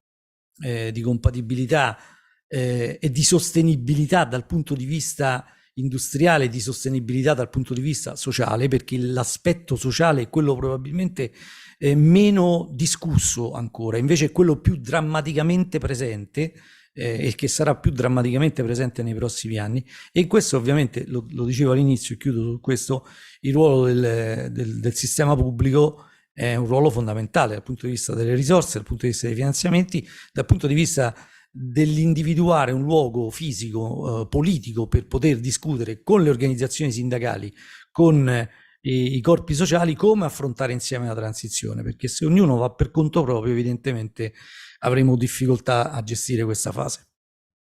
Grazie a Falcinelli. E noi ovviamente abbiamo un progetto che è tagliato, come dire, sulla transizione green nelle industrie energetiche. Marco ha cominciato a entrare nel tema dell'argomento in un quadro prospettico generale su questo, però evidentemente la transizione non riguarda solo l'industria dell'energia, è la ragione per la quale abbiamo qui Michele De Palma, a cui do la parola. Come va in un ambito, come dire, che dipende dall'energia, ma che ha anche altre implicazioni? Ho ascoltato, innanzitutto vi ringrazio per l'invito e per darmi la possibilità di poter interloquire con anche le presentazioni che sono state fatte nella mattinata, perché il mio ragionamento sarà sostanzialmente una continuazione, un ulteriore sviluppo dell'intervento che ha fatto Marco e che io assolutamente condivido. E credo che da questo punto di vista il punto da cui partire sia stamattina abbiamo guardato l'Europa, e l'Europa che viene fuori dalla mattinata è un'Europa che non sta governando la transizione. Non basta fissare degli obiettivi per raggiungere gli stessi obiettivi che vengono stabiliti. Perché, come giustamente Marco diceva, le condizioni di partenza sono condizioni diverse tra i paesi europei, e perché la storia della nostra Unione Europea è una storia di piani per raggiungere gli obiettivi. Quando in Europa si è decisa la volontà di stabilire delle quote sull'acciaio, c'è stato un piano europeo di governo della transizione della produzione dell'acciaio in Europa. Quello che sta accadendo è che non c'è in questo momento nessun piano industriale europeo che riguardi la transizione per come noi la intendiamo. E io credo che non basti dire che sono necessari fondi straordinari per governare la transizione, perché le risorse pubbliche consegnate nelle mani del mercato non servono di per sé a raggiungere quegli obiettivi e anzi rischiano di disallineare ulteriormente la situazione tra i paesi e nei paesi. Io credo che ci sia una espressione nuova che andrebbe adottata da affiancare alla parola transizione. La transizione in Europa, in economia, o è democratica o non si dà. Democratica vuol dire che ha dentro, in un confronto negoziale tra le parti, la possibilità di poter raggiungere un obiettivo generale, pubblico, comune, che sono gli obiettivi legati all'ambientalizzazione, alla riduzione delle emissioni, al miglioramento anche delle condizioni di lavoro attraverso i processi di digitalizzazione e non il suo semplice viceversa, cioè aumento della produttività a discapito invece della condizione di lavoro. Ma per poter realizzare questo tipo di sogno, ecco, lo chiamo così per comprenderci, l'unico soggetto che io credo sia nelle possibilità di poter praticare questa strada è la rappresentanza del lavoro. E io credo che noi siamo fuori tempo massimo, perché invece la cronaca di quello che sta accadendo in Unione Europea va nella direzione esattamente contraria. per essere ancora più espliciti, non esiste l'Unione Europea senza una politica energetica europea.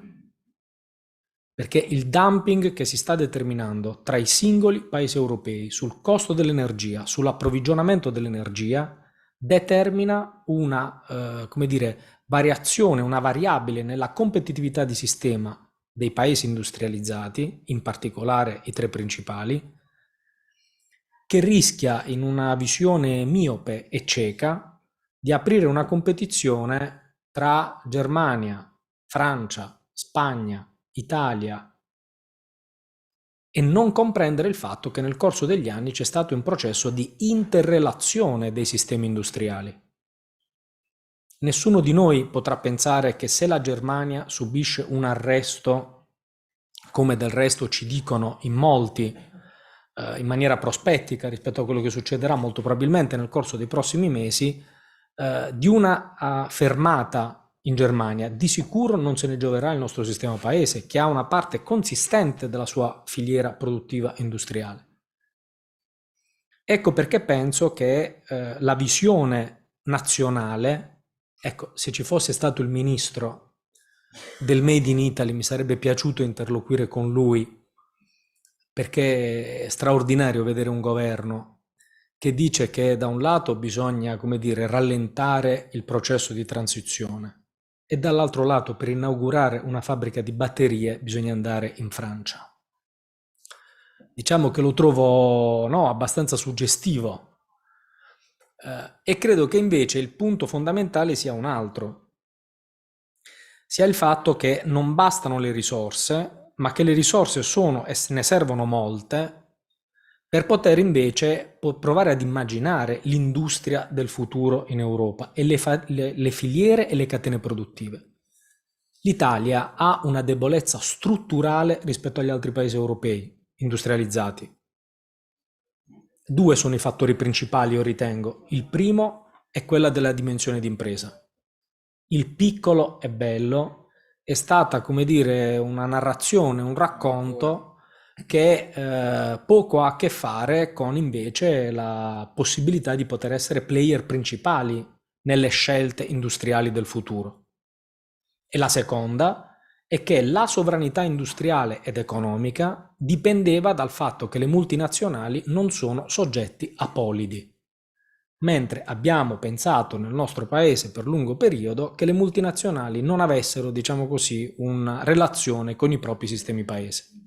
Siccome noi ci relazioniamo con le grandi aziende del mondo dell'auto, soggette ai processi di transizione, ci accorgiamo dalla componentistica all'assemblaggio finale che è del tutto evidente che come dire, la residenza, diciamo così, dell'headquarter delle multinazionali ha sicuramente un'influenza sulle scelte che vengono fatte. E dovremo fare i conti con un modello industriale europeo post-novecentesco che sta venendo meno. Lo dico in maniera schematica. Noi abbiamo utilizzato l'Est Europa e il Sud e il Mediterraneo come 2 posti in cui scaricare il costo del lavoro più basso e dall'altro lato i costi ambientali. Oggi quel modello, che è il modello sulla base del quale si è determinata una valorizzazione, diciamo così, dei processi produttivi, per quello che sta succedendo, per un processo di continentalizzazione delle produzioni e di deglobalizzazione come l'abbiamo conosciuto, è del tutto evidente che sta ponendo un problema al sistema industriale europeo. E noi, tra vasi di ferro, rischiamo di essere un vaso di coccio. Io non mi farei illudere dall'idea, diciamo così, che nel momento vediamo ancora il nostro sistema industriale funzionare, perché l'indicatore dell'Istat che ci ha offerto, diciamo così, ad aprile, ci dice che siamo almeno 7%. E quindi io credo che davanti a noi ci siano dei rischi se abbiamo una catena di fornitura rispetto a scelte di reshoring appoggiate da piani industriali in Europa fatti dai singoli paesi. Noi siamo l'unico paese europeo a non avere un piano per l'automotive. Dico l'automotive perché, come tutti quanti sanno, diciamo così, è il punto su cui le tecnologie insistono da un punto di vista dell'innovazione e della produzione. E dico questo e concludo per una banalissima ragione. Perché mentre noi ci concentriamo sui temi che riguardano la transizione, noi dovremmo affrontare il primo dei punti che riguarda il nostro paese e lo riguarda da un po' di tempo, che è il processo di dismissione industriale. Dismissione industriale. Io trovo abbastanza curioso il dibattito pubblico quando si dice che il problema dell'automotive in Italia sia la transizione industriale. Noi sono 12 anni che facciamo a capacità installata, quando si ragiona la produttività, eccetera, eccetera, una capacità installata di 1.800.000 veicoli minimo. Potremmo arrivare, utilizzando bene gli impianti, a 2 milioni di veicoli. Ne produciamo meno di 500.000. Ora, certo, la componentistica di un motore endotermico è diversa ed è inferiore a quella che invece riguarda un motore elettrico.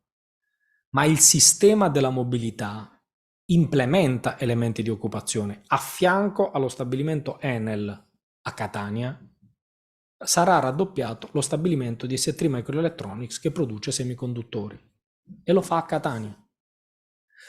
Allora, il punto è, poi dopo davvero mi taccio, la questione che poneva Marco all'inizio del suo intervento. O il nostro paese riscopre la centralità nei processi di transizione dell'industria, per cui mantiene una sovranità democratica dei processi economici che si integrano dentro un processo europeo, oppure noi il rischio che corriamo è di aprire una competizione tra i paesi europei e all'interno dei sistemi paesi, l'autonomia diciamo così differenziata ne può essere un fantastico anticipo, che mette nelle condizioni le lavoratrici e i lavoratori di tornare ad essere non più un soggetto collettivo della contrattazione, ma un soggetto invece che subisce la messa in competizione e una condizione di ricattabilità occupazionale e salariale. Ecco perché penso, e concludo davvero, che il percorso che secondo me i chimici e i meccanici hanno messo insieme di confronto, di raffronto, anche in relazione a quello che sta succedendo più complessivamente in Europa, avrebbe bisogno di un salto quantico. Cioè noi avremmo bisogno di fare un salto enorme rispetto a come ci pensiamo, siamo organizzati e ci muoviamo. Perché le sfide che abbiamo davanti, anche da un punto di vista generale e confederale, sono assolutamente enormi. E guardate che corriamo un rischio. Il rischio è che il dividendo in negativo sia scaricato sul sindacato della transizione, mentre la politica guadagna il dividendo in positivo della paura dei cambiamenti che in questo momento ovviamente insiste sulle persone che lavorano. E c'è un dato che a me impressiona, e davvero concludo: in Germania l'AfD, che è una forza, diciamo così, di estrema destra, conservatrice e di estrema destra, sui temi che stanno riguardando la certezza occupazionale, la certezza salariale, affiancata alla questione della messa in discussione di queste certezze in Germania, con il tema della transizione, sta guadagnando un consenso sul piano politico che noi vedremo rappresentarsi nella prossima competizione politica parlamentare europea. Io credo che il sogno italiano di Ventotene, che si è costruito anche sulla base del mettere insieme la comunità europea a partire dal carbone e dall'acciaio, se la politica non capisce che sono l'energia, l'industria, le basi fondamentali per l'Unione Europea, rischiamo invece di trovarci in un contesto assolutamente diverso e completamente cambiato rispetto a quel sogno che noi avevamo.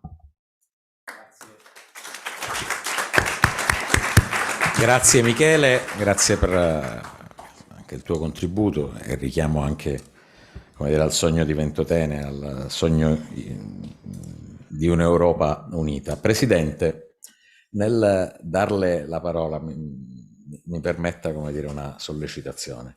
I due massimi esponenti di due categorie molto importanti della CGIL, che si occupano di energia e di manifattura, hanno espresso non solo i timori, ma hanno anche sviluppato un'analisi sui rischi che corrono non solo i lavoratori, ma anche il tessuto produttivo, il tessuto industriale di questo paese. E al di là delle categorie dell'ottimismo e del pessimismo, posso chiederle qual è quali sono le preoccupazioni, quali sono i rischi, quali sono le opportunità che il sistema di Confindustria, il sistema di Confindustria Energia nel suo caso, vede in ciò che sta accadendo e come eventualmente evitare di incappare nei rischi e cogliere invece queste opportunità che possono pure presentarsi. Grazie innanzitutto per l'invito che ho accolto con grande favore, perché questi dibattiti sono l'essenza dei prossimi anni. È ovvio che ormai non si parla più della consapevolezza dei cambiamenti climatici, ma io aggiungo neanche dei target che l'Europa ci vuole dare. Benissimo. Il tema è come raggiungere questi obiettivi. E qui ho sentito, sono perfettamente d'accordo con quello che hanno detto sia Falcinelli che De Palma, le criticità sono proprio quelle. Facciamo un'analisi attenta di come ha impostato l'Unione Europea questa transizione. L'ha impostata in modo assolutamente ideologico. La transizione è elettrificazione, la transizione è deindustrializzazione del continente. La seconda affermazione non era stata mai così tanto esplicitata, ma nei fatti è così, perché tutte le decisioni prese sono andate nella direzione di non considerare l'industria come un elemento essenziale dell'economia del continente. A questo punto ciascun paese ha cercato di aggiustarsi come poteva. Poi c'è la Francia che c'ha il nucleare, la Germania che c'ha il carbone, eccetera, eccetera. Noi italiani siamo quelli messi peggio, come al solito. Però il concetto è proprio questo, che è stato volutamente messo in secondo piano l'industria. Quando parliamo oggi, va molto di moda di parlare degli hard to abate, cioè dei settori industriali più difficilmente decarbonizzabili, non è vero che sono difficili da decarbonizzare, basta non avere dei limiti alla decarbonizzazione. Cioè, se invece di avere un approccio ideologico come ha avuto l'Europa, avessimo seguito fin dall'inizio l'approccio della neutralità tecnologica, del mix di soluzioni in modo sinergico e complementare tra loro per la decarbonizzazione, le soluzioni le avremmo trovate anche molto prima. All'automotive bisognava dire devi ridurre piano piano e arrivare a un certo termine, non dire devi andare necessariamente in quella direzione e basta, ostacolando tutte le altre tecnologie disponibili. Quando si parla di idrogeno si deve parlare solo di idrogeno green e non di idrogeno decarbonizzato. A noi interessa eliminare la CO2, non ci interessa una soluzione non è meglio di un'altra, a noi interessa ci interessa eliminare la CO2 dall'atmosfera? Sì, puntiamo su quella. Qualsiasi soluzione, vabbè. Adesso noi per fare un idrogeno green che è prodotto da fonti rinnovabili non è continuo, perché io il sole sorge al mattino e va giù la sera, e se con quell'idrogeno devo alimentare una fabbrica, non posso fermare la fabbrica la sera e riaccendere al mattino. La fabbrica va avanti H24. Ma l'elettrolizzatore, se lo voglio fare andare non a carbone, ma a energia rinnovabile, in Germania del Nord utilizza l'eolico con 6.000 ore all'anno di funzionamento, in Italia col solare si prende 1.800 ore all'anno di funzionamento. E lì vengono le differenze anche tra i paesi. Allora, questo è quello che è successo. In Confindustria Energia devo dire che fin dall'inizio del Covid con le parti sociali abbiamo manifestato questa preoccupazione per questa deriva, tant'è che è nato il tavolo strategico e da quello abbiamo subito capito con semplicemente buonsenso e pragmatismo che la soluzione per una decarbonizzazione giusta doveva essere una soluzione che assicurasse il concetto di neutralità tecnologica e senza divieti. Ben vengano soluzioni nuove, basta che raggiungano l'obiettivo. Poi sarà il mercato, la competitività a scegliere. Magari in Germania va bene una cosa, in Francia un'altra, in Italia un'altra ancora. ma bisogna avere solo degli obiettivi target, non delle soluzioni precostituite e già confezionate, altrimenti queste differenze di paesi diventano insormontabili. E da lì abbiamo fatto il manifesto per la transizione giusta, perché poi, negando l'importanza dell'industria, automaticamente si nega l'importanza della sostenibilità sociale della transizione. È una dimensione importante, così come è importante la dimensione della sicurezza energetica. Per quanti anni abbiamo sentito dire che il gas non serviva più? Poi c'è stata la crisi energetica, poi la guerra russo-ucraina e il gas è diventato al centro del dibattito, coi prezzi che sono schizzati. Ma questo è un esempio di miopia che abbiamo avuto in anni in cui c'era un negazionismo della realtà e un'ideologia di una transizione monodirezionale. Se noi non siamo in grado di imparare da queste cose, da quello che è successo in questi ultimi 5 anni, non andiamo da nessuna parte. Il che vuol dire che tutte le soluzioni che devono essere perseguite devono essere valutate secondo dei principi di efficacia ed efficienza, accettando anche una diversità tra paese e paese, come diceva Marco prima. Non siamo tutti uguali, non possiamo avere tutti la stessa esatta soluzione, perché se no la competitività dipende da quella soluzione scelta in Europa per tutti. Chi è più avvantaggiato, chi è meno avvantaggiato. Allora i paesi fanno la lotta tra di loro per far valere di più la propria soluzione. Invece la competitività si assicura lasciando libertà di scegliere la soluzione purché si arrivi al risultato richiesto, che è la decarbonizzazione.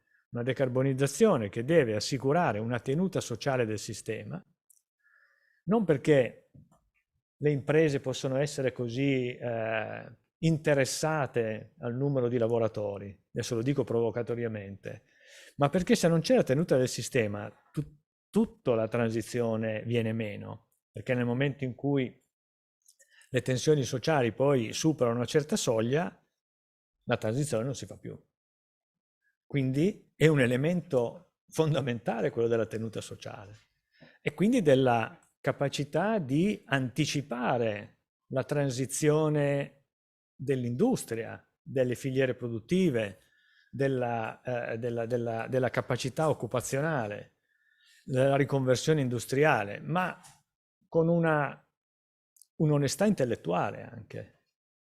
Bisogna essere onesti intellettualmente, fare i conti di quanti occupati ci sono nei settori in dismissione, fare i conti reali di quanti occupati si possono generare con le nuove filiere e fare un bilancio perlomeno neutro, se non positivo.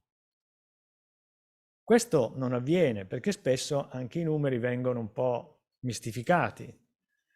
Adesso noi in Confindustria Energia abbiamo fatto una valutazione attenta dei 300.000 posti di lavoro di tutto il settore, diciamo, delle fonti fossili, più i 700.000 posti di lavoro degli energivori, cioè di quei settori hard to abate, senza l'automotive, ma gli hard to abate, acciaierie, cementifici, ceramifici, cartiere, eccetera.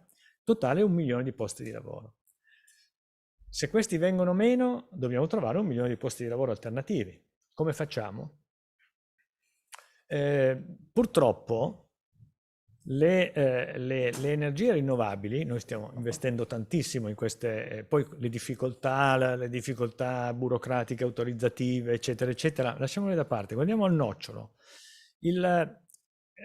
Queste energie rinnovabili che noi dobbiamo assolutamente installare non bastano dal punto di vista occupazionale a sostituire quei settori in dismissione. Questa è una consapevolezza, ci piacerebbe che bastassero, ma non bastano, non ci sono organi in movimento, non c'è bisogno di manutenzione. Purtroppo molta della filiera è in mano al Far East. Stiamo cercando di riportare in Europa parte della filiera, ma non sarà tutta la filiera.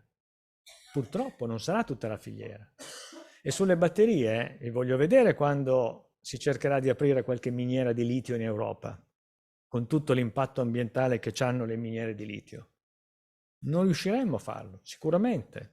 Quindi, se noi siamo consapevoli che c'è un gap sociale nella transizione, possiamo costruire altre filiere produttive, un percorso di riconversione industriale che possa invece coprire questo gap e cercare di mantenere, ma proprio col fine di avere una tenuta sociale. Questo lo dico da uomo d'impresa, no?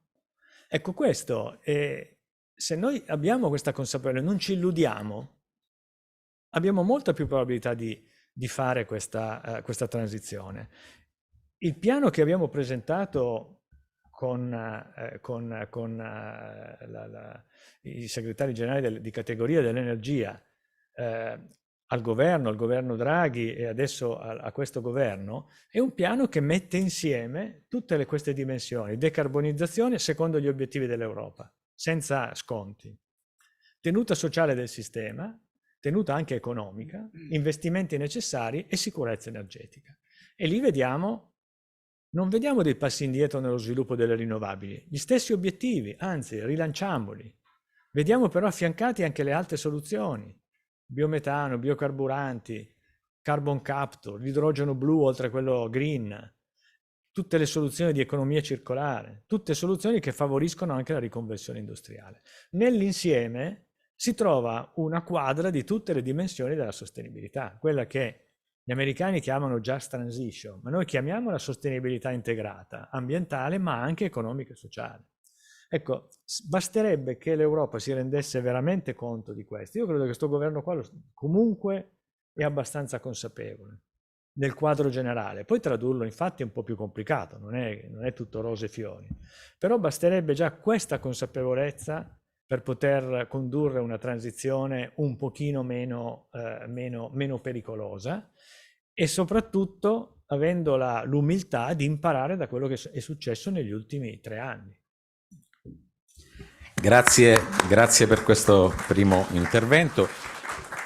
Concludiamo il primo giro dando la parola a Francesca Re David. Francesca, rischi di impatto sociale, rischi di deindustrializzazione sono, come dire, il leitmotiv di tutti e tre gli interventi, con le ricadute, come dire, che questo comporta. E allora, prendendo parole a prestito, come facciamo a fare in modo che la transizione non sia lo sviluppo di tecnologie, ma sia un'occasione di progresso, considerato che siamo tutti d'accordo, come dire, oltre all'impatto climatico, che la transizione dobbiamo farla. E come facciamo a fare in modo che questa trasformazione importante, questa trasformazione, come dire, da far tremare i polsi, una vera e propria rivoluzione industriale, tenga assieme una idea di produzione, un'idea di realtà produttiva europea anche, insomma, non solo nazionale, e difendendo al tempo stesso una buona qualità, buoni standard di vita e buona occupazione con buoni diritti del lavoro. Questo in maniera, sì, lo Questa so. è una domandina Sì, ma facile. una cosa semplice. Una cosa facile.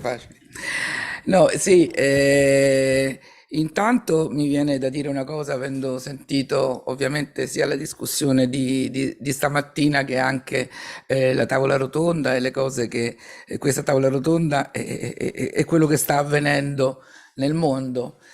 Con una battuta, cioè noi siamo in una fase in cui, come dire, gli interessi più profondi, vitali delle persone sono il più globali che si possa immaginare, nel senso che gli effetti del cambiamento climatico, per dire, sono globali per quello che significano.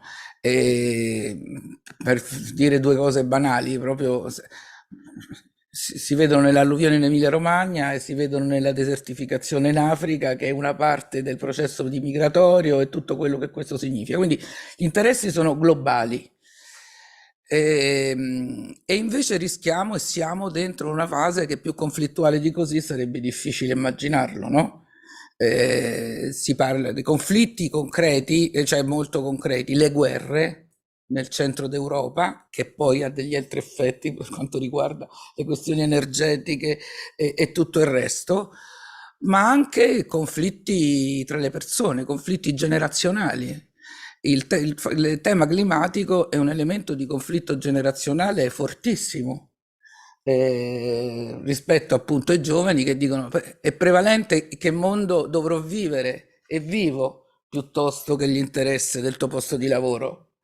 E c'è una produzione di conflitto rispetto a invece interessi che dovrebbero in qualche modo, che io sento come integrati, difficili, perché nell'immediato è difficile tenere insieme tutto, ma il tema con cui bisogna confrontarsi è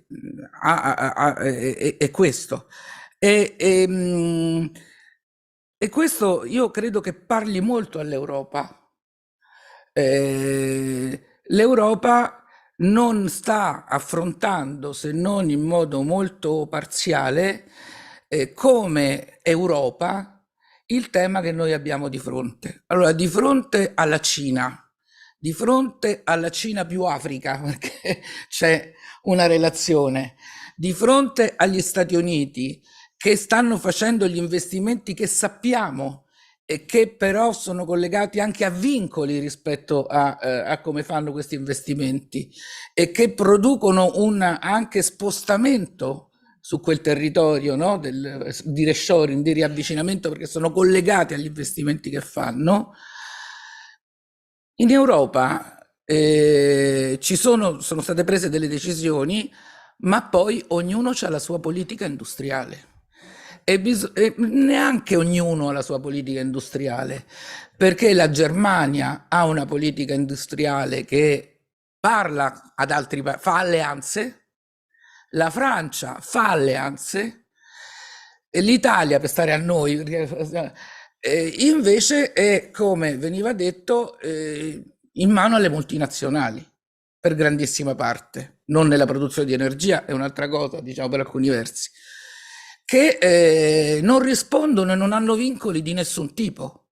Quindi è chiaro che questo sta producendo degli effetti. Si dice che noi siamo il secondo paese manifatturiero d'Europa, non so più se è proprio vero, probabilmente è ancora vero, ma non si sa per quanto ancora, perché stanno succedendo delle cose. L'Italia credo che fosse il secondo produttore di auto, adesso Michele ha la testa più, io sono stata segretaria della FIOM, quindi conosco meglio anche io i metalmeccanici di altri, anche se sto imparando a conoscere in particolare i chimici e le altre produzioni in una relazione con le categorie. Non c'è dubbio che adesso mi pare siamo al 7° posto, c'è successo qualcosa. Esiste un paese manifatturiero al mondo che non abbia un'industria dell'automotive? Non esiste.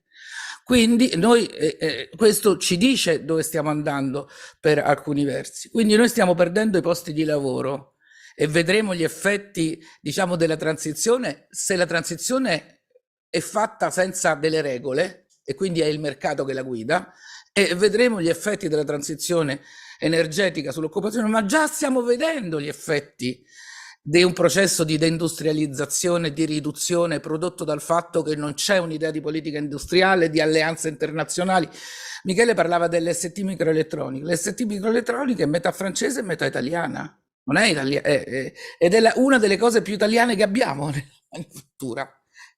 E gioca un ruolo importante da questo punto di vista, investe, fa semiconduttori, fa delle cose importanti, ma sono alcuni esempi che sono rimasti. Il resto che è rimasto sono quelle che sono nate come partecipazioni statali, cioè quando in questo paese esistevano delle politiche industriali importanti che hanno investito negli elementi primari, l'energia, l'acciaio, i grandi stabilimenti, le materie prime, la chimica di base, cioè quelle cose che sono servite al boom economico, hanno investito molto anche nel Mezzogiorno e hanno investito senza proprio porsi il problema ambientale, perché fino agli anni 90 non se l'è proprio posto nessuno il problema industriale e ambientale in questo paese.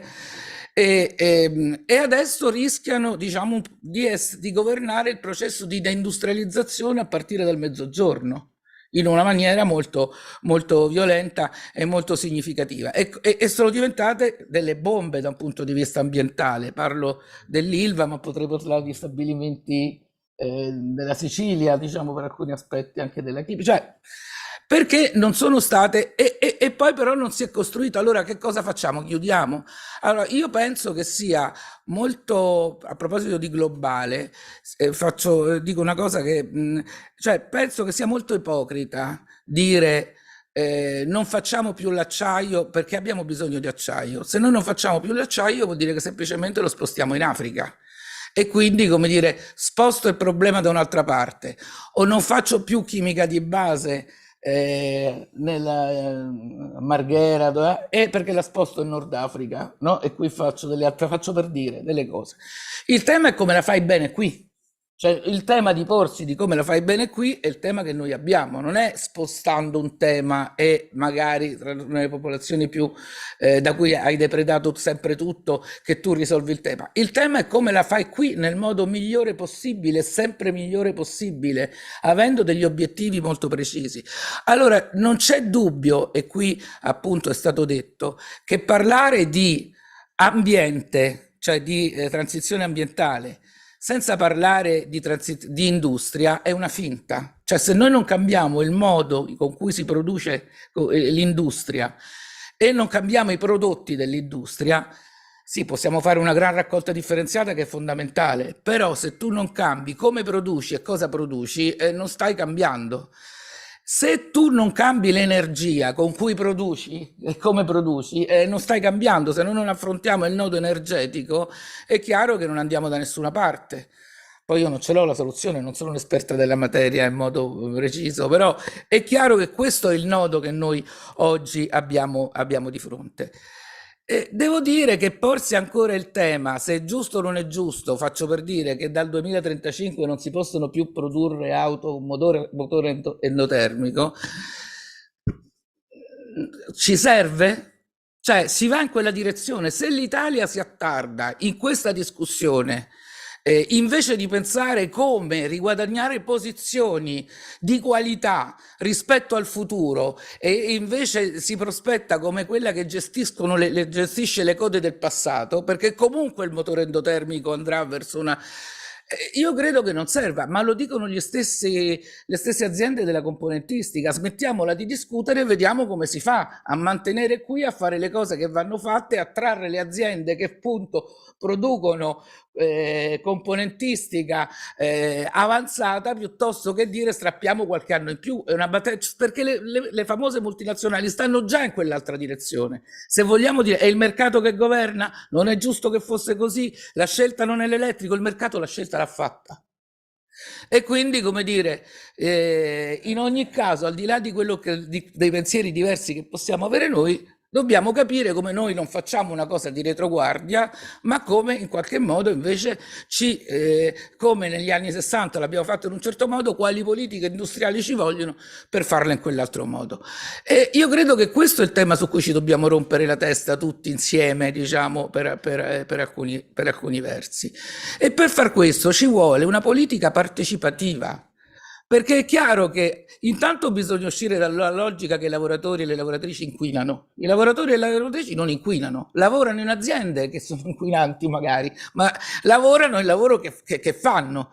Ma nei territori, guardate che in alcuni territori, se voi andate a Taranto, il conflitto tra i lavoratori dell'Ilva, che sono visti come quelli che inquinano, rispetto al resto della cittadinanza, ci impedisce di avere un'idea che si muove in una direzione opposta. E qua dentro gioca la multinazionale che sta facendo male a tutta l'industria del paese, perché non produce più l'acciaio, lo produce come gli pare, lo produce quando gli pare, con i costi che gli pare, eccetera, eccetera. Quindi l'idea di una politica partecipativa che consideri la lavoratrice e il lavoratore, il primo che ha problemi di salute nel posto dove lavora, e cittadino perché ci abitano lui e i suoi figli su quel territorio, è un elemento centrale, e anche le imprese, perché più sei innovativa e più sei concorrenziale. Io voglio che le imprese vadano bene, perché se le imprese non vanno bene c'è un problema sul lavoro.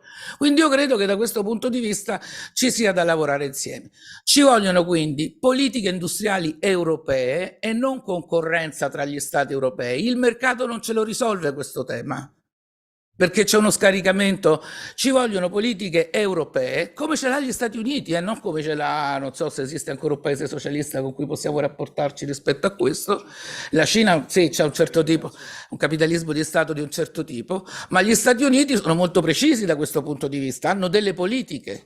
Ci vogliono politiche europee e ci vogliono politiche nazionali, italiane, in cui l'Italia possa contare. E io non sono perché le imprese siano italiane, sono multinazionali, ma voglio capire come le comprometto, quali vincoli metto, come stando sul nostro territorio possono usare i soldi del PNRR che pagheranno le future generazioni per il bene di questo territorio e non per il bene da un'altra parte. E dentro questo c'è anche come si affronta il tema dell'occupazione, perché è chiaro che tu avrai una riduzione di occupazione, ma devi capire quanto riesci ad attrarre rispetto a nuova occupazione, come stanno facendo negli altri paesi, e fatemelo dire anche come redistribuisci l'occupazione che c'è, perché con l'innovazione c'è anche una maggiore produttività e redditività del lavoro, delle produzioni. Quindi io credo che questi temi, perché è interesse di tutti affrontare questi temi. In Italia si è andati indietro rispetto a una fase in cui sulle energie rinnovabili ci si era spinti molto avanti. Io non lo so, in una fase di transizione si può dire che il gas va bene per l'industria energivore, e che quindi quella cosa va bene non per le case, non per tutto, ma va in qualche modo delimitato dove lo usi e perché lo usi, che i biocarburanti su una nave hanno un senso, faccio per dire, e quindi, io non lo so perché mi muovo con molta delicatezza, perché non sono temi, magari dico delle stupidaggini, però penso che dovremmo ragionare su che cosa significa affrontare la transizione proteggendo il lavoro, perché è ovvio che se non proteggi il lavoro avrai lavoratori contro la transizione, tanto per dirle una cosa banale. Sì, grazie Francesca. È evidente che qui il rischio, come dire, è quello di avere tutti contro questa transizione, ma mentre fino all'altro giorno il dibattito pubblico, come dire, era ma dove vogliamo andare, no? Dove corriamo, perché noi scegliamo, noi piccolini che come dire, produciamo emissioni di carbonio soltanto per il 7-8%, piccolini, non l'Italia, ma piccolini Europa, giusto? Dove dobbiamo andare se gli altri non lo fanno? Vedete, non ci viene nessuno d'appresso. Ora la sensazione è che dietro non ci sia nessuno, perché sono tutti avanti che corrono, perché se guardiamo gli investimenti degli Stati Uniti con le condizionalità sociali dell'amministrazione Biden, no dell'amministrazione americana, dell'amministrazione Biden, perché ormai andiamo a fasi, no? O guardiamo agli investimenti del capitalismo di Stato cinese, che mette assieme, come dire, in un inquietante modello orwelliano il privato, gli interessi privati, gli interessi capitalistici, gli interessi dei profitti, con la capacità di dirigere e di condizionare dello Stato e di intervenire anche in ambiti internazionali, e quelli stanno investendo una quantità di risorse che noi ancora non abbiamo messo in campo, e non so neppure se le avremo tutte quelle risorse da investire. Quindi, come dire, questa competizione sta avanti. Michele, ora, questo è il problema, però noi siamo sempre stati organizzazione sindacale che in qualunque contesto dato si è battuta sì per cambiare il contesto, ma anche per risolvere i problemi dei lavoratori nel contesto, nella situazione che ha. Se non c'è, diceva il Presidente, se c'è un forte impatto sociale, se non c'è consenso sociale, come dire, non si fa la transizione, ma se non facciamo la transizione, le imprese, a partire dalle multinazionali, investono altrove, dove ci sono agevolazioni, dove ci sono condizioni di miglior favore e dove magari ci sono anche misure di condizionalità che salvaguardano il lavoro. Come possiamo affrontare come sindacato, anche in termini di cambiamento del nostro approccio alle tematiche moderne, questa transizione, come possiamo difendere i lavoratori, difendendo al tempo stesso una prospettiva di sviluppo industriale in Europa. Ma io credo che sia necessario innanzitutto moltiplicare momenti come questo, nel senso che io credo sia indispensabile un processo di integrazione, non soltanto dei gruppi dirigenti, delle organizzazioni sindacali dell'industria, ma prioritariamente delle lavoratrici e dei lavoratori, dei delegati. E questo riguarderebbe dal mio punto di vista non soltanto il nostro paese, ma anche quello che sta succedendo appunto nel resto d'Europa. Lo dico perché se noi non abbiamo la consapevolezza del fatto che quando eravamo insieme all'incontro di Industria Hall e poi dopo anche a quello della CES, ma se incontri il sindacato industriale tedesco che ti dice che davanti a sé vede una situazione complessa per l'industria tedesca e invece, come dire, e si pone il problema dell'acquisizione delle fonti energetiche necessarie a mantenere il proprio sistema industriale. E in Italia invece sembra che il problema non si ponga, ecco, mettiamolo così. È del tutto evidente che noi rischiamo di essere travolti senza neanche accorgercene. Noi non possiamo continuare a gestire l'industria in Italia come se fosse una perpetua emergenza, una condizione di straordinarietà permanente da anni. Noi abbiamo bisogno di un elemento di programmazione. Noi facciamo i sindacalisti, la dobbiamo smettere di svolgere un ruolo notarile rispetto alle decisioni che vengono prese da altri e altrove, di gestire gli effetti di scelte che vengono fatte da altri e altrove. C'è una soggettività del lavoro che va ricostruita e quella soggettività del lavoro significa avere delle proposte su come si contratta, perché noi, ora io vengo a questi appuntamenti europei, c'è il dialogo sociale. Io devo dirvi la verità, un po' lo soffro per una ragione, perché quando vai a fare i comitati aziendali europei dei grandi gruppi ti succede che ti spiegano che ti chiudono uno stabilimento e non lo puoi manco spiegare a quelli quando torni del fatto che gli devi chiudere uno stabilimento. Non so se riesco a rendervi l'idea. Cioè, allora, il punto è se tu riconosci la soggettività del lavoro come fondamentale dentro il processo di transizione, in un processo di inclusione, e non devi metterli nelle condizioni di poter contribuire a stabilire le strategie, a condividere i processi e a ragionare del futuro. Perché se in Italia, lo dico da Negletti, no? Noi della FIOM, che siamo comunque la prima organizzazione sindacale dei metalmeccanici in questo paese, quando dicevamo 12 anni fa che era necessario avviare il processo di transizione della produzione industriale dell'auto, prevedendo le auto ibride, le auto elettriche, non lo dicevamo perché, fatemi dire, ci stava antipatico l'amministratore delegato di allora, che ha preso una laurea honoris causa. Beh, è fortissima questa cosa perché voi la potete vedere su internet, su TikTok.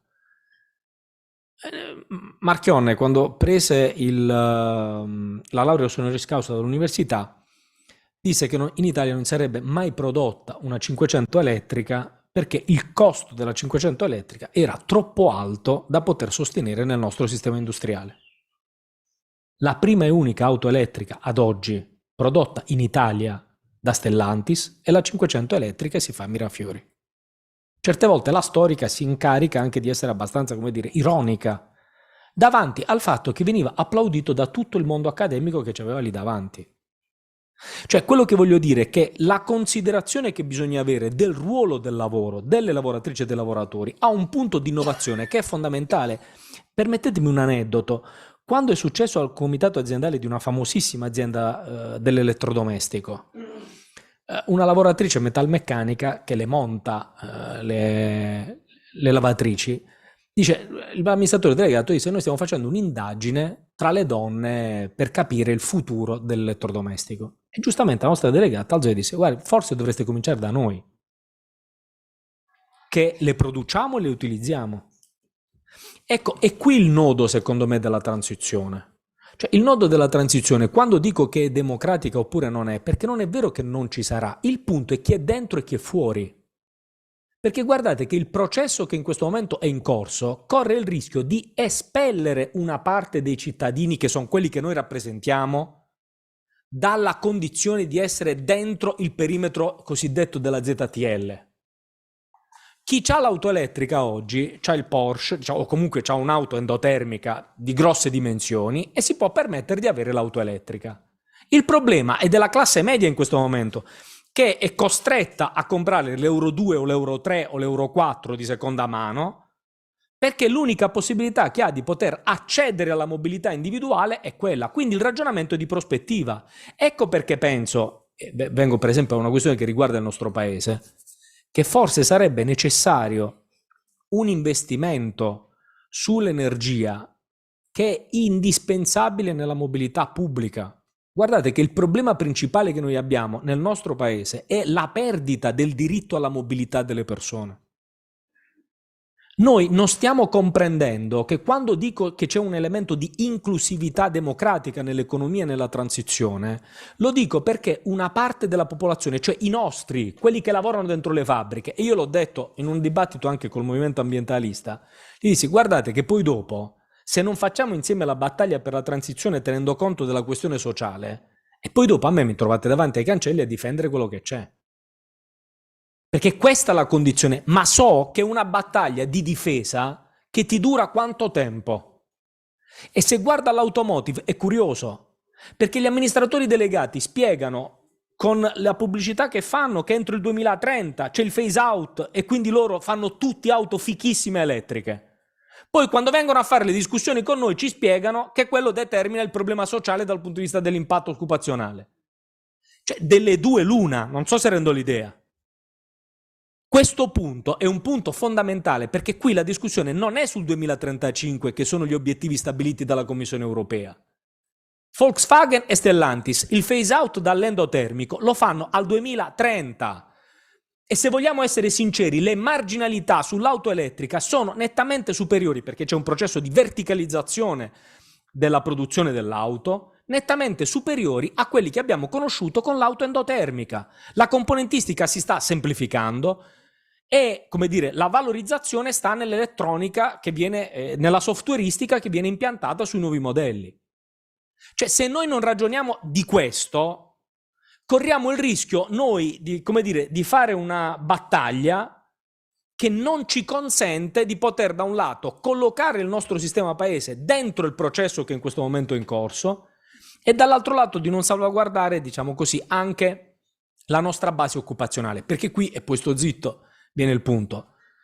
Cioè, se uno fa la programmazione, a quel punto deve decidere come la produce e cosa sono gli elementi che la producono. Perché l'altro problema che noi abbiamo è che noi le tecnologie le acquistiamo dall'estero. E allora o noi siamo in grado di avere in mano le tecnologie, cioè io trovo curioso il fatto che una parte dei soldi dell'industria 4.0 sono stati investiti dalle grandi aziende con il SAP, no? Per innovare la gestione dei processi produttivi e così via. C'è un piccolo dettaglio però, il valore aggiunto del SAP non è che rimane in Italia. Cioè, certo, noi abbiamo aumentato la produttività non so di quanto, perché sembra che non basti mai. Ma il valore aggiunto di quel prodotto lì sta tutto dentro l'azienda tedesca che se l'ha inventato. Come la manutenzione predittiva, e potrei continuare, cioè tutto quello che è il back office di tutto quello che è manutenzione, investimenti, eccetera, eccetera, noi spendiamo risorse senza valorizzarle sul piano invece della nostra capacità industriale. Ecco perché penso che in questo c'è bisogno di un salto di qualità innanzitutto del sindacato, e poi dopo penso anche del sistema delle imprese. Perché, e concludo davvero, mi sono trovato una volta in un dibattito con LNX e come si chiamano quelli che da noi producevano gli autobus, e io gli dicevo, scusate, ma se le amministrazioni locali non hanno le risorse per comprare gli autobus, bisognerebbe cambiare il modello.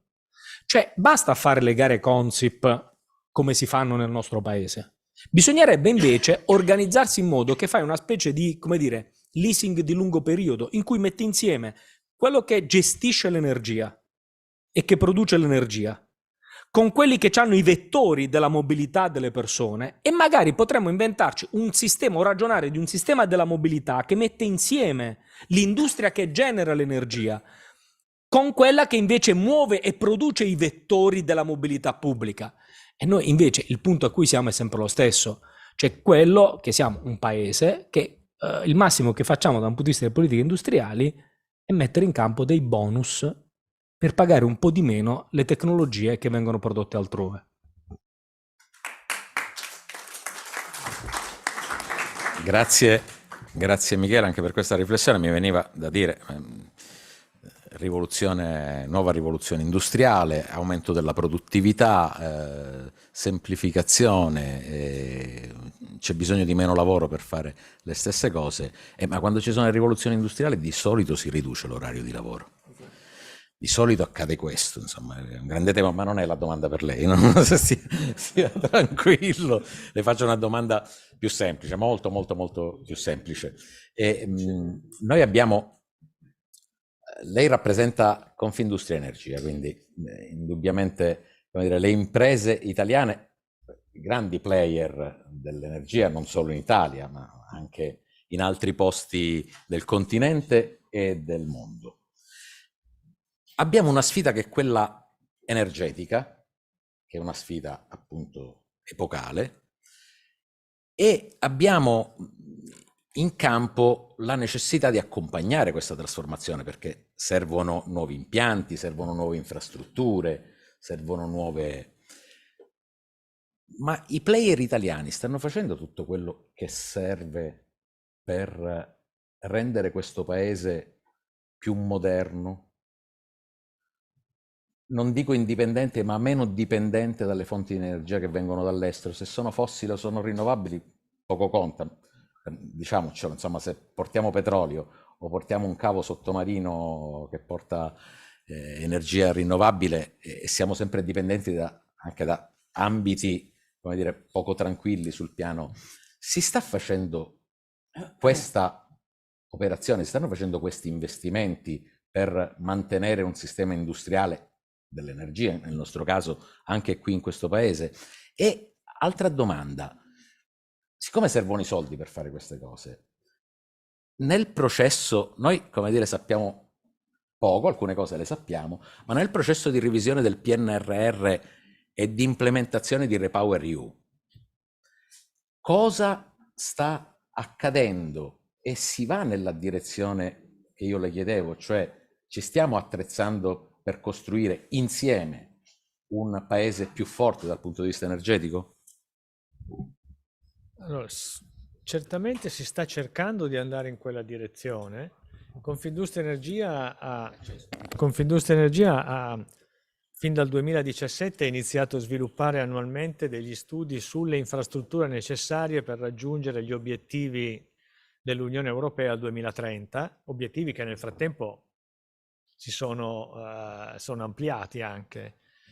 E il problema non era tanto il finanziamento di questi investimenti, quanto da una parte la possibilità di farli, quindi il solito tema autorizzativo, la lungaggine autorizzativa, dall'altra i vincoli che dicevo prima dell'Europa non sul target, ma sul modo in cui devi raggiungere il target.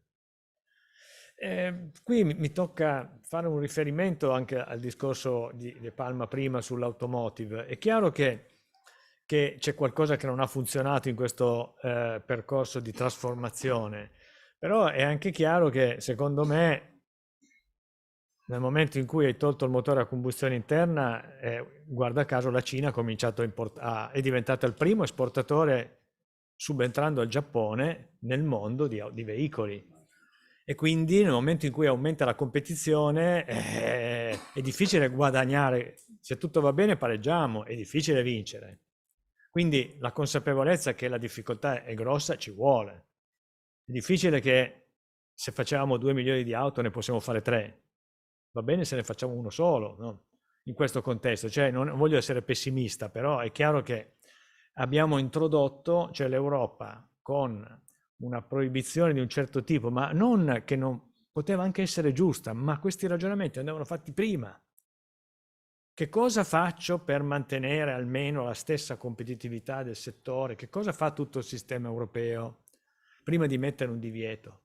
Secondo me il ragionamento va proprio opposto. Cosa ha fatta capo A? Non facciamolo più in Europa. Sulle batterie, cosa ha detto l'Europa? Ha prodotto qualche mese fa la proposta di direttiva sui materiali critici. Sta dicendo, i materiali critici per le batterie sono un problema. Però noi ci sforzeremo e per legge al 2030 dovremmo essere in grado di limitare la dipendenza da un unico paese al massimo al 65%. Ci siamo messi in mano alla Cina, punto. Non andiamo a raccontare altre storie, ci siamo messi in mano alla Cina, per legge. Allora, se siamo consapevoli, possiamo fare un piano industriale di un certo tipo. Se invece pensiamo che vada bene così, allora andiamo a sbattere contro un muro. Questo è il ragionamento che voglio fare, ma in tutta onestà. In tutta onestà, non possiamo andare a raccontare che vanno bene le cose quando diciamo che per legge saremo dipendenti per 2/3 da un unico paese al 2030. E se hanno fatto una direttiva del genere vuol dire che hanno la consapevolezza che non si può fare di più. Questo è un problema. Questo è un problema. Allora, vogliamo investire nella ricerca di nuove tecnologie delle batterie che non richiedono i materiali critici? Va bene. Vogliamo fare qualcos'altro? Non lo so. Però sicuramente se non abbiamo questa consapevolezza e battiamo le mani al fatto che siamo dipendenti, saremo dipendenti solo non più del 90 ma del 65%, andremo a sbattere contro un muro. Quindi io credo che il cuore di tutto sia questa consapevolezza. Tornando all'energia in generale, noi anche sullo studio delle infrastrutture abbiamo proprio adottato questo modo di pensare un po' più pragmatico e consapevole. Attenzione, è un problema, dobbiamo convertirlo il settore della raffinazione. Non abbiamo detto, anzi all'inizio discutevamo, no Marco, ti ricordi? Dobbiamo tenerlo, no, dobbiamo convertirlo, perché andremo in quella direzione, dobbiamo convertirlo.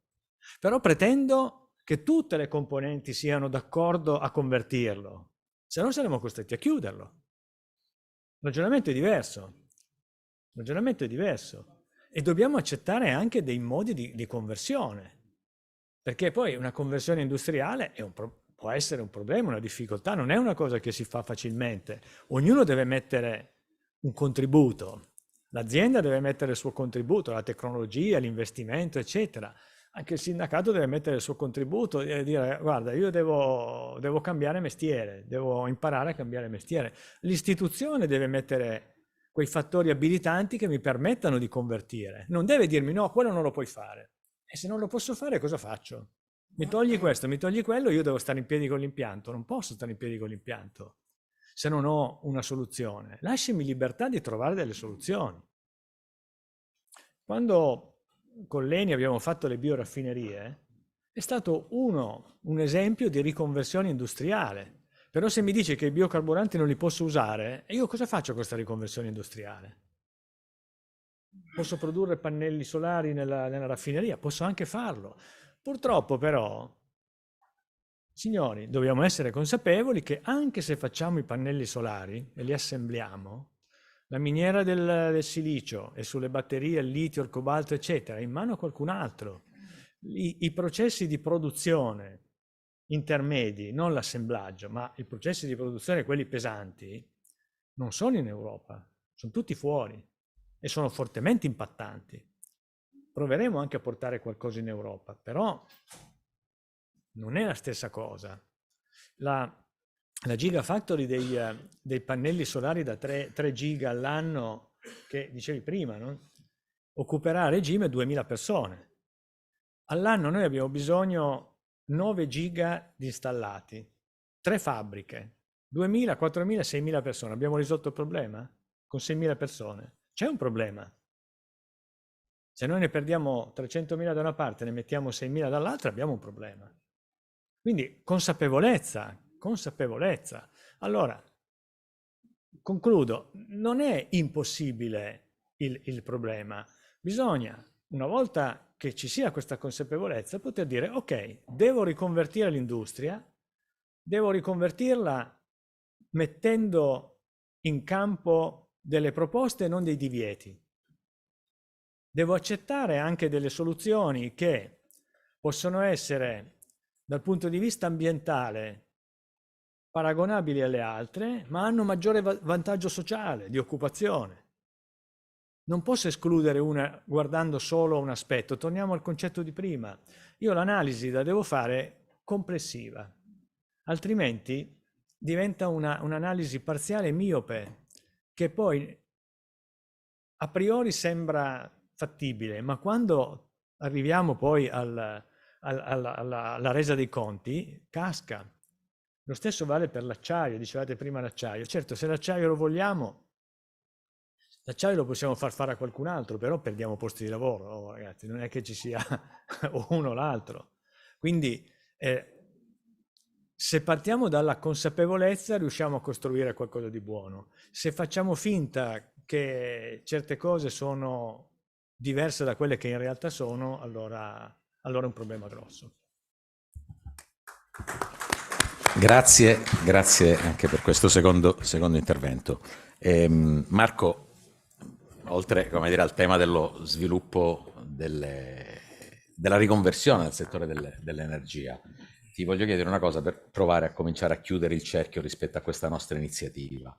Ma nei processi di trasformazione, prima il Presidente Ricci faceva riferimento alle bioraffinerie, qual è stata l'esperienza, il valore di relazioni industriali solide, con una tradizione importante, che affrontano con consapevolezza e consentono a tutti di fare un passo in avanti, di lato, un mezzo passo, insomma di procedere nella direzione del cambiamento, portando, come dire, condizioni migliori per tutti in termini di efficienza della produzione, in termini di produttività, ma anche di mantenimento dell'occupazione, soprattutto di mantenimento della buona occupazione, e relazioni industriali con i player che si occupano di fonti fossili. Come possono essere trasferite alle attività che questi player svolgeranno nelle rinnovabili, continuando a garantire buona occupazione, contrattazione, buone condizioni di lavoro e quindi, come dire, una occupazione che sia di valore e continui a garantire quindi una solida presenza sindacale e quindi anche una buona condizione per i lavoratori. Ma io penso che in tutti i grandi processi di cambiamento provare a mettere insieme come dire, gli sforzi, le capacità, le intelligenze per poter raggiungere gli obiettivi senza generare situazioni di disastro dal punto di vista industriale, dal punto di vista sociale, sia un elemento centrale. Quando noi diciamo bisogna rimettere il lavoro al centro, e diciamo che i lavoratori devono essere gli attori protagonisti della transizione, del cambiamento, intendiamo dire proprio questo. Io anzi in qualche occasione ho detto non serve solo che siano gli attori protagonisti, ma devono essere gli agenti del cambiamento.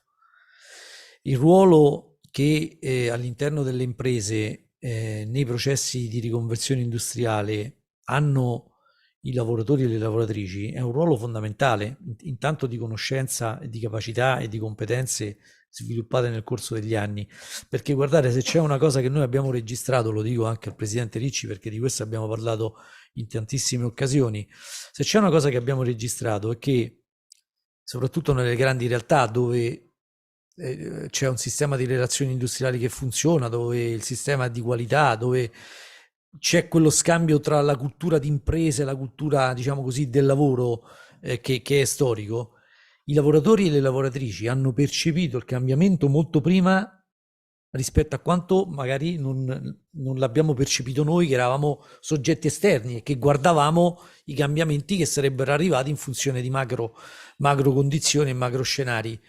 Perché vivendo il lavoro, vivendo quella situazione in maniera quotidiana, hanno iniziato a vedere fin da subito, per esempio, l'invecchiamento di alcune tecnologie, l'invecchiamento, l'obsolescenza delle loro competenze rispetto alle tecnologie che arrivavano, e quindi sono stati i primi a dirci: guardate, noi stiamo vivendo una condizione di difficoltà in anticipo rispetto ai tempi.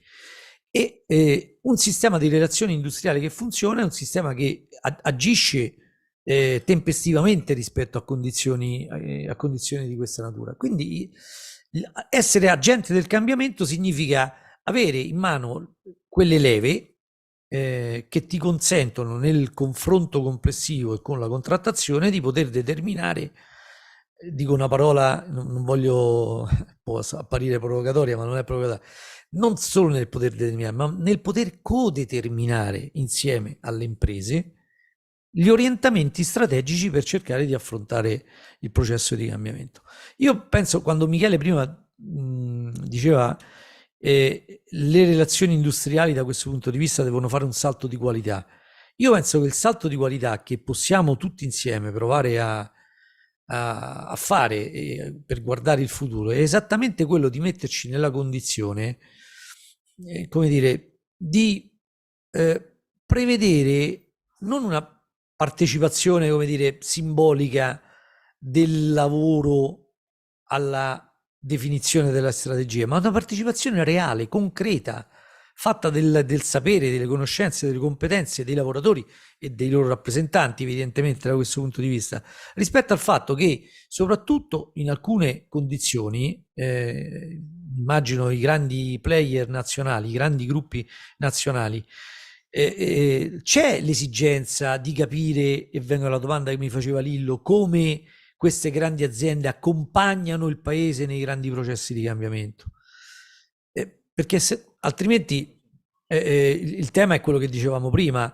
Se si guarda solo al mercato e agli equilibri di mercato, il mercato risolve i problemi. Abbiamo visto che questa teoria in realtà non ha prodotto i risultati che qualcuno sperava.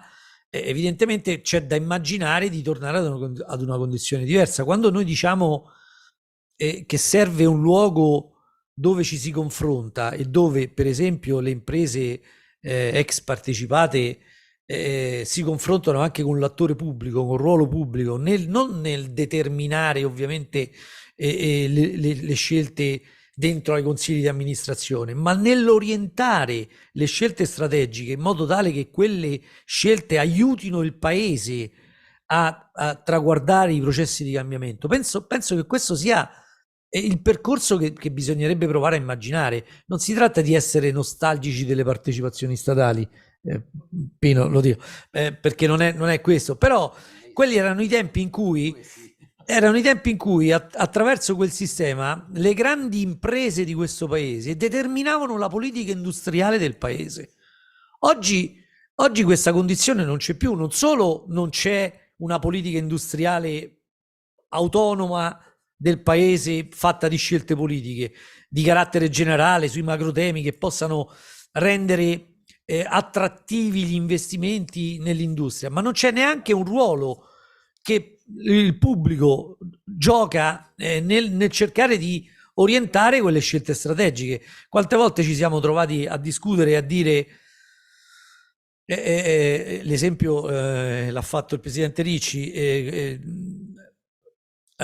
assumerci la responsabilità come sindacato di partecipare ad un percorso di riorganizzazione delle raffinerie in questo paese è stato un atto importante dal punto di vista sindacale, perché non ci siamo voltati dall'altra parte.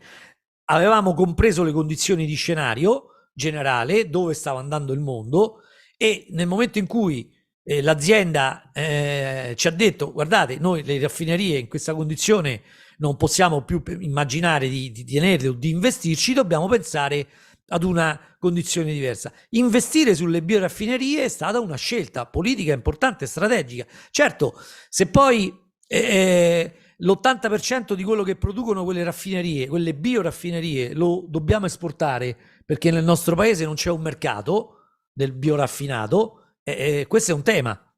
questo è un tema. Adesso l'Unione Europea sui biocarburanti qualche elemento di riflessione l'ha messo in campo, perché sul trasporto pesante, sugli aerei e sulle navi ha capito che con l'elettrico non è possibile, perché hanno scoperto che per far andare un tir con una batteria, la batteria è più grossa del tir.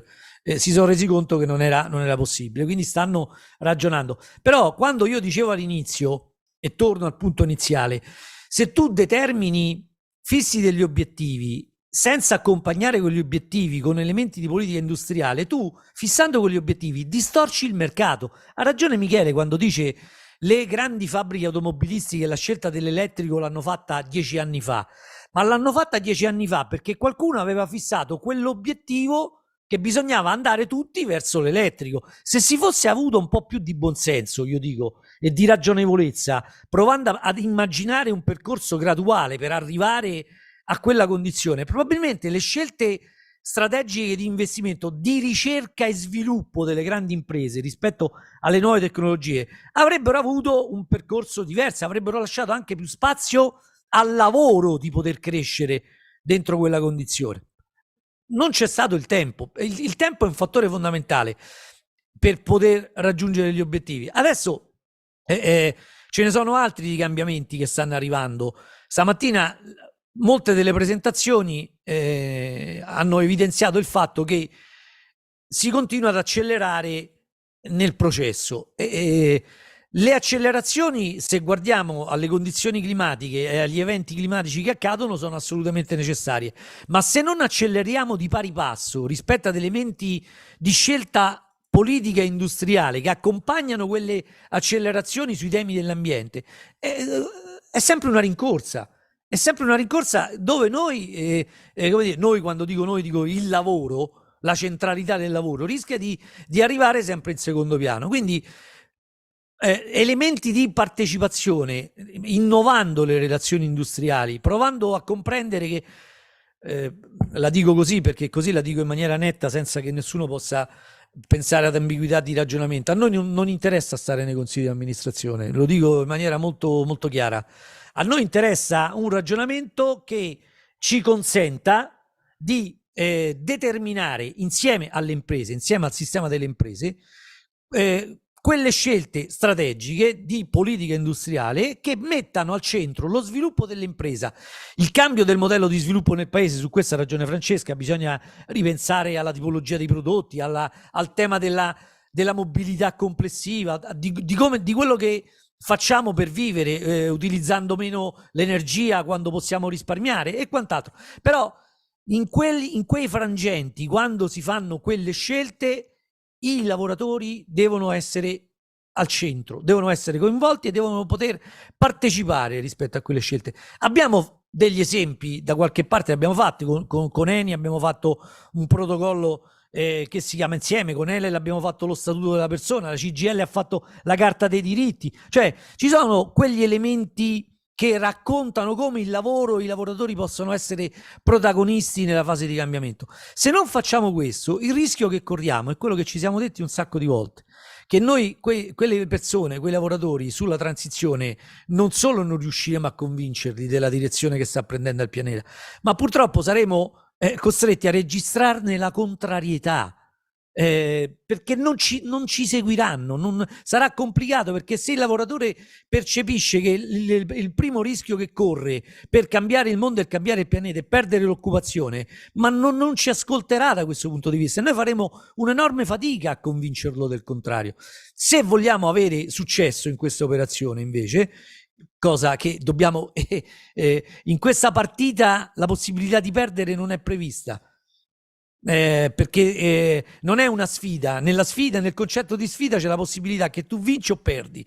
Qui la partita non possiamo perderla, perché se perdiamo la partita significa che perdiamo il pianeta, e mi sembra evidente che è un rischio che non possiamo correre. Quindi bisogna convincere le persone, e per convincere bisogna insieme decidere qual è la strategia più adatta, e quando dico insieme dico ovviamente che i lavoratori, le lavoratrici devono contare nelle scelte che le imprese fanno rispetto ai percorsi di transizione, perché la transizione o la governi o la subisci, e noi abbiamo in mente di governarla la transizione. in Italia, in Europa e nel mondo. Così riusciremo a raggiungere gli obiettivi che dobbiamo raggiungere, altrimenti la vedo un po' complicata.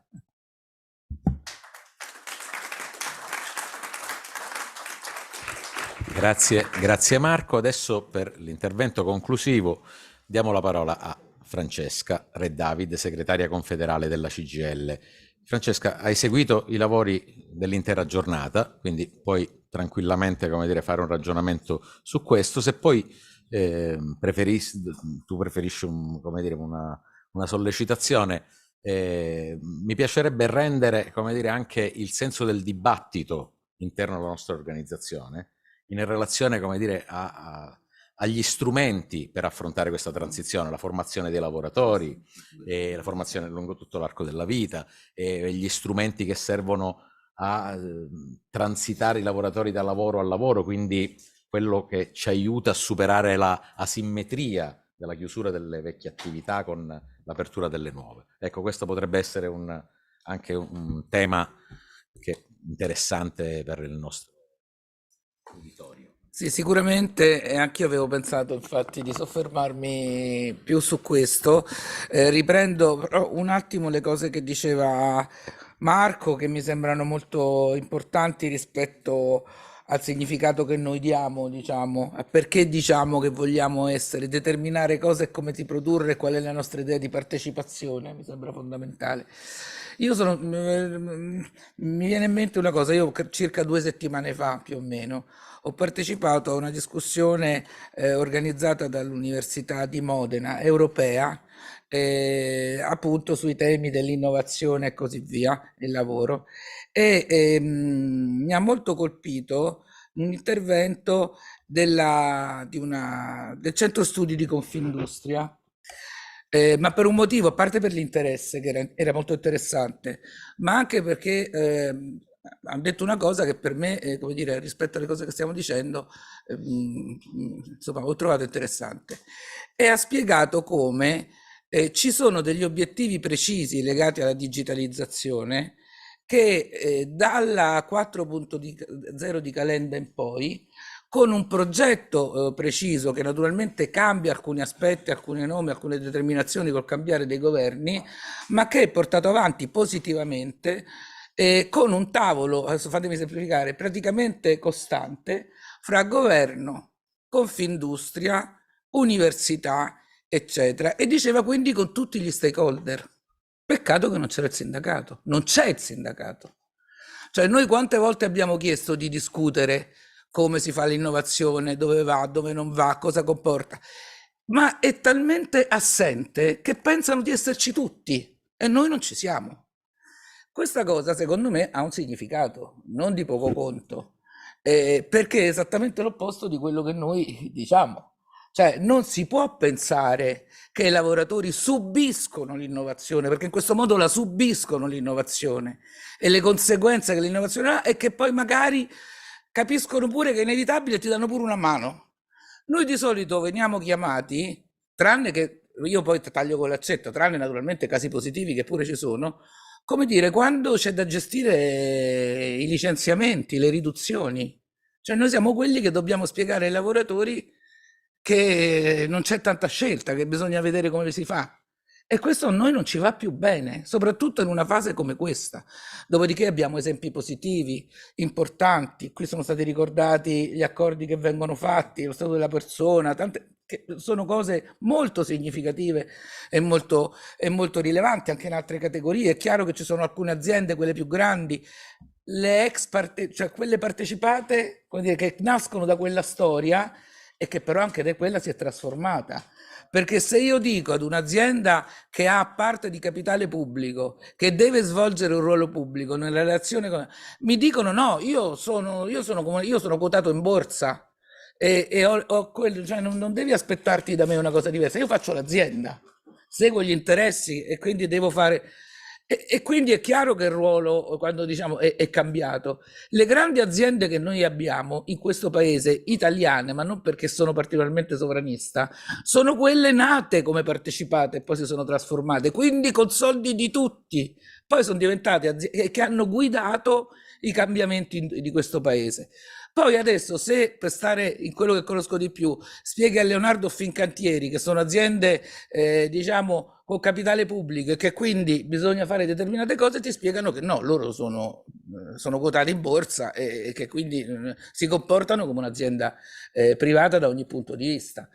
E questa roba, come dire, è un problema quando noi diciamo, e sono rimaste poche, perché le altre non sono più italiane. Quando Michele dice si producono no 2 milioni, 500.000 auto in Italia, è sempre meno.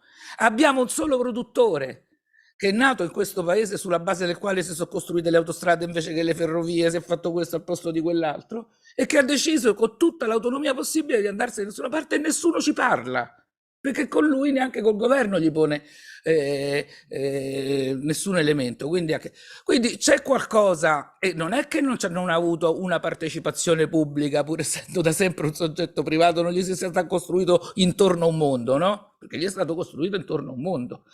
E allora è chiaro che il tema, e la prima cosa che ha chiuso sono stati gli autobus, peraltro. Quindi abbiamo un tema molto, molto rilevante. Noi rivendichiamo una partecipazione esattamente nel modo in cui la stava descrivendo Marco. Noi vogliamo partecipare alle decisioni, alle scelte, vogliamo essere parte delle scelte che si fanno sul cosa e su come produrre e su come questo porta un beneficio a tutti, alle lavoratrici e ai lavoratori, ai cittadini e all'impresa.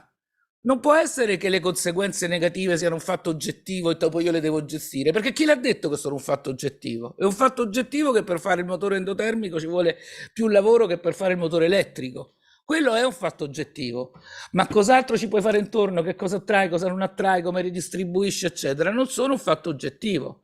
Sono determinati dal fatto che devi produrre più valore possibile in un certo senso, come se in un altro.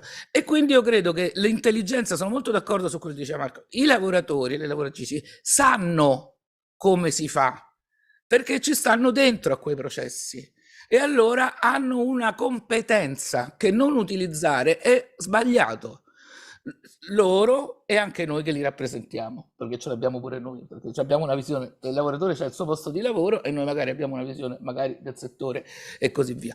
E noi questa competenza la vogliamo usare, mettere a disposizione, usare e farla valere. E questa è una rivendicazione che noi facciamo, e questo è un punto. Poi come si affrontano?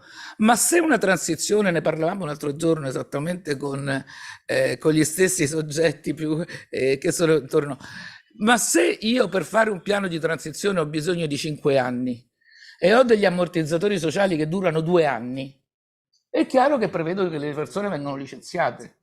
Cioè io ho bisogno di strumenti per la transizione che non passino attraverso il licenziamento. Io non posso spiegare ai lavoratori di questo paese che devono affrontare la transizione licenziati, e non solo in questo paese, dalla discussione che ho sentito stamattina.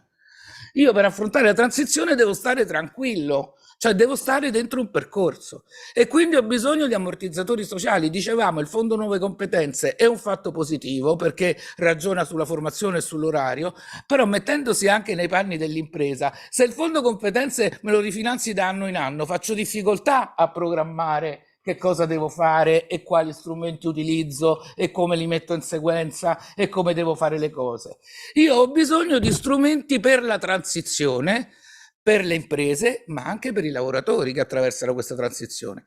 Una parte di questi lavoratori è giusto che esca, che vada in pensione, non che esca, che vada disoccupato, che esca e che vada in pensione, perché, e quindi non solo le aziende che se lo possono permettere e che fanno delle pensioni per beate loro, ma non sono la maggioranza, di anni possono accompagnare questo processo. C'è bisogno che il lavoratore dell'appalto, del petrolchimico piuttosto che dell'Ilva, sia protetto come i lavoratori del petrolchimico, e quindi io ho bisogno di strumenti che accompagnino la transizione, che mi possano dire uso il contratto di solidarietà, uso le nuove competenze, uso anche una quota di prepensionamenti collegati alle nuove assunzioni di giovani. Oggi l'ho sentito, è un problema europeo, riguarda tutti. Quelli che si considerano non sono più formabili, se c'hai fortuna vai in pensione, se non c'hai fortuna sei disoccupato, al posto vengono assunti dei giovani. Molto spesso mi ha colpito, veniva detto, anche nell'industria, con rapporti di lavoro magari autonomo, quindi ti uso per il tempo di cui ne ho bisogno e poi non c'è il problema del dopo, o comunque pagato di meno. E questo non va bene, perché se il lavoro è diventato più complesso, se l'innovazione è un fatto importante, se l'intelligenza è un fatto importante, la devo vivere in una condizione di minor tutela. Perché? Dove sta scritto? Qual è la regola che dice questo? Per produrre più ricchezza, sono alcune cose che sono saltate da questo punto di vista. Se noi diciamo formazione in orario di lavoro e i chimici hanno questa esperienza come ce l'hanno i meccanici, del diritto soggettivo alla formazione, della formazione dentro l'orario di lavoro, io chiedo magari di aumentarla quella formazione e magari chiedo al governo di costruire la possibilità con degli ammortizzatori sociali attivi di finanziarne una quota che è riduzione d'orario e formazione in orario di lavoro per costruire quei percorsi. Cioè io ho bisogno di attraversare la transizione, non pensando che la transizione, che quei lavoratori che verranno dopo stanno meglio di quelli che c'erano prima, ma che l'innovazione è un fatto positivo e la rivoluzione industriale ambientale è un fatto positivo per tutti. E in questo io credo che c'è bisogno di politiche pubbliche, di nuovi ammortizzatori sociali, o come li vogliamo chiamare, se questo non ci piace come termine, di strumenti che accompagnino questo processo. E questa cosa io le vorrei discutere con qualcuno. Io non le discuto con nessuno, le discuto magari con le imprese per vedere non abbiamo questo, non abbiamo quello, come si può fare, quelle le virtuose che per fortuna ne abbiamo, no? Che non è che dalla mattina al giorno alla mattina ti mandano una mail che ti licenziano, perché abbiamo anche quelle altre. Però ci sono imprese con cui appunto discutiamo, però con chi questi strumenti deve metterli in campo, e anche per spiegargli che non gli costano più di altri, perché è un cambiamento, o forse un po' gli costano, però in parte è un cambiamento. E io questa discussione non la faccio, ma permettetemi di dirla, con tonalità diverse. Non è che non la faccio con questo governo, non la faccio con un sacco di governi prima, oltre che con questo, che non sono andati su questa strada. E allora io rivendico nei confronti delle imprese una partecipazione che sia appunto non stare nei consigli di amministrazione, perché poi, come dice Bonomi, poi dopo quando andiamo sotto, però ti tagliamo lo stipendio pure ai lavoratori, sono d'accordo non voglio stare nei consigli di amministrazione, voglio però appunto, chiamiamola codeterminata, voglio discutere, voglio dei luoghi che noi ce li abbiamo nella prima parte dei contratti, in modo importante nell'industria, cioè proviamo a allargare e a lavorare in quella direzione lì, ma voglio pure che il governo senta la necessità non di chiamarmi solo quando ci sono dei tavoli di 50 persone, parlo 3 minuti, faccio il mio compitino, glielo lascio scritto e poi chi si è visto si è visto, perché questa, la relazione che noi abbiamo è questa, oppure quando ci sono i licenziamenti alle porte che ti chiamano sperando che gli dai una mano a gestirli, perché questa è l'idea, ma voglio discutere quali strumenti vanno messi in campo. Allora io credo che su queste cose i punti di convergenza su cui discutere insieme per trovare dei punti di convergenza oggettivamente li abbiamo, pur avendo, e su questo io credo che dobbiamo rafforzare una nostra capacità d'azione. Grazie. Concludiamo i nostri lavori. Voglio ringraziare ancora una volta il presidente di Confindustria Energia Ricci, voglio ringraziare Michele De Palma, segretario generale della FIOM, voglio ringraziare Francesca Re David, segretario confederale, voglio ringraziare Marco Falcinelli per aver voluto fortissimamente tutto questo e per averlo costruito assieme a tutti gli altri partner, a partire da Fondazione Di Vittorio, che è una, come dire, che è un luogo caro a tutti noi e che ci consente anche, come dire, di riflettere e di approfondire temi che sono fondamentali per svolgere il nostro compito, che è quello di tutelare le lavoratrici e i lavoratori. Grazie a tutti voi. Grazie anche a Lillo che ha fatto da... Abbiamo degli internazionali che sono forze della natura. Non rischiato di dove sta nessuno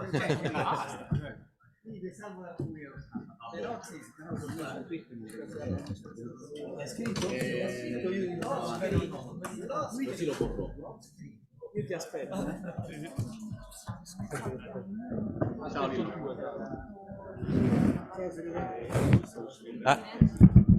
Ci sono ancora, no? Scusate, perdonatemi, volevo ringraziare anche perché senza di loro non avremmo potuto svolgere i lavori di oggi, gli interpreti, e tutta la struttura tecnica che ci ha consentito, come dire, di svolgere i nostri lavori e di mandarli anche in streaming. Grazie a Collettiva, grazie a tutti quanti.